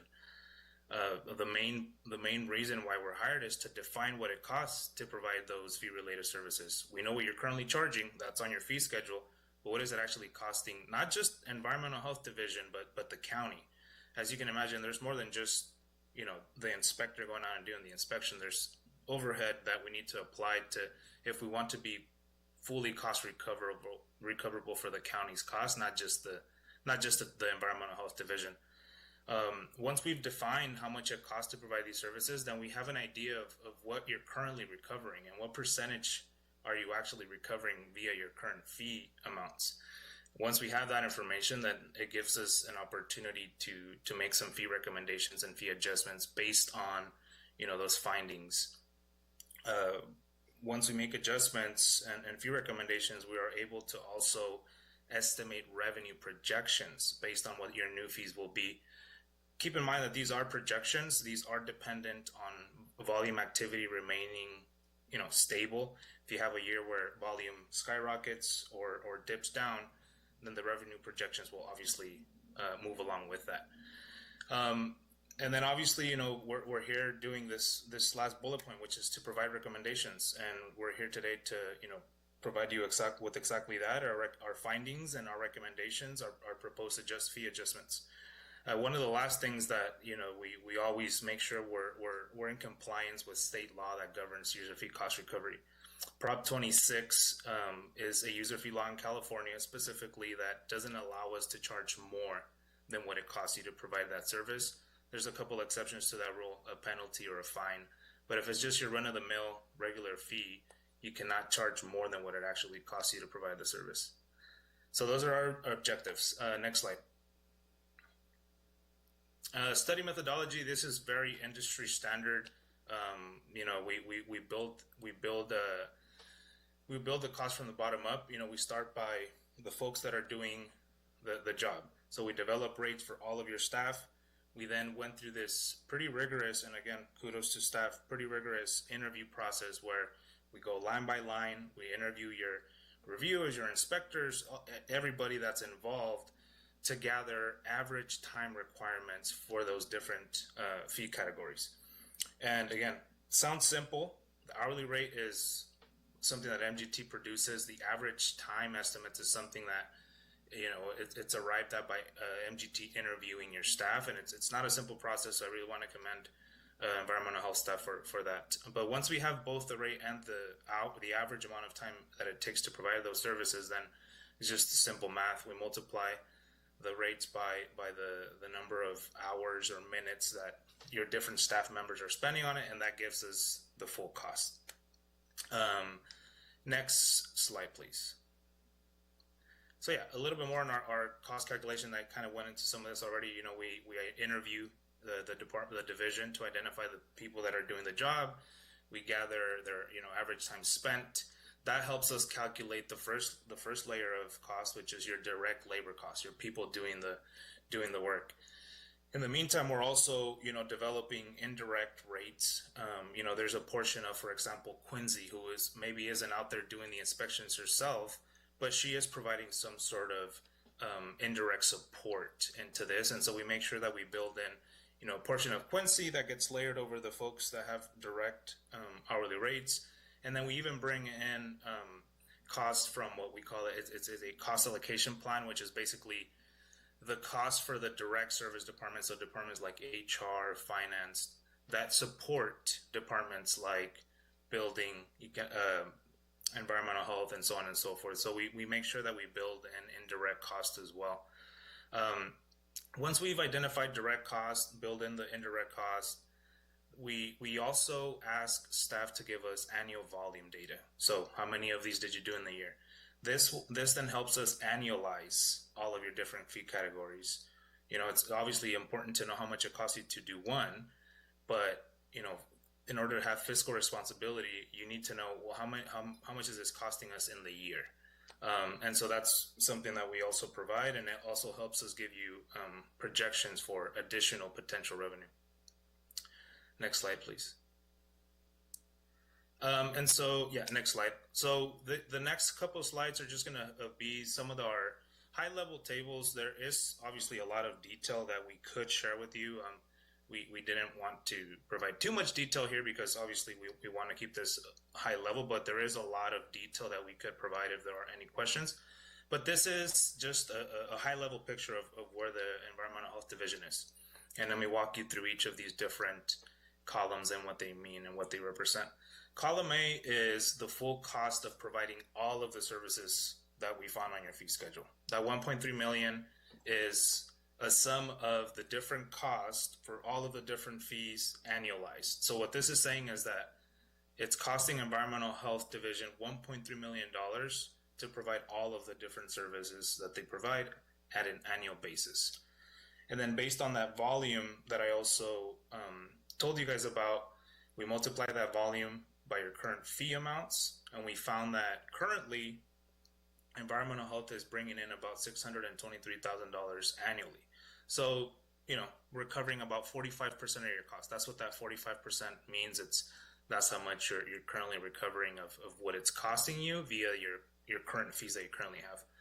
But you obviously see here the current subsidy is quite large, about half, $750,000. That's the question there is, you know, that's the potential additional revenue that we could go after and we could recover depending on what recommendations we give.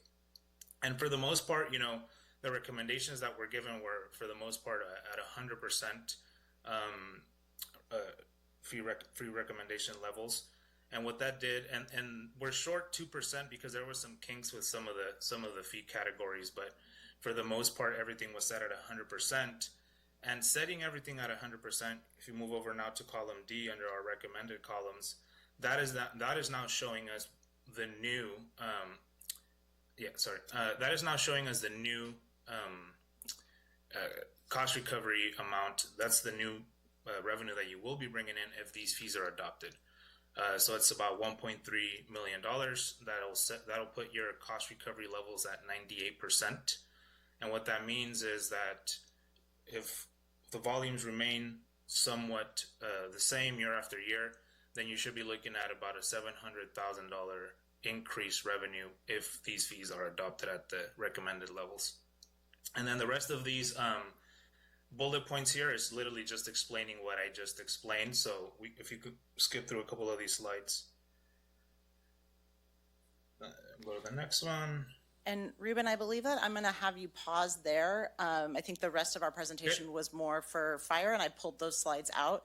And so at this point, I'm going to sort of draw, like I said, we're going to put a pin in the environmental health discussion, and I want to expand on what we did next. So, but I also just really want to emphasize that the draft reports that came back from MGT were looked at very closely by our staff, by both myself, Brian, the CAO's office was looking at them with us, and we went back and forth. We asked a lot of questions, and so it wasn't just a draft that came and accepted, and that is what you have.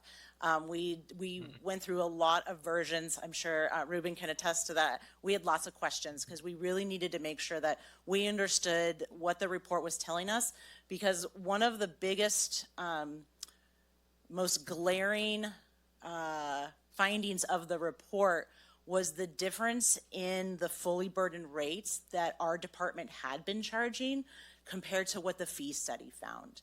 And that, I just want to say, what is really the driver of this whole item is that the fee study really went into a lot more detail on what is the true cost to provide the service. So once the fee study provided those fully burdened rates, it was not just for environmental health staff, but it was for everyone in community development. And so we looked at the rest of our rates and went, well, this is an opportunity to really show the board what those true costs are across the department.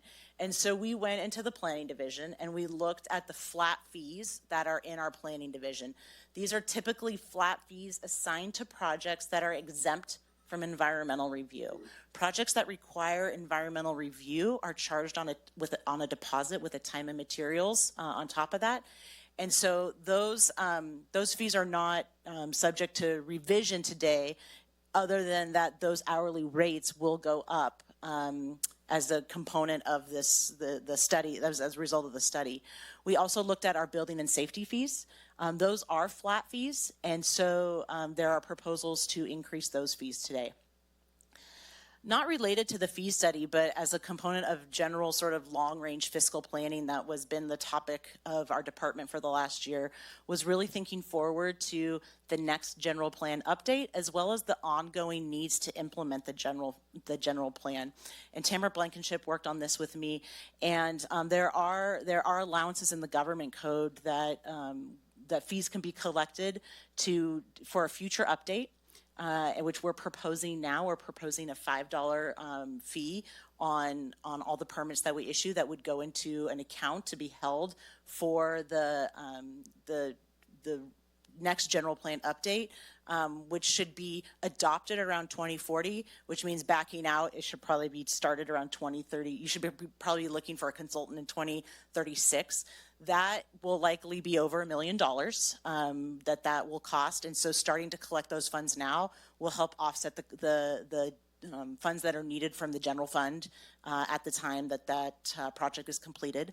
There's also ongoing programs that we're implementing out of the general plan, and we'd like to start collecting some additional revenue to implement those programs. Those could be housing related, they could be wildfire preparedness related, they could just, circulation, any of those programs in the general plan, we could be able to implement it rather than just having a document that we spend a lot of money on that sits on the shelf until the next time we update it. So on the right side of that slide, we do offer currently discounts in the planning division when you apply for one or more applications. And so that is proposed to be continued on, and that has been implemented for decades. And also in the planning division, it's important to remember that we're also using these objective design standards to move projects out of that time and materials zone and into either a flat fee or ministerial, meaning that we would just do that review at the time of the building permit. Building permits in the building division in general, looking to increase about $1 a square foot. And also codifying a policy that we currently use, which is if we have an inspector come to your house and they're going to check footings at your property, and you have a deck, a single-family residence, and a garage, we permit those all separately, but we offer discounts when we come one time to do an inspection, so we're codifying that. And we did talk about the general plan fees. So I wanted to just briefly introduce my Uncle Ty. This is him in the picture with my mom. My Uncle Ty is a contractor, and my Uncle Ty does not like the building division. He doesn't like building inspectors. And when I took this job, we had a lot to talk about because when I make decisions in consultation with my staff, the first person I think about is my Uncle Ty, because he's a very discerning contractor. He's very smart. And I picture him sitting on my shoulder asking me questions about the decisions that I'm proposing to the board to make. And so these are some of the questions that if I had gone home at Thanksgiving and talked to my Uncle Ty and we talked about the fee study, that he would have gone over with me. And so I wanted to go over those with you and the public now to the extent because some of these questions which are related to operations do relate to fees. And so that's my mom there too. And that actually is standing in front of my uncle's house, which burned down in the fire in Carmel Valley, and he just went through rebuilding. So you can imagine his love of the building department now. Okay, so one of the first things he would ask me is, Quincy, if you're telling me that these rates are going up due to these hourly rates that are being increased, what can your department do to reduce hourly rates? If that's driving the permit fees, how do we get those hourly rates down? So I've gone back into our budget and looked at year to year on why are our hourly rates increasing. And what's important for the public to understand is that a department head, just like there are a certain percentage of the total operating dollars in the county that the board has discretion over, is a certain percentage of the funds in my department that I can make recommendations for in terms of what we're going to spend on those.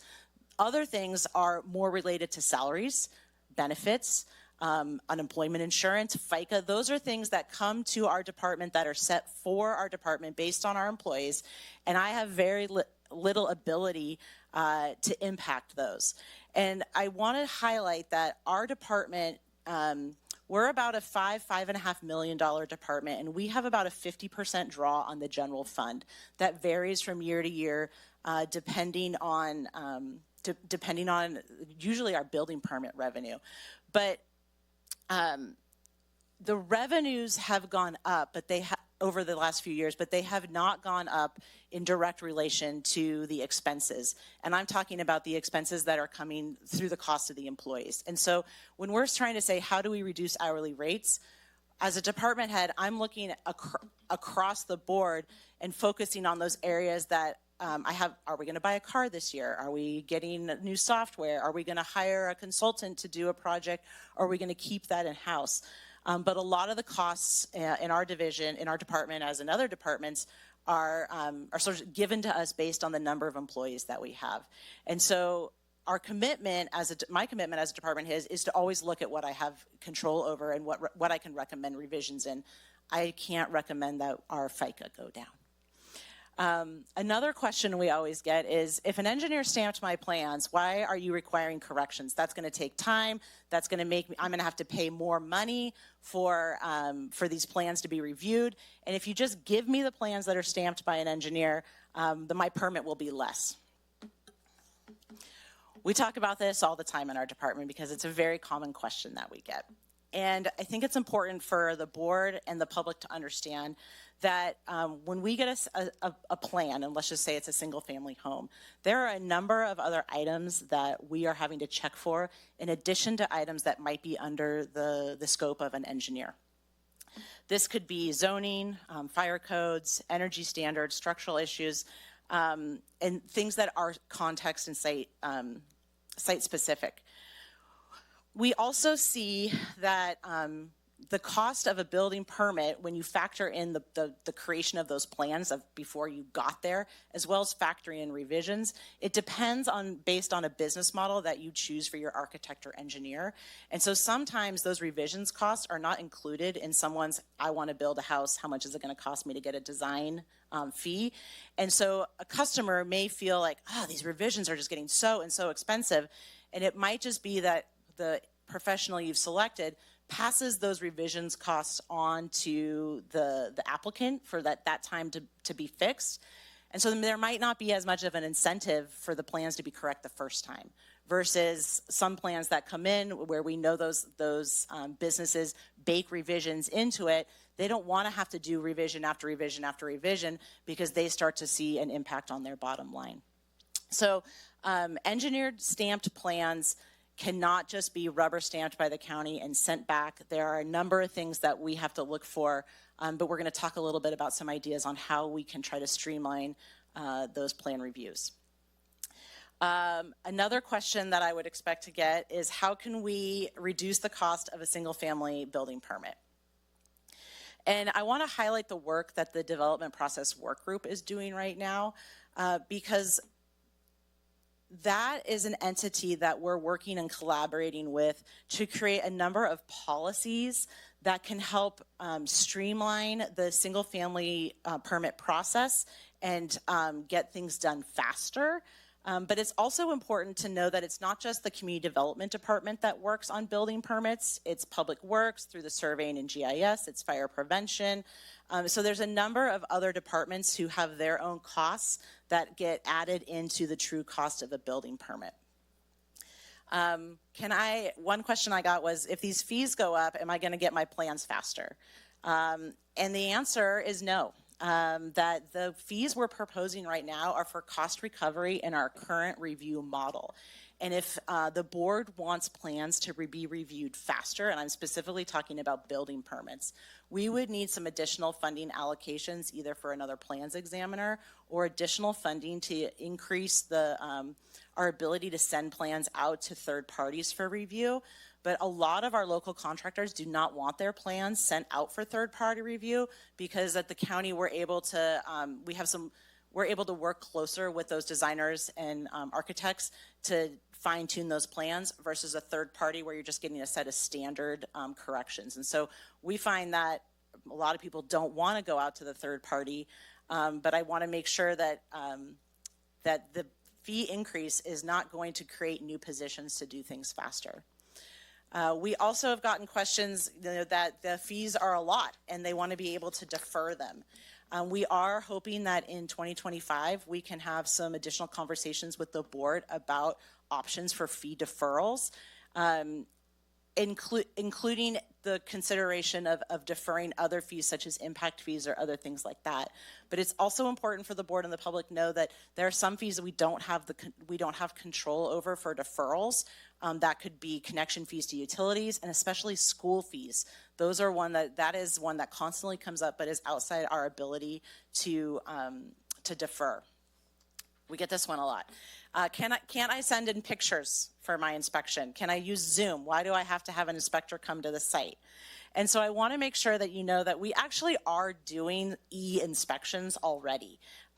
Licensed contractors that agree to photo and our process terms are allowed to provide photographic evidence for specific inspection criteria, specifically around residential generators, building sewers, HVAC installations, residential re-roofs, solar up to 15 kilowatts, water heaters, and water services. And we also provide field verification sign-offs, so remote, for residential sprinkler systems that are installed by the correct contractor. And this avoids lengthy plan review and expedites inspections. And so that's a program that we're always open to evolving, but we do offer e-inspections right now for some of our programs. And lastly is, you're raising our fees. What is the department doing to make this process better? And so one of the endeavors we would like to talk about in 2025 is creating a plan review sort of academy that we could go through an education course with our users, with our customers, architects or designers, and put them through the paces of what we want to see on plans. And after completing that course with us, then we would be able to fast track those permits because we know that they would be a lot closer to the accurate mark than someone who may not have gone through the paces with us. And so Brian and I have talked about that, and we want to dive more into sort of a certification, an unofficial certification where we can fast track some of those permits that are done with sort of pre-qualified consultants. We also are going to continue to collaborate with the development process work group to identify concerns and create solutions. And I really value the dialogue that we have there. We're continually making improvements to OpenGov based on user feedback so that we can tweak that system so it's a better user experience. One thing that we're also doing that eventually is going to make our permit review process better is by the focus on the housing policies that we've worked on this last year and that will continue to target in 2025. By helping things get through the planning faster process, a developer can bring those units to market sooner, hopefully reducing the cost to have to hold and develop that project over a longer period of time.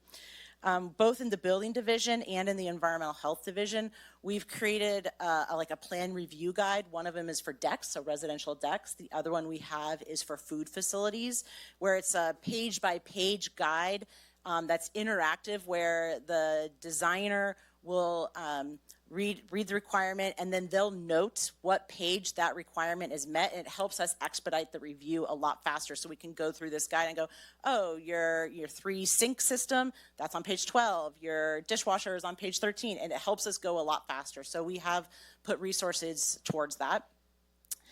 And the other thing kind of relates back to the planning process and getting those projects through faster is improving communication with our development partners, both in here at the county as well as our utility providers.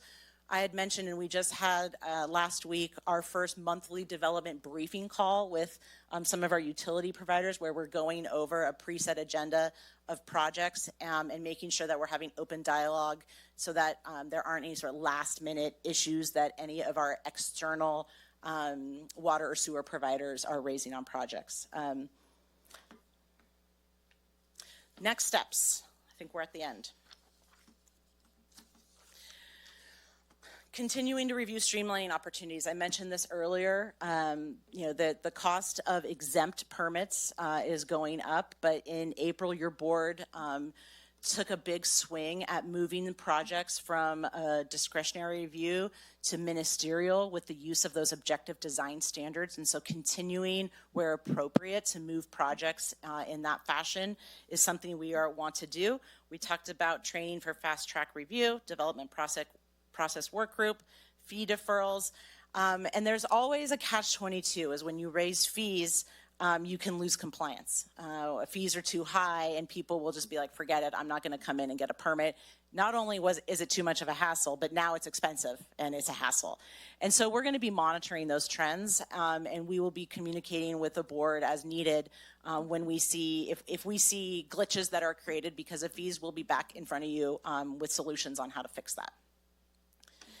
And so I just want to, again, summarize what our recommendation is 98, 100, essentially 100% cost recovery with a general plan implementation fee and a general plan update fee. We did hand out, and there are copies in the back of some minor additions to the ordinance. One is to clarify some language about the auditor's office approving hourly rates, just to help increase transparency and make sure that the fees that we're charging are legally accurate and correct. Also, bundling inspections, we've had that as a policy, and we wanted to codify that where if a business has a pool and a spa, and we're going to send one inspector, they're going to do both of those inspections at the same time. And so we want to be able to bundle that cost and give a little bit of a discount since we're just driving there one time. And so we added some language on that. Overall, we're looking both, to accomplish full cost recovery as well as long-term fiscal planning. The fees that we collect through the Community Development Department also support other divisions. So when someone pays a use permit fee, we split that amongst all the different departments that touch that project. County Council, Public Works, Survey, Engineering, Fire Prevention Bureau. So these fees also are reflective of costs that would revenue that would go to other departments, and also overall if these fees are adopted at 100%, we are estimating that we could bring in approximately $1 million, which would reduce the department's draw on the general fund by that much. So that would free up another $1 million in discretionary funding that your board can choose to do with. Lastly, no matter what happens today, it was really important for us, for your board and the public to have the accurate information about what is the true cost of providing services. We cannot charge fees that exceed the cost to provide services. And we have our recommendation, and we've appreciated the conversations we've had with our customers. But ultimately, we wanted to make sure that your board was informed about what has been happening and what our proposal is to fix it. And with that, I'm happy to answer any questions that you might have. Thank you. Who would like to go first? Supervisor Heff, go ahead. Thank you for that presentation. It was quite extensive, but not as extensive as all the written material that you provided us. So thank you for summarizing a lot of it. I have two questions. I got when you were making the presentation about the $5 fee for the next general plan update, but I saw on your slide there that there's also a $5 fee for implementation of the general plan.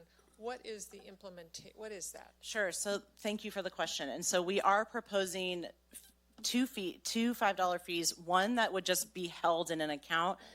The other would be for programs that the board wants the county to do. This could be let's just talk about housing. This could be initiating county-initiated zone changes, which is a policy in the housing element that the county is going to go through and rezone properties to increase properties available for housing. Funding could be pulled from that account for that type of effort.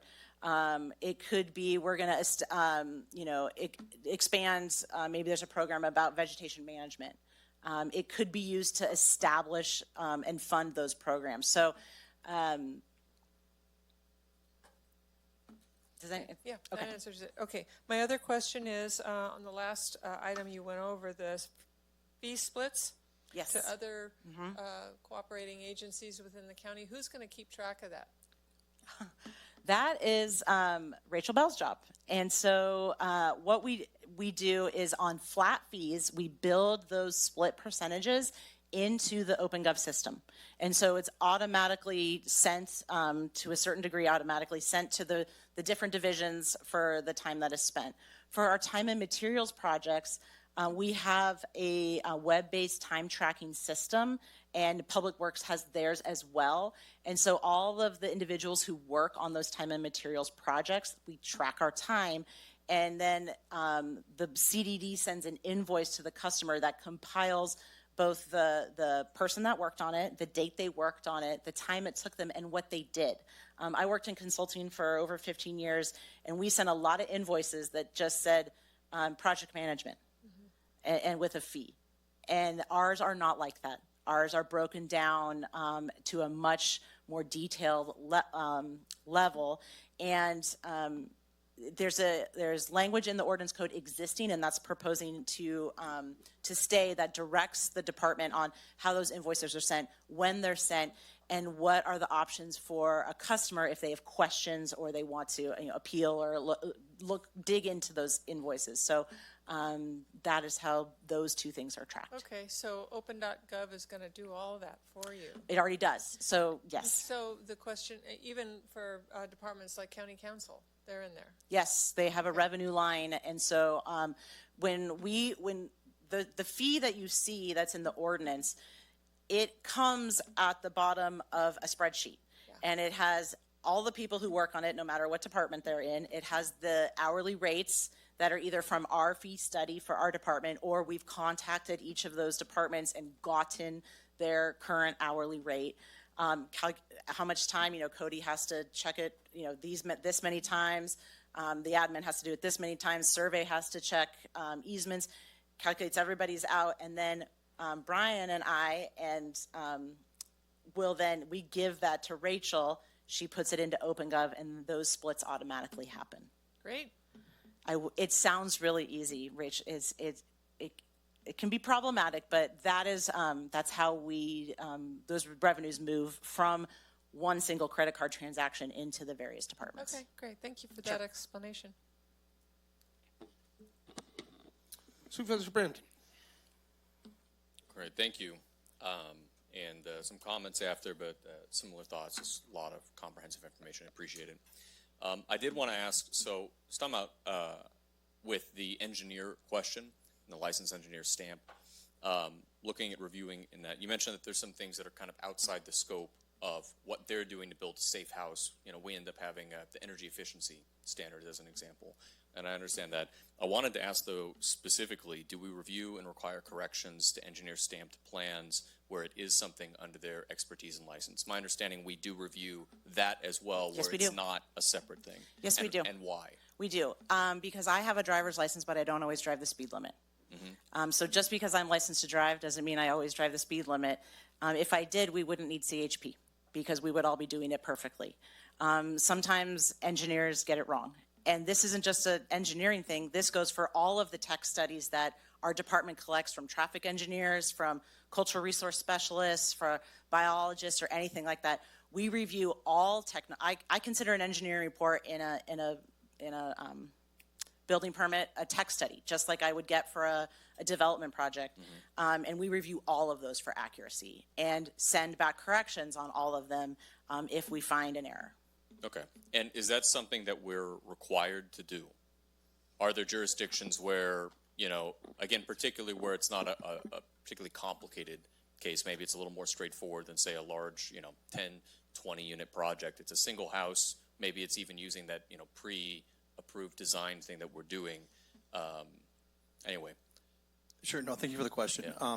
So yes, the code requires that all project documentation be taken under review for code compliance. Code compliance is structural reference standards are coming out of the building code. Those structural reference standards have very set criteria on how analyses can be completed. Unlicensed individuals are not authorized to provide structural reports or engineers' reports. That is not something myself or any of our staff do. What we do is simply identify what sections of code were required for a given situation. We evaluate what was provided, and if that specific analysis or criteria met code, and or if that was applied to the working drawings appropriately. So you've got two different sets of documents. I have the calculations provided by the engineer, then I have the working drawings that may or may not have been prepared by that engineer. Did this information transfer to this document in the proper way? So the engineer's work may be 100% on point, but did it get transferred over?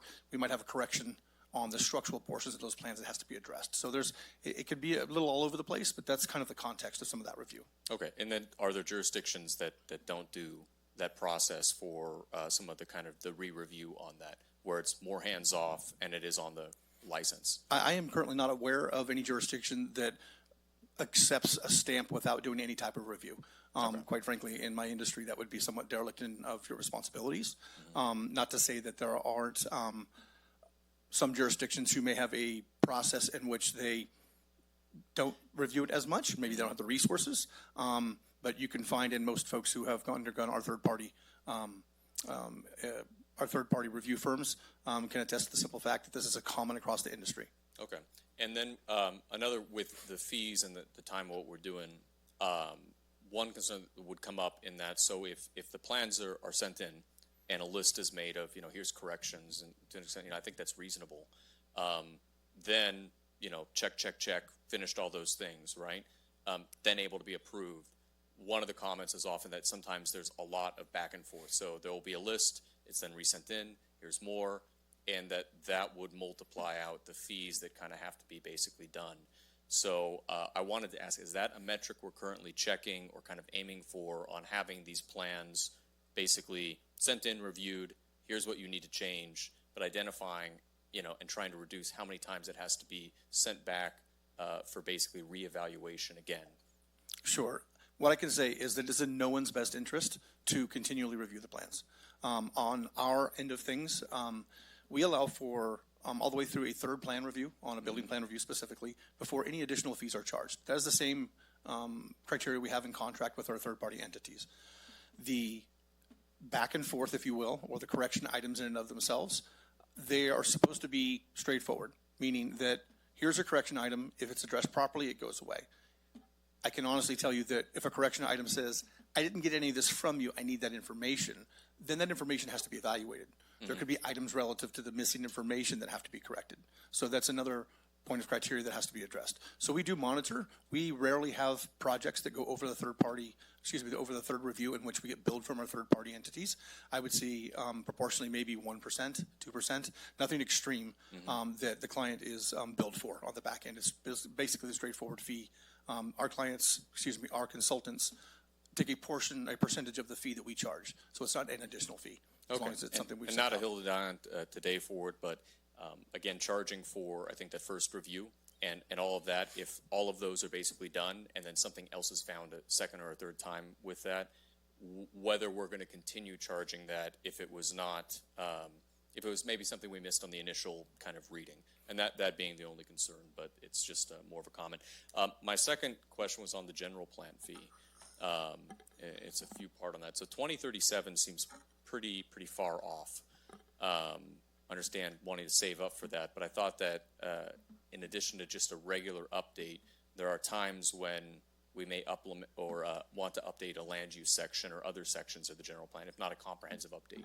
So is that only covering a comprehensive update, or will this also be available if, say we did Title 17, the housing element, now we want to go to the land use element, or something else that affects housing but maybe is not regularly done? My intention is that it's for the comprehensive update, but it is to update the general plan. And so if there was a time that the board wanted to draw from that, then that, and it was within the scope of what is written in the ordinance code, that would be a choice that the board makes.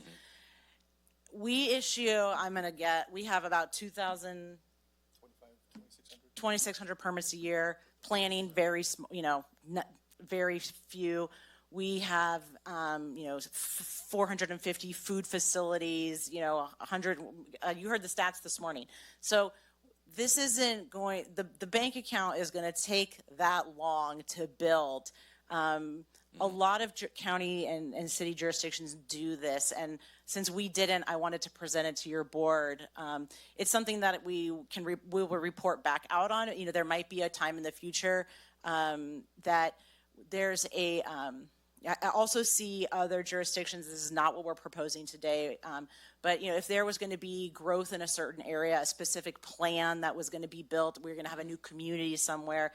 Oftentimes fees are then tied in through that specific plan to build out that community. And so there might be location specific fees that are created for different purposes. So my intent is thinking more long term. But yes, the housing element updated every 5 years. Certainly, community elements being one example too. Yes. Of kind of other areas that we're certain. Well, so looking at $5, $10, you do 2,600 per year, so 26,000, per year roughly. And you multiply that over what 12, 13 years if it's 2037, around there. And you mentioned it may cost $1 million to do the plan, so it doesn't seem to be in line with that, and that there wouldn't necessarily be additional money. And that's just the general plan review. That wouldn't cover, for example, the current implementation, which is on there because that's split, and it wouldn't cover updating then to some of the ordinances, which has been a challenge. Yes. And, Supervisor Brandon, so I appreciate what you're saying, and when I started this effort months ago, my eyes were big, and I had stars over every type of fee that I could have legally thrown out there to start putting on project technology fees, GIS maintenance fees, and a $5 for a general plan update fee will not cover the cost in 2036. Given that this is what I feel, and I think my customers would say that this is a pretty big change. And given where we are, I didn't go all the way. I didn't tap every potential revenue funding source that could be tapped. I would like to report out on these as time goes on and give future boards opportunities to make adjustments as needed. I appreciate that. And only to say, too, that I know the direction was clear in bringing this back, and I think this is something that have to do with the county's financial health and CDD's financial health, but it is something somber. It's not something that's, there's a cost to what we're having to put onto these things, and it's not a fun decision for anybody to have to make. I did want to ask one last question on the general plan fee is why flat $5 as opposed to a percentage basis? So somebody comes in, they do a whole house, they're paying 20 grand or 10 grand, whatever it would be, they're still paying $5. I go get a water heater permit, I'm paying $5. It seems like that would be more fair to do a 1% fee.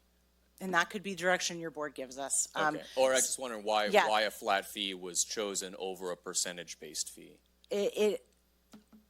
Again, I'm just going to go back to the fact that I feel that I'm taking a big swing here in terms of fee updates, and I wanted to be really mindful. I wanted to be as mindful as I could, and to give the board the data, knowing that while we're proposing cost recovery in our user fees, I really wanted to get these implementation and future general plan update programs started, and felt that it would be that it would be more tolerable possibly by not doing a percentage and just sort of let's get it started. Let's watch the permits. Let's see how revenue goes over the next few years. Understandable. We might have maybe more discussion on it after, Certainly. But only to bring up too that I know when we first started, a general plan update had been done, but the ordinances were very out of date, especially with what the state had done that was supportive of housing,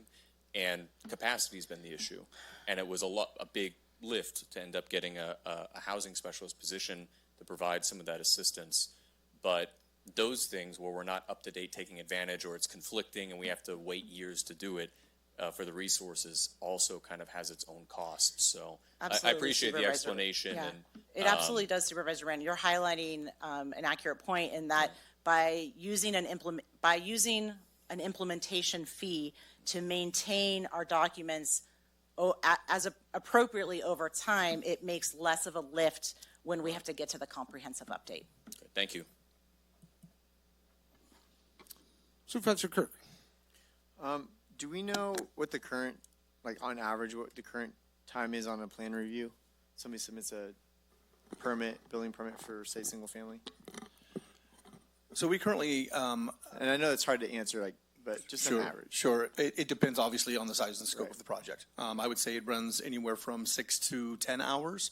We set an average turnaround time of 8 hours is the expectation. We don't expect anybody should spend more than 8 hours on a building plan review for a single family dwelling. But again, we have 6,000 square foot additions in Tulloch Lake. I mean, so that just really depended on scope. Okay. And then on engineered stamp plans. And that's for first review, sorry, just to clarify. Yeah, on the first review, and then there could be corrections. Correct. And then a couple, okay. So if the average has some corrections, it comes back, is it another 8 hours, maybe 4, maybe 2? It would be reduced up, providing, again, I'm not going to hold you to your. No, for sure. Providing the quality of the drawings. I mean, it really is, if it's garbage in, it's garbage out, meaning that if we get a set of drawings that's really lackluster and a lot of attention has not been paid to the details and requirements that are required to be on those plans. Our first review is, I need a whole bunch of this stuff, and it takes me quite a few hours to get there to tell you what you're missing and or what you didn't do properly. So when that comes back in, now a comprehensive review has to be done. So there are instances in which the second review can take longer than the first review, simply based on the quality of the drawings that are received. On average, what would you say that? I would say on average it would be less than. If it's taking the average designer and the average level of corrections, I would say you take that 6 to 10 hours and you take that down to about 4 to 6. Okay. Okay. So I'll just say 5. I'll just say for an average. Okay. On the engineer stamp plans, and sorry if you guys discussed this with Supervisor Brandon, but I know that we have to review the plans, and it's a requirement. But what is the requirement for engineers to not also follow zoning codes, fire safety regulations, energy efficiency? Where is the state code responsibility also on them? Are they responsible for any of that? Sure. The Board of Professional Engineers governs, obviously, licensed engineers. I'm trying to think of a proper way to say this. Sure. It is everyone's responsibility. The engineer, if they're the ones who are also the draftsmen, because we have some of those, where engineering firms are also the draftsmen for the drawings. But all too common, it is a draftsman with an engineer, or an architect with an engineer, so they're two separate entities. So, I think you answered those. So it is their responsibility to make sure that they're following all the codes, just like you guys have to apply them. Absolutely. Okay. All right. And then on the inspection time, on average, how many inspections do we maybe get done a day? How many inspections do we conduct in a day? Yeah. I would say on average we conduct anywhere from 30 to 40. It really depends on the time of year, weather inclement. And that is really, I'll be honest with you, with current staffing levels, that is reduced a bit just based on the ability to do them. I can tell you today we had to cancel approximately half dozen inspections. Right. Is that because of the hiring freeze, the one, or we just lost that position? It was a retired position and has been frozen so far. Yes, sir. All right. No, I'm just asking that. I'll do my comments there. I'm asking that because when I did the average of all the rate increases, some of them were negative, some of them were up by 100%. The average that we're raising rates across the board, if we were to do the 100% thing, is 33.13. So I'm just trying to get some averages to work with in my mind. So that's it for my questions. Okay. Supervisor Campbell doesn't have a question at this point. I had a couple. One of them was I wasn't quite clear on the deferred payment of fees. Can you just kind of explain that? Right now, I'm going to talk about what we want to look at, and then I'm going to have Brian answer when certain fees are due for building. Is it building permits or all fees?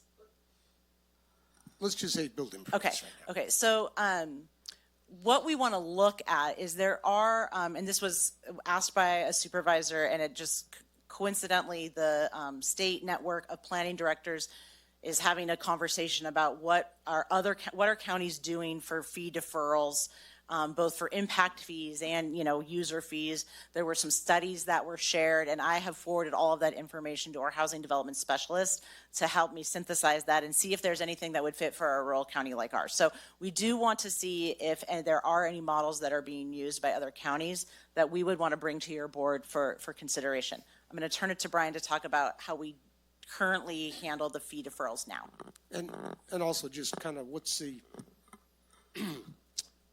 advantage or the premise of doing this?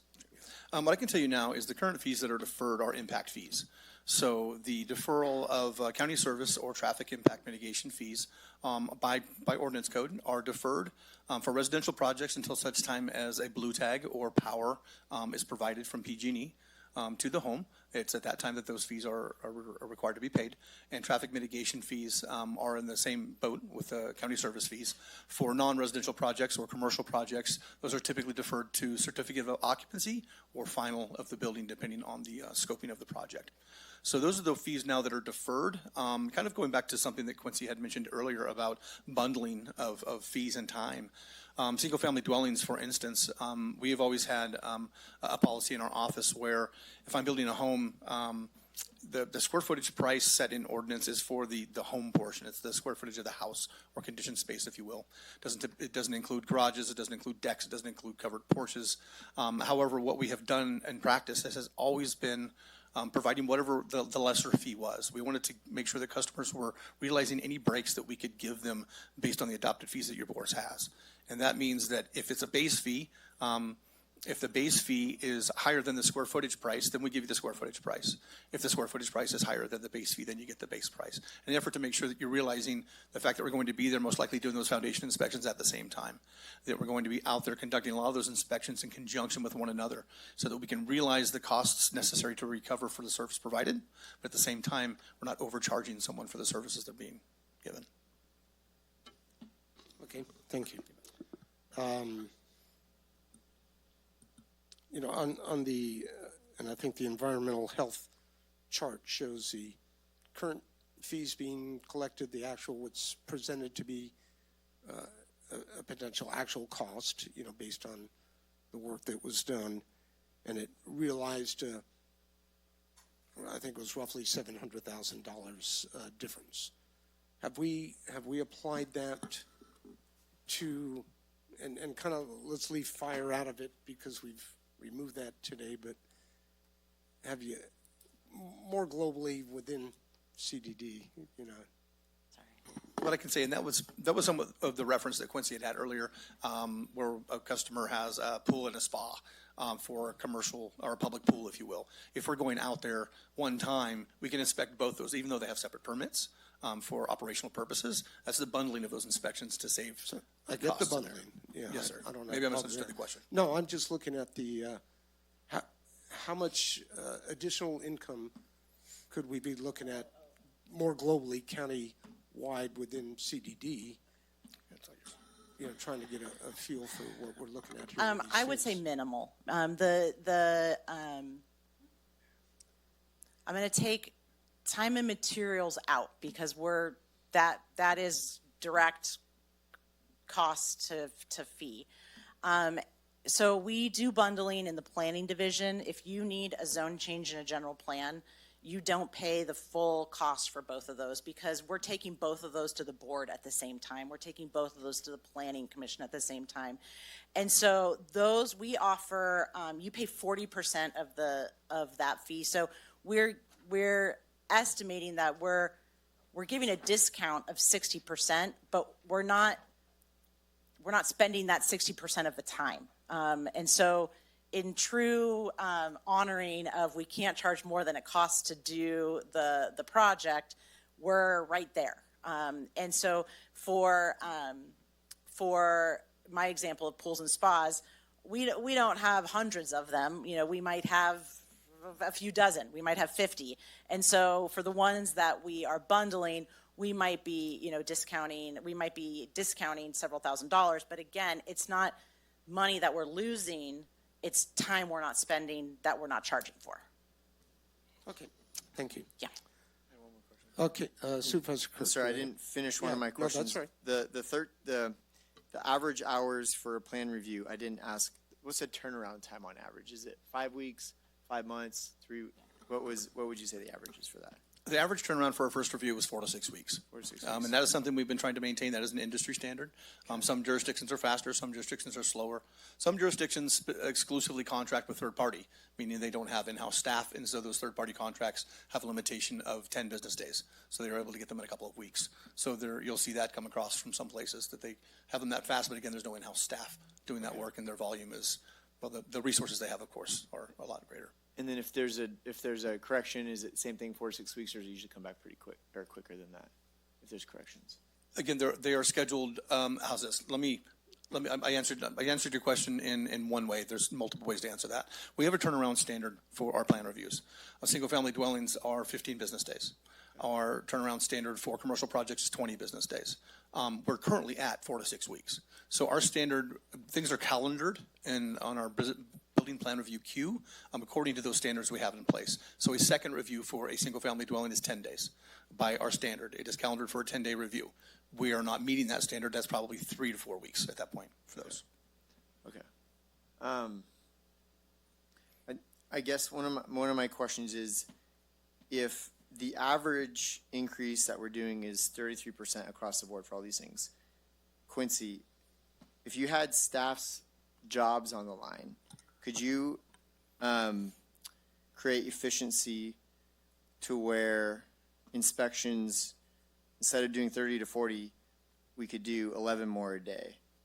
On plan reviews, could we reduce that by 1.65 weeks? On engineer stamp plans, could we hold engineers more accountable for the same stuff that you guys have to review? I guess what I'm saying is, if we're going to increase fees by 33%, but we're saying that we're not going to increase productivity, can we increase productivity by 33%? You want to answer? Sure. He asked me. I'm going to defer to Brian. Sure. Because honestly, like, the 3 options I have are eliminate $1.3 million worth of staff, increase fees, create efficiencies, all 3 of the above. And So I'm trying to understand. Yeah, so eliminating $1.3 million worth of staff. You don't need to answer that. No, How about well, efficiencies? this board, the next board, some board we have some budget items in front of us, and let's just say CDD ends up with a few cuts. That's going to reduce those sort of non my choice. Not that it's my choice. I'm recognizing it's your choice, but I'm just saying I give you a budget recommendation. That's gonna change non my choice expenses very little. Very little. And that would have a very small impact on hourly rates. And we eliminated 3 positions in CDD. Let me help you out. We're going to talk about these things, streamlining things. Do you think we can get to 33% efficiency rate with some of these items like I described, with permits, with inspections, with whatnot? By implementing these things, can we get to that? Because I'm hearing your question as if we increase fees by 33%, are we going to increase efficiency by 33%? Is that with some of the things we're implementing? Yeah. Got it. Well, how's this? I would say that implementing some of the things such as the fast track process over time, of course, it's not an overnight adjustment. That would be the hope, is that we could make those things go a lot faster. We would have higher quality plans. We would have more informed folks in our community helping to improve the quality of those, thereby streamlining everything that much faster.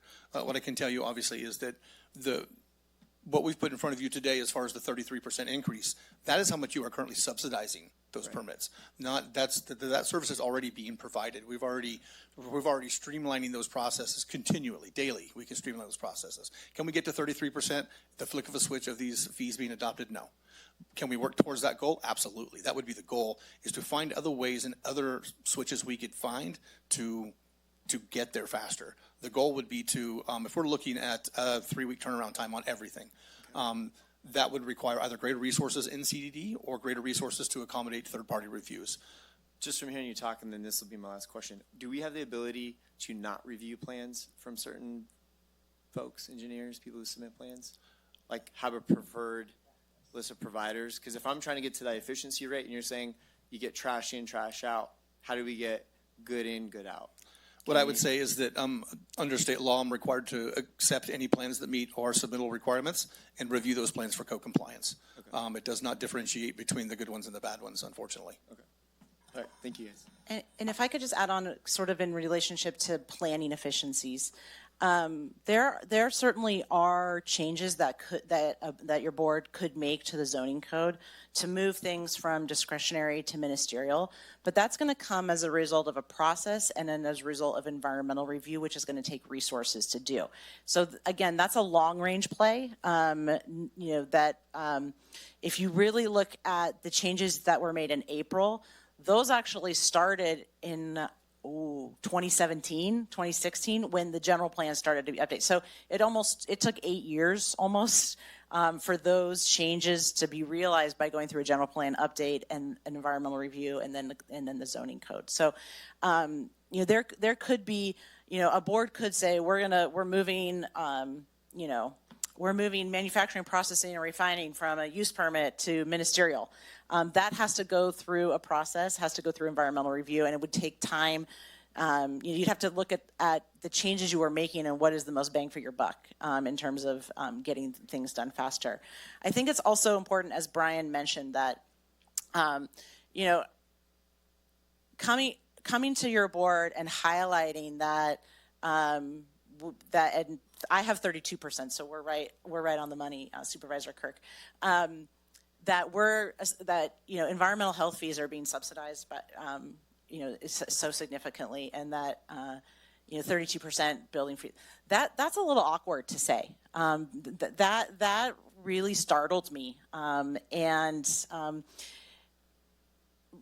which goes back to one of the reasons why I come is I really needed your board to have the data. I really needed your board to have the data because what we need to understand is what direction are we going in? Are we going for fees that are subsidized in the current process while working towards additional improvements?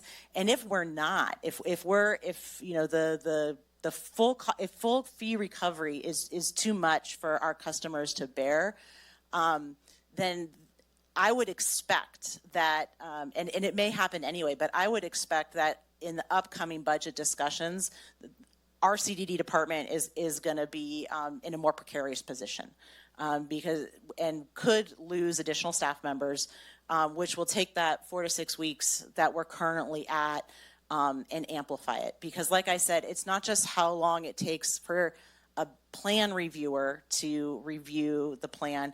It also is all of the different divisions and departments in the county that touch that. And so it really truly is, building permits are one of the things that have a feelers outside of our development department.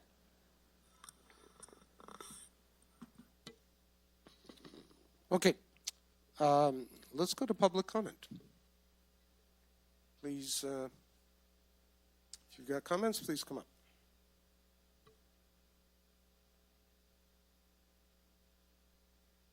Hello, Mike. Oh, that's loud. Mike Holland, concerned citizen and contractor. So I've been listening to what's being said, and I got a couple concerns. I have listened to this board for years talk about we're pro-housing, we need more housing. I think we can all agree on that. Let me run a couple numbers. All we look at is increasing taxes, increasing fees, whatever you want to call them, but we never look at the other side of the scenario. By the math I saw a couple months ago, the county produces on average 29 new homes per year, average over the last 12 years. Let's say an average house is 2,500 square feet. So according to the chart, that would bring in about $72,000 more in revenue to Quincy's department. If we just built 10 and a half more houses a year, not only would we have 10 and a half more houses, we would bring in that exact same amount. We would bring in another $72,000 with no fee increase, and we're only talking 10 more houses a year, which is nothing on inspections at all. Getting that done.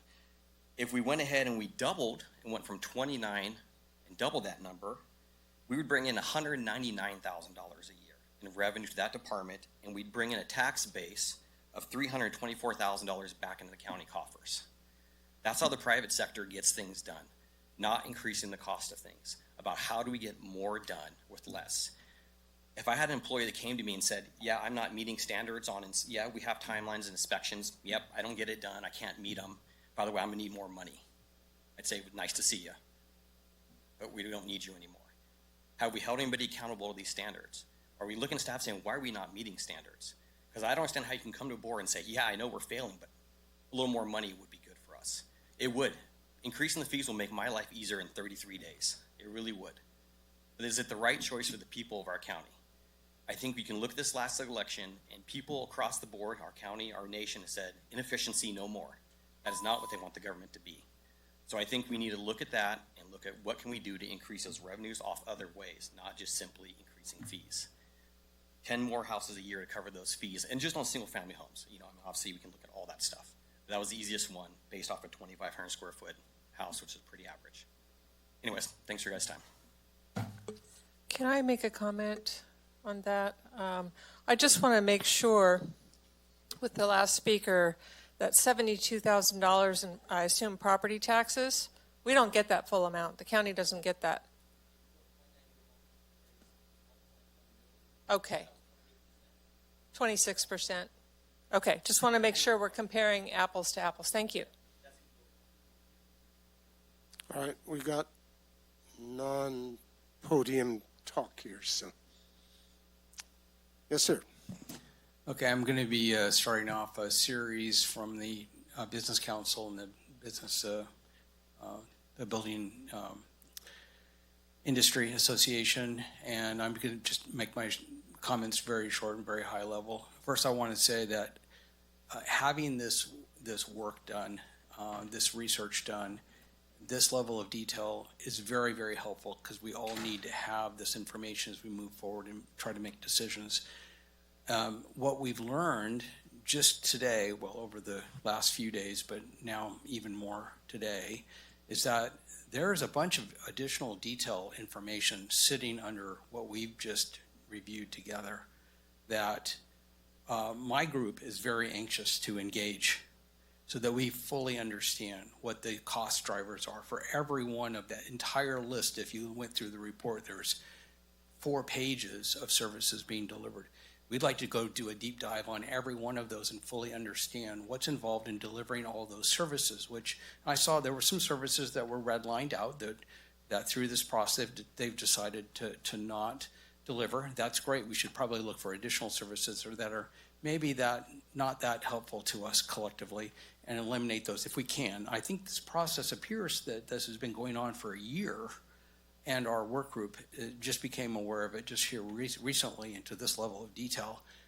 We're encouraged by what's happening here, and we want to participate more in that so that we can both support staff, the board, and be able to get out in front of the public and communicate the benefit of what's happening here. So we like the illumination, the raised light, the more sunlight on this that we can get is beneficial. I'm concerned that we're using the term revenue when this is cost recovery, because this isn't revenue. I mean, save a penny is earning a penny. I kind of get it. All right, but we're all talking about the dollars that are sitting in the general fund that we're using to subsidize all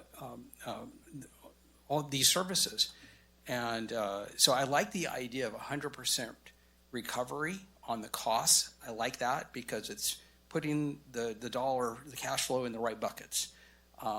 This has nothing to do with taxes. This is all about fees to offset specific costs, and so we like that aspect of this. But it's not revenue. It's saving general funds so that we can use that for other purposes. It's not like we're going to be saving that money. We're going to be utilizing it. So with that, I'll defer the rest of my time to the next person.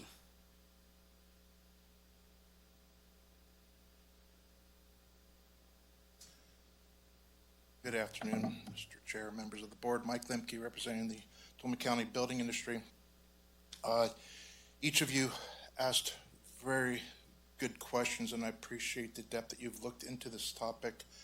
I can assure you that the industry who lives and dies on this topic with the process and procedure grinds into it many, many, many times more deeper than what you folks are able to invest your time in. But I still respect the effort that you made.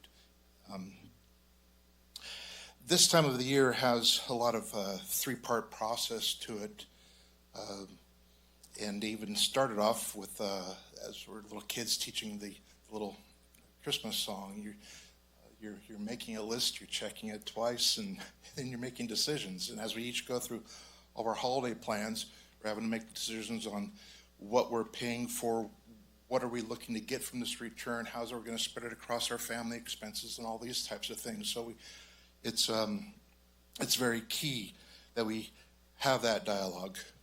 We now have a list to start evaluating and looking at and reviewing and grinding into the depth. In an effective one-sided communication effort, the rule that I was always taught was tell them you're going to tell them, and then tell them that you told them. In the collaborative dialogue, the number 2 step is actually more engaged, where you have the back and forth dialogue to develop what the final work product is going to be. I have been a supportive, raving fan with the efforts that CDD has been doing to help correct and get on the policies that the board has been putting forward, and I want to carry that up there. In fact, I'm going to add a new one. I'm now a big fan of Uncle Ty. But the item number 2, the dialogue, we kind of scrunched that, and we did not have the opportunity for local community diving in and exploring that. What do we need more of? What do we need less of? What can we mutually agree on as being effective? Those items weren't happening. As we're trying to increase investment into the community, the investor is going to buy land, hire engineers, hire architects. They're going to hire the trades. They're going to pay for all the infrastructure, all in the effort of creating more product for us, more rooftops, et cetera, and to where then the community actually gets the profit to the community. Everything up to that point is a cost. We missed out that middle dialogue. I respect the course of conversation that's occurred to date, but we needed to have that feedback. You needed our industry to dive into these details so we can all create a better product. That has not happened yet. I respect the timeline with the environmental health component. If there is a constraint there, maybe that needs to be addressed, but all the others, okay, thank you for your time. Thank you. And just as a reminder for the audience, we don't save time and give it to somebody else. Thank you. Good afternoon. Good afternoon. I'd like to support the comments that made by Tom and Mike. We appreciate the work that's gone into this analysis provided, and we know that there's a lot of work, but we'd like to see some additional information that should have been made available. So it's obvious that there's a lot of detail behind it. We just haven't seen it yet to give that adequate feedback. There's not been enough time to review and fully understand these fully loaded fees when the information comes out over the Thanksgiving holidays. You might have seen it, or it might have been worked on for over a year, but we haven't seen it. Additional information that would be helpful could be give us the breakdown of the hours and the tasks by staff and management that make up these fee totals. We're all been through it. You know, we understand we can provide a lot of feedback and implement. How many permits make up the denominator to arrive at that significant fee increase? Is this an increase or a decrease over the existing numbers? And that we stated we're open for housing and we should look at the total fee impact for neighborhoods and home permitting as our state, utilities, school districts all vote to increase fees to cover overhead. Have we really totaled what this total impact is? You know, when we start adding all of these things with it. Unfortunately, the private sector driving this economic development we're all trying to have with the open for housing does not have the same financial benefits as the model that we're using. The total true cost impact is important. You have now looked at all costs associated with a few departments, but we should not just analyze 3 fees at a time for a $1.7 million increase. We need to ask, what's going to happen next? Are we going to increase the Geiger fees? Geiger fees cover overhead, and from what I heard before with the presentation, it seems we might have loaded some of those overhead costs into some of these analysis. It's something that we need to vet. Is Public Works going to now come in for increases on their plan review, grading, infrastructure improvements, traffic mitigation, et cetera? Where do the Community Facilities District fees enter into this consideration? Where is that all going to be in this overall total? I think we need to take a couple months to analyze this. We noted that we do not want to impact the general fund for these costs. However, some consideration should be given to the fact that development increases the tax base, which increases revenue to the general fund, and that many of these fees exceed or in addition to those currently charged by other counties. Will this impact attracting out-of-town development? Should we delve deeper into what those other counties are doing and how maybe they are being more efficient, or why are they not charging the same fees? We all want some transparency. We needed some additional time to look at this, and we would appreciate it as we try and grow ourselves out of the deficit we've been in for the last decade. Thank you.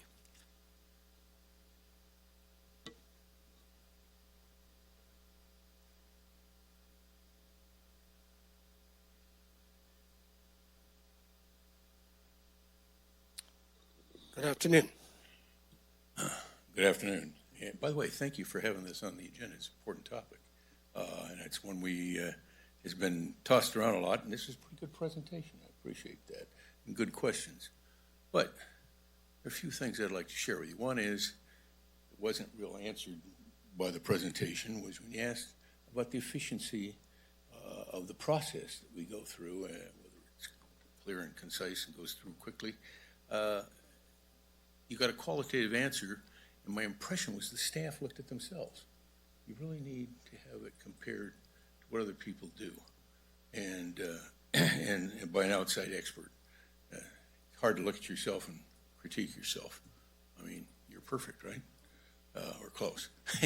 So that's important. But a couple of, and by the way, I was also concerned, like Mr. Koff mentioned, about what might be double dipping of fees. The Geiger fees was the one that he mentioned, and that came to mind while I was sitting listening too. I think you need to be sure you aren't doing that. A couple of thoughts. When I was a supervisor-elect, I went to, as all of you probably did, CSEX school. A guy named Rich Gordon, maybe some of you knew Rich. Rich was a supervisor in San Mateo County, became an assembly member, and was there until he termed out. And Rich gave a presentation to all the supervisors-elect who weren't sworn in yet. And he said, we should expect better out of government. And I went over and talked to him, and I said, I disagree with you. I said, better is a good idea, except I think we should expect best out of government. Government has a monopoly, and citizens don't have any place else to go. And so we ought to challenge ourselves to always do better than we're doing, and are we getting the best? We need to ask ourselves that, and I'm not sure. Okay, you just need to ask yourself and include that when you're reviewing the process. And the other thing is, or other comment is, I believe in value-added government, and are we adding value in every step that we're doing? That's important, and when you review the process, you need to do that. Are we adding value? If we're not adding value, why are we doing it? Simple question. Thank you for your time, and thanks for putting this on the agenda. I think it's an important topic, and it was a pretty good discussion, but I don't think it's quite ready for prime time. Thanks.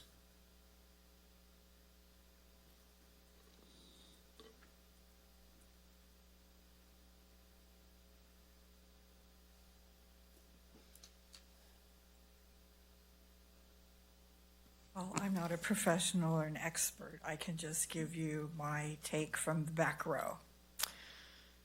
So when you're talking about experience in being more efficient, I would say that all of you have been on this board for 4 years. And are you, in fact, more efficient? So I would say this morning I had to listen to 25 minutes of bickering over your schedule.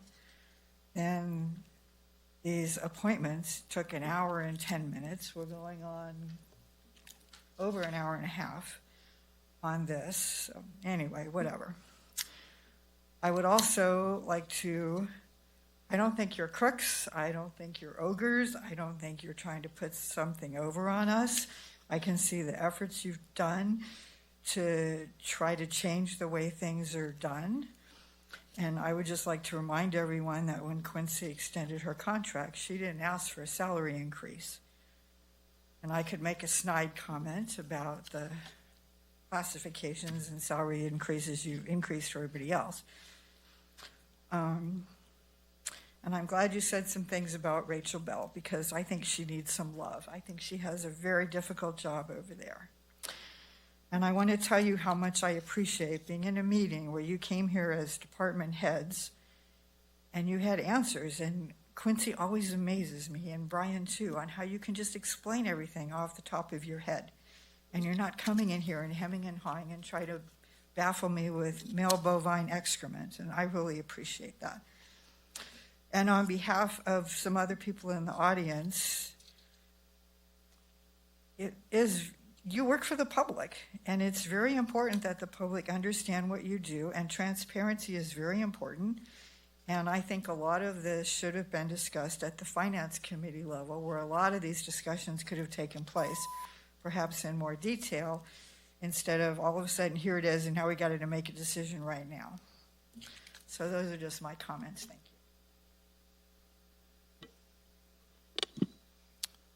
Any additional public comment? Okay, seeing none, I will close the public hearing. Bring it back to the board for comments. Supervisor Kirk. I'll just go so we can get this done. I was under the, well, first of all, thank you, Quincy. I know this was a long time coming. We hired outside help, and I do think some of the conversation may have got a little pointed, but at the end of the day, this is you bringing us information, and I appreciate that. So I'll make that really clear. I was under the impression that maybe Tom and some of the folks had maybe had more time to review this. So I hear them loud and clear. I think we've come a long way. I think with Tamara, housing development, and the working group that we have, I do want you guys to have a chance to speak into it. I will say really quick that my personal opinion on all things related to the general fund is we have to stop subsidizing a lot of things. This falls a little bit into a different bucket because it is an economic driver. So I do kind of put it off into another bucket, but I am very interested in this not being subsidized anymore. However, I do want your guys' input. I do want your 2 cents. I do want it to be thought out more thoroughly. So I'm willing to kick this off, but I want to put a date on it. I want to say within the next 60 days, this has got to come back with your guys' input. I like to see if anything changes. But in the meantime, kind of where I'm going out with the 33% efficiency, because I think that we still might eventually get to 100% as far as my opinion. I really do want to see if we're going to be increasing this. I need to see efficiency. I need to see a conversation and actual steps that we're going to make things more efficient if we're going to bring it to that 100% rate. And even if we weren't bringing it to the 100% rate, as efficient as we can, and I know we've done things, and I'm glad we have, and kudos to the staff, but I still see that there's room for opportunity. And so what my motion would be is bring this back, say, February with input, as far as how we're going to be more efficient to make things more streamlined. Because if I apply 33% efficiency rate to plan review, if the average is 4 to 6 weeks, let's call it 5 weeks, now we're down to 3.5 weeks. With inspections, we're adding more. I mean, wherever we can add efficiency, that's where I want to go. And so that would be my recommendation. Give them a chance to chew on the data, show me what efficiency is going to look like by increasing our fees, and let's have a conversation in, say, February. That'd be my recommendation. Supervisor Campbell. Thank you, Chair, and Quincy, and for the comments of the folks from the building industry that are here today. I think this is a good discussion that we're having, and Supervisor Kirk, kind of going to your comment about efficiency, the way I've kind of framed this is that discussion is what we have been doing for a long time, is looking at ways to streamline, looking at ways to change our process to make it more efficient, give consumers, give the public more bang for their buck without looking at fee increases, and here we are, and it's not enough. The way I look at it, and I'm glad that we're talking about subsidies. because it's what it is. You know, I own my home, I pay taxes, I pay fees, and is it right for me to be paying more so that somebody who is building a new home can pay less? I don't know that it is.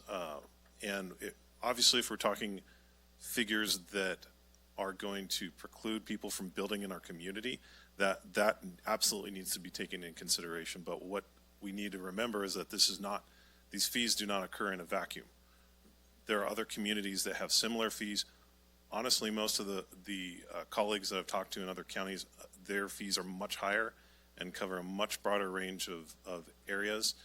And the delivery of service is sometimes it's much quicker than our county, and sometimes it's much slower. So we're kind of in the middle in terms of a lot of those things in delivering service, but we're definitely at the bottom when it comes to fees.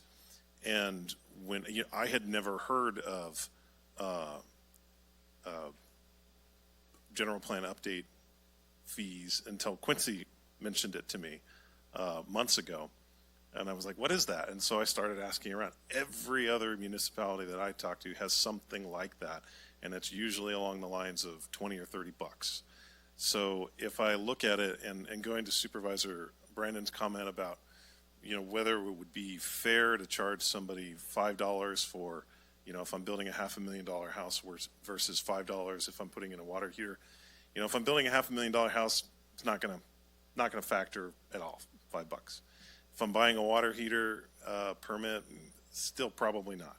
So I think that number is probably fair.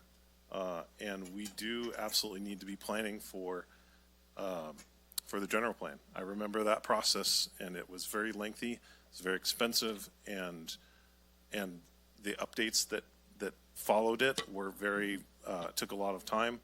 So the idea that we're going to be planning 10 years ahead of that, I think is great, and I think it really goes to the fact that we are trying to be more efficient as a county. So that's kind of the long and short of it. I support these fees. I don't think that this is the only area that we're going to be looking at fees in, and so the fact that it's kind of coming first, I hope that builders aren't feeling like they're targeted or anything like that. I just think that the fact that inspections need to happen is not going to change. We are required by state statute to do this work. The only thing that can change is how long it's going to take you to get your permits, how long is it going to take for these projects to be completed. That's the only wiggle room that we as a county have in terms of efficiency. The only other thing that we can do to move the needle to make those things happen more quickly is to properly fund them and to not rely on other areas to subsidize those costs. And that, to me, that's all we're talking about here. And frankly, you brought up some of the other areas that we could be charging fees for, like GIS services. I tend to think that we should be charging for GIS services, but I'm willing to just focus on what's before us. But there are so many other costs that the taxpayers are covering that really only go to one sector of our the services that we provide. So this could be much higher, like it is in other communities. I won't name them, but there's some neighboring ones, and some, if you look at like Yuba County or Placer or those kind of places, it's 3 times what we're talking about here. And I don't think anything we're talking about now is going to preclude someone that would otherwise want to develop a project to change their mind. And that, to me, that's the important thing that we need to consider, and so that's where I'm at, and that's why I support it. Supervisor Brandon. Great, thank you. Well, I think it's very clear, and this is kind of the overarching thing, because I appreciate the work going into it, and I agree with what we have before us. We have to produce housing, and nothing pains me more than anything that's adding a cost to it. But there's a lot of efforts that are happening in efficiency, flexibility, modernization. Remember what was presented on permit checkers, I think 4 years ago compared to other counties. People may say government's inefficient, but it was at least per person doing more per year than those other areas were. But so much more still has to be done. And we've all been on here 4 to 6 years. We've overseen, voted, pushed a lot of those priorities. We've seen investments, policy, different stuff that have made it faster and easier. And as Mike kind of mentioned earlier too, like it's recognized. We're stopping this 20-year anti-building mentality, and we've really helped to turn that around somewhat. But you know, there's just a lot more, much longer road to hoe on that. I think what we're looking at is, to an extent, listening. It's a fundamental change in philosophy of how the board operates. It's listening to what our constituents have told us, and it's also matching our priorities. We invested in things that are incredibly important, which have been, you know, law enforcement, fire, roads, trying to build up reserves that were bankrupt. I mean, not wasteful things. And the hope was finding a better way to help pay for some of that stuff, which was on one part a sales tax measure, and then the rest has been a number of cost-saving measures. And I agree, I think there should have been more of those conversations, but there were many. What we heard is focus on roads and public safety and live within your means. I mean, that was the thing that was repeated over and over and over.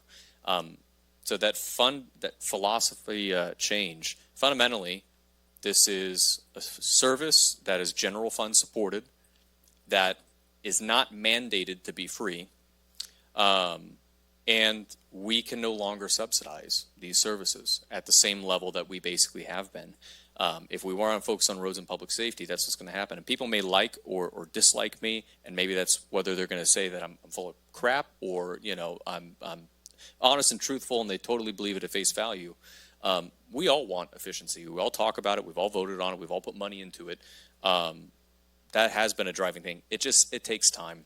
And we're in an issue where if you don't put money into roads, it gets more expensive. If you don't put money into the sheriff's office, you end up with crazy crime and costs. If you don't put money into rec and libraries, you end up with kids that grow into the criminal justice system rather than going to college and starting a business. You pull it from CDD or Public Works, and you end up with slower economic development. You hire a new position in economic development or natural resources, but you don't get grants and you can't bring in new businesses with it. So, you know, where do you pull it from? We pull it from legal counsel so that everything gets bottlenecked there, and if we get sued, we have to hire special, you know, outside counsel. Do we pull it from HR, where we get sued and have litigation and have to do something? I mean, like, where does it come from? So I appreciate your comments. We're starting with this. It's certainly not at building. It's a philosophical change on a lot of these general fund services. And across the county with the A87 internal reimbursements, we've been taking the same steps. If this type of, unfortunately, austerity had been done more aggressively longer ago, our issues wouldn't have been as bad. None of this is fun, and none of this is winning anybody's vote, and none of this is making anybody happy, but it will hopefully be a step in putting it back on the thing. So I agree. I think there's a lot of future things. This will be one component of a comprehensive multi-year financial strategy, in my hope. It's not surviving year to year, but it's putting us on a track where we're actually, you know, over a 5-year period trying to get back to where we're not just ignoring issues, which had happened for many, many years. I think we can review automation efficiency, say software that's out there that can provide a first initial look at building plans and stuff. There's, you know, 5 or 6 different companies that do that. And so we need to look at that stuff. I also strongly support looking at ASAP fee deferral, the point of occupancy, and using things like SIP, which allows payments over years that we can bond and basically get a tax pool ahead of time. All to say it makes it a little easier to blunt the upfront cost, get it to where you're paying the fees at a time you're actually making the money, but the public sector is recouping more of the amount. And I think that's a very fair trade some other counties have done. Anybody interested, it's SCIP, the statewide community infrastructure program. I did want to make one particular recommendation. I appreciated also the comment about the value added. I think the most important thing in this that we really could invest in, besides we have to have the people to actually do the work, is the efficiencies. It's the policy, it's the planning, it's the environmental docs. I don't know how many things have been killed because we didn't have, one, the people, or we didn't have the money to basically do one of those two things. So I understand the $5 and $5. That seems lower than it needs to be for the general plan update, but it's a partial subsidy. I think that's actually something that needs to be significantly expanded. So when we bring up an ADU ordinance or a ministerial lot split, or we want to do a land use or water element update related to housing, we need to do the environmental review for any of those types of documents. We want to look at a programmatic traffic study for an area rather than having to put that onto each individual developer, whatever it is, and to keep our ordinances up to date and not 10 or 15 years out, we need to be charging into a fund there. So my recommendation to the board is making one amendment to this, would be that we charge $10 each on those fees or 5%, whichever is higher. And that would go to those community elements, housing-related ordinances, general plan changes in between related to housing, environmental reviews related to those, programmatic traffic studies, utility planning, those types of things. Those are the things that I think make us a more buildable environment and support some of the major challenges, which is there's not enough not enough zoned land for it. The infrastructure is not in place. There's too much upfront cost for it, or there is confusion within our local to state codes. I think we should be able to fix that. So I would ask that we consider that in the vote. I do think we should move forward today. I'm okay, and I think all of that documentation should be shared with the groups. It's not the only conversation we'll ever have on this, but we need to make the hard decisions, as we talked about earlier. And I think this is one of the hard decisions that I would rather not put off. So, Supervisor Heff. Thank you. All good comments here on the board, and I've got a different twist altogether to add to the mix. But first of all, I'm sure that most people know that I am very pro-housing, been part of the Housing Collaborative since the beginning. But what we're here to talk about today is not necessarily about efficiency. We're here to talk about cost recovery. That's what this whole thing is about. And forever, we have not been recovering our costs as they apply to CDD and to environmental health. And the time has come, we have been told, just like it was said earlier, live within our means, government. So this is part of that, okay? Living within our means charging for our costs. Now, I am sensitive to what the public has said about not being able to review all the material. I see a bunch of spreadsheets in the packet. I don't know if there are other spreadsheets that our consultant, MGT, can provide with all of their background information. That might be helpful. So I'm kind of torn. I'm hearing that you want us to come back so that everybody's had time to review it, but February's too long. And if we're going to do something like that, and I'm not suggesting that we do, but if we are, it should be in 2 weeks before this board is done. We need to get this closed out and done. So that would be supplying those spreadsheets from MGT if they're even available. But I have another option to suggest, and it's not one that's been suggested. I do hear about efficiencies, and like I said, this is not about efficiencies, but what if we did this, you guys? What if we approve this and unfreeze the plan checker position and hire them to help with everything, with the time frames, with the efficiency, with the increase in productivity for both builders and staff? What if we could do that? I don't think that's part of this agenda item, so we can't do that today, but we could put that in another agenda item for possibly next week. The plan checker got frozen, so that's one of the reasons we're not as efficient right now. It was a building inspector position, sorry. Okay, building inspector, okay, whatever it is, bring them back, hire them, and implement this plan. We've got to start recovering our costs. So that would be my suggestion. And I do, whether we do that or not, I'm in favor of starting with approving recovering our costs, which is this plan. So, okay. I appreciate, first of all, as Supervisor Half said, I appreciate the conversations that we've had and the thought processes, from the individual supervisors. I also appreciate the folks that came up and spoke.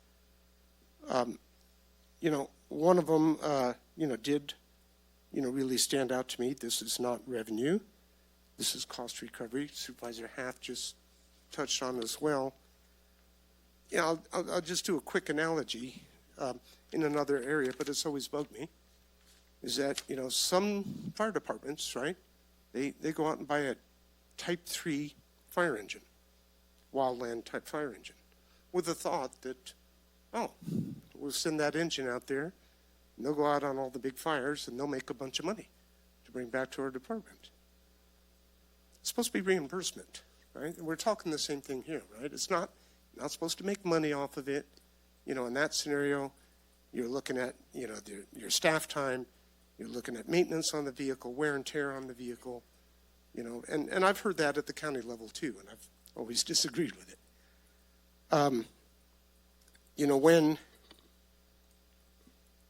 When we look at some of these things, and other people, and some of them have left the room, unfortunately, but, when, quite honestly, when a former supervisor comes up and says how, you just haven't got it right, and nothing, they go down that road, and you go, well, why didn't you fix that when you were supervisor, right? It wasn't that long ago. So I just can't, when we talk about, and again, I get we've made investments. You've heard this from several people now, looking at, whatever programs and computerized, ways to, make things, that is efficiency in doing that, but that's not supposed to be an income generator. I am concerned a little bit, and I don't know, where it'll land in the long term. You talk about, and I've heard this discussion for a while now, why are we double stamping an engineer's plan that's already came in? I can relate to that, but at the same time, I can also go, well, I know there's some really good contractors out there, and there's some not so good contractors out there. And I'm sure that it's the same with engineers or any purpose in life that people are working, right? So I would be very reluctant to go down that road. But I do see, some on this next steps. There's designer, architect training, fast track review. I think there's some potential, to go ways. But there's got to be some checks and balances in there, right? We can't just, here you go. Because, you can be looking at very serious life safety hazards. That's why we have all these different inspections. And, the whole fee, thing, I forget who came up with it first. It might have been, I don't know which supervisor, but anyways, instead of the $5 fee, maybe have a percent thing.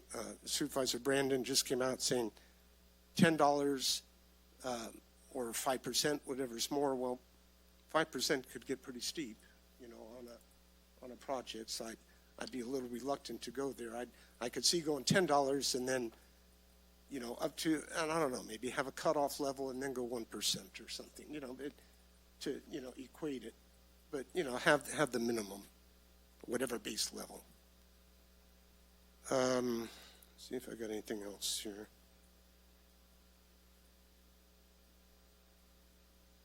No, I think that's pretty much it. So, in the end, I understand, we should have more review, but that should be an ongoing process, right? I'm ready also to move forward today. I think it's important that we do so. Not to say that any of this can't be tweaked and, figured out, right? It's like any other ordinance or anything that's put in place, right? They can always be amended. And if there's new ideas and stuff that comes out, they should be given the attention they deserve. We shouldn't just go, that's it, and now you got to live with that for 20 years. No, that makes no sense at all.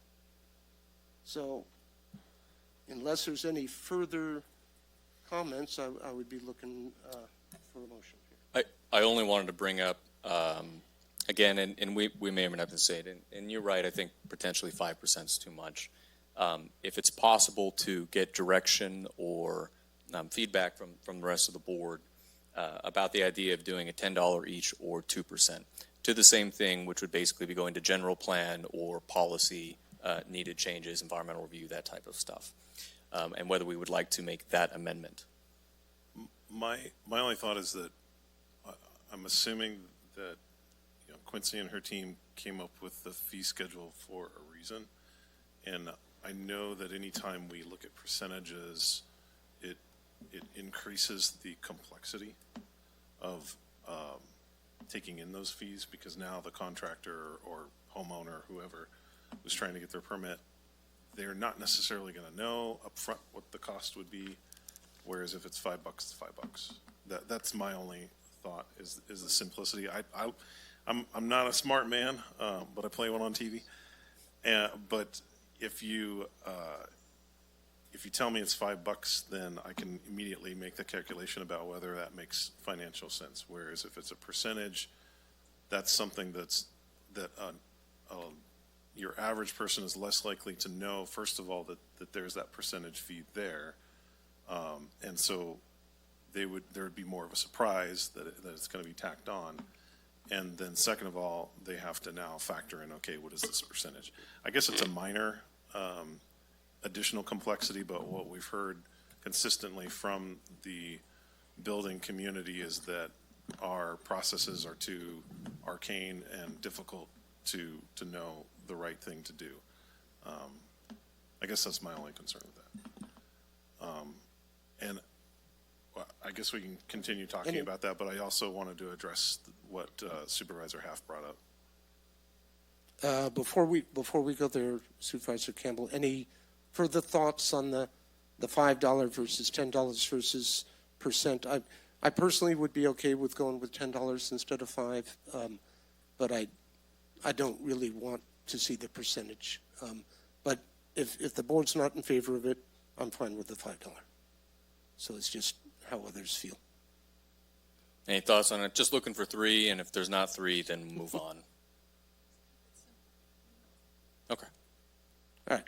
So Supervisor Campbell, you had another comment you'd like to make. I was going to ask Supervisor Half, because I like that idea, and if there was a position to be brought back on, that would probably be near top of my list. My only concern is that if we get into that kind of a conversation about bringing positions back on after we've done a hiring freeze across the board,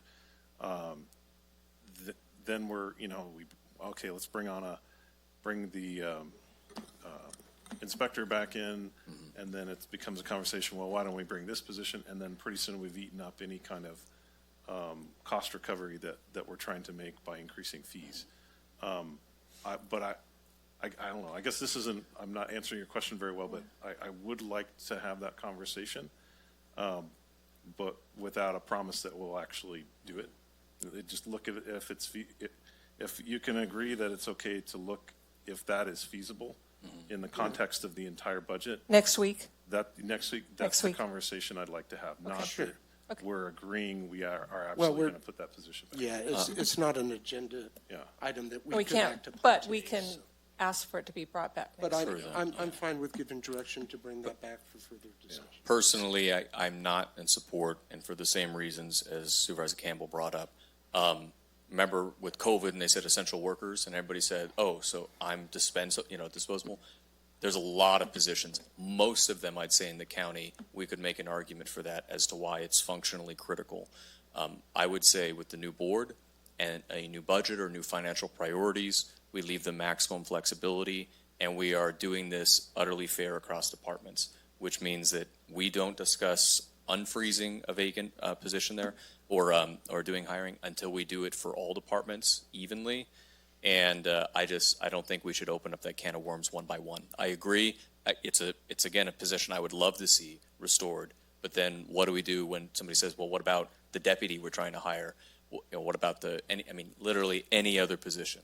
So I understand the hesitance, but that's why we get paid the big bucks, guys, right? Do you get paid more than me? No.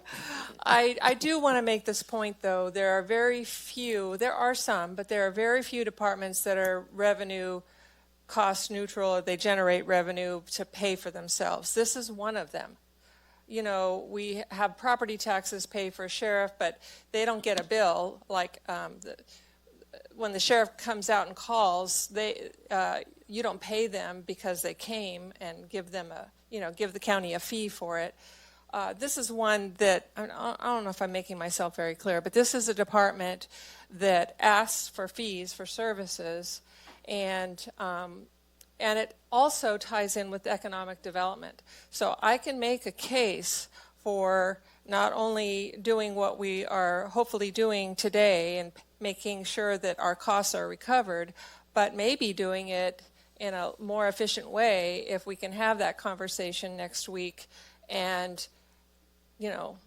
it may not be it may not be favorable for a lot of our employees, but I think it's one that, just like I'm going off on a tangent here, but just like I was in favor of giving the money that we gave to Visit Tuolumne, because they generate more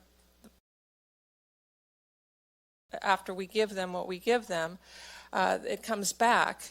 We're going to have it come back to us if we can have better efficiency in CDD in terms of maybe not short range, but long range, because we're going to have more homes built, and they're going to be more efficiently built because there's less lag time between getting your permit and starting to build. I mean, it all goes together. So I can make a case, a much better case if I had a chance to sit and write it out, So why we should do this next week. I'm going to weigh back in. Convincing arguments both ways here. But I'm more convinced, quite honestly, about if we have a hiring freeze, that it be held across the board evenly. Not to say that this can't come back and further look at it, but I'm not prepared to rush into that. So.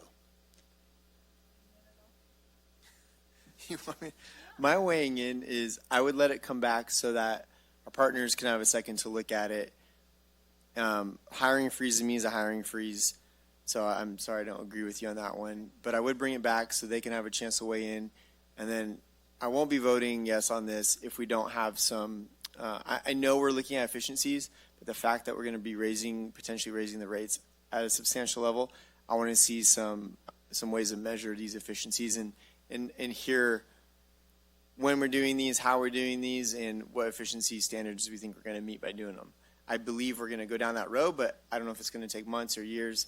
So, I mean, Quincy, we have a good relationship. I'll follow up with you afterwards and talk about it. But I just, for the public setting, that's what I'd like to see to get a yes vote on my end. But I don't think we're going to get there today. Well, I would like to call for the vote. Can I add one thing, and it's relevant to this month as we're finishing up? We started today talking about hard decisions, and I'm only just saying broadly, we're talking about bringing back things important but extra costs when we set a hard policy, and then something was inconvenient, acknowledge that it is, where we're bringing back some of these fee things and we don't necessarily want to do it. I just want to say that this is the first of many of these hard conversations. So when we say we don't want to push it off, we have to do it, reasonably soon too. We're going to be going through a few of these, and if we push them off or kind of nitpick too much with it, we won't get it done in December, and we're already fairly booked up for all of our meetings. So unless we plan for another, because we've had a few items saying, well, we could put it on next week. We don't have time next week. We don't really. We put it on consent, but these are things that have to be discussed and prepared. We could do another meeting. I don't know if we want to. So just to be mindful of some of those things right now. I can tell you that for next year, my promise is to continue to still be a housing advocate, and I think this board's been a housing advocate, to push for all of those things. So as much as we're able to direct this process, Supervisor Kirk, I agree. I care about the same things there, and I think we're going to have that control over it, even if they are not, shoehorned together as two connected items. Absolutely, 100%. So, okay, I'm Chair, looking for a motion. I'm ready to make a motion to accept staff recommendation that's included in the the board memo without any additional amendments or conditions. I'll second. Okay, so I have a motion by Supervisor Campbell, second by Supervisor Brandon. All those in favor, please say aye. Aye. Opposed? Oppose. And abstain. Abstains. Okay. So it carries to move it forward 4-1. Supervisor Kirk voting no. All right. So I have a question for County Council real quick here. We still have closed session to get to. Are we expecting, I think we've got every other agenda item, right? Yeah, okay. Any report out? Okay. So I'd be looking to go to closed session, but the question of report outs on the board. Do you guys want to do reports? Nope. If not, we'll move to closed session. Where are we going to meet?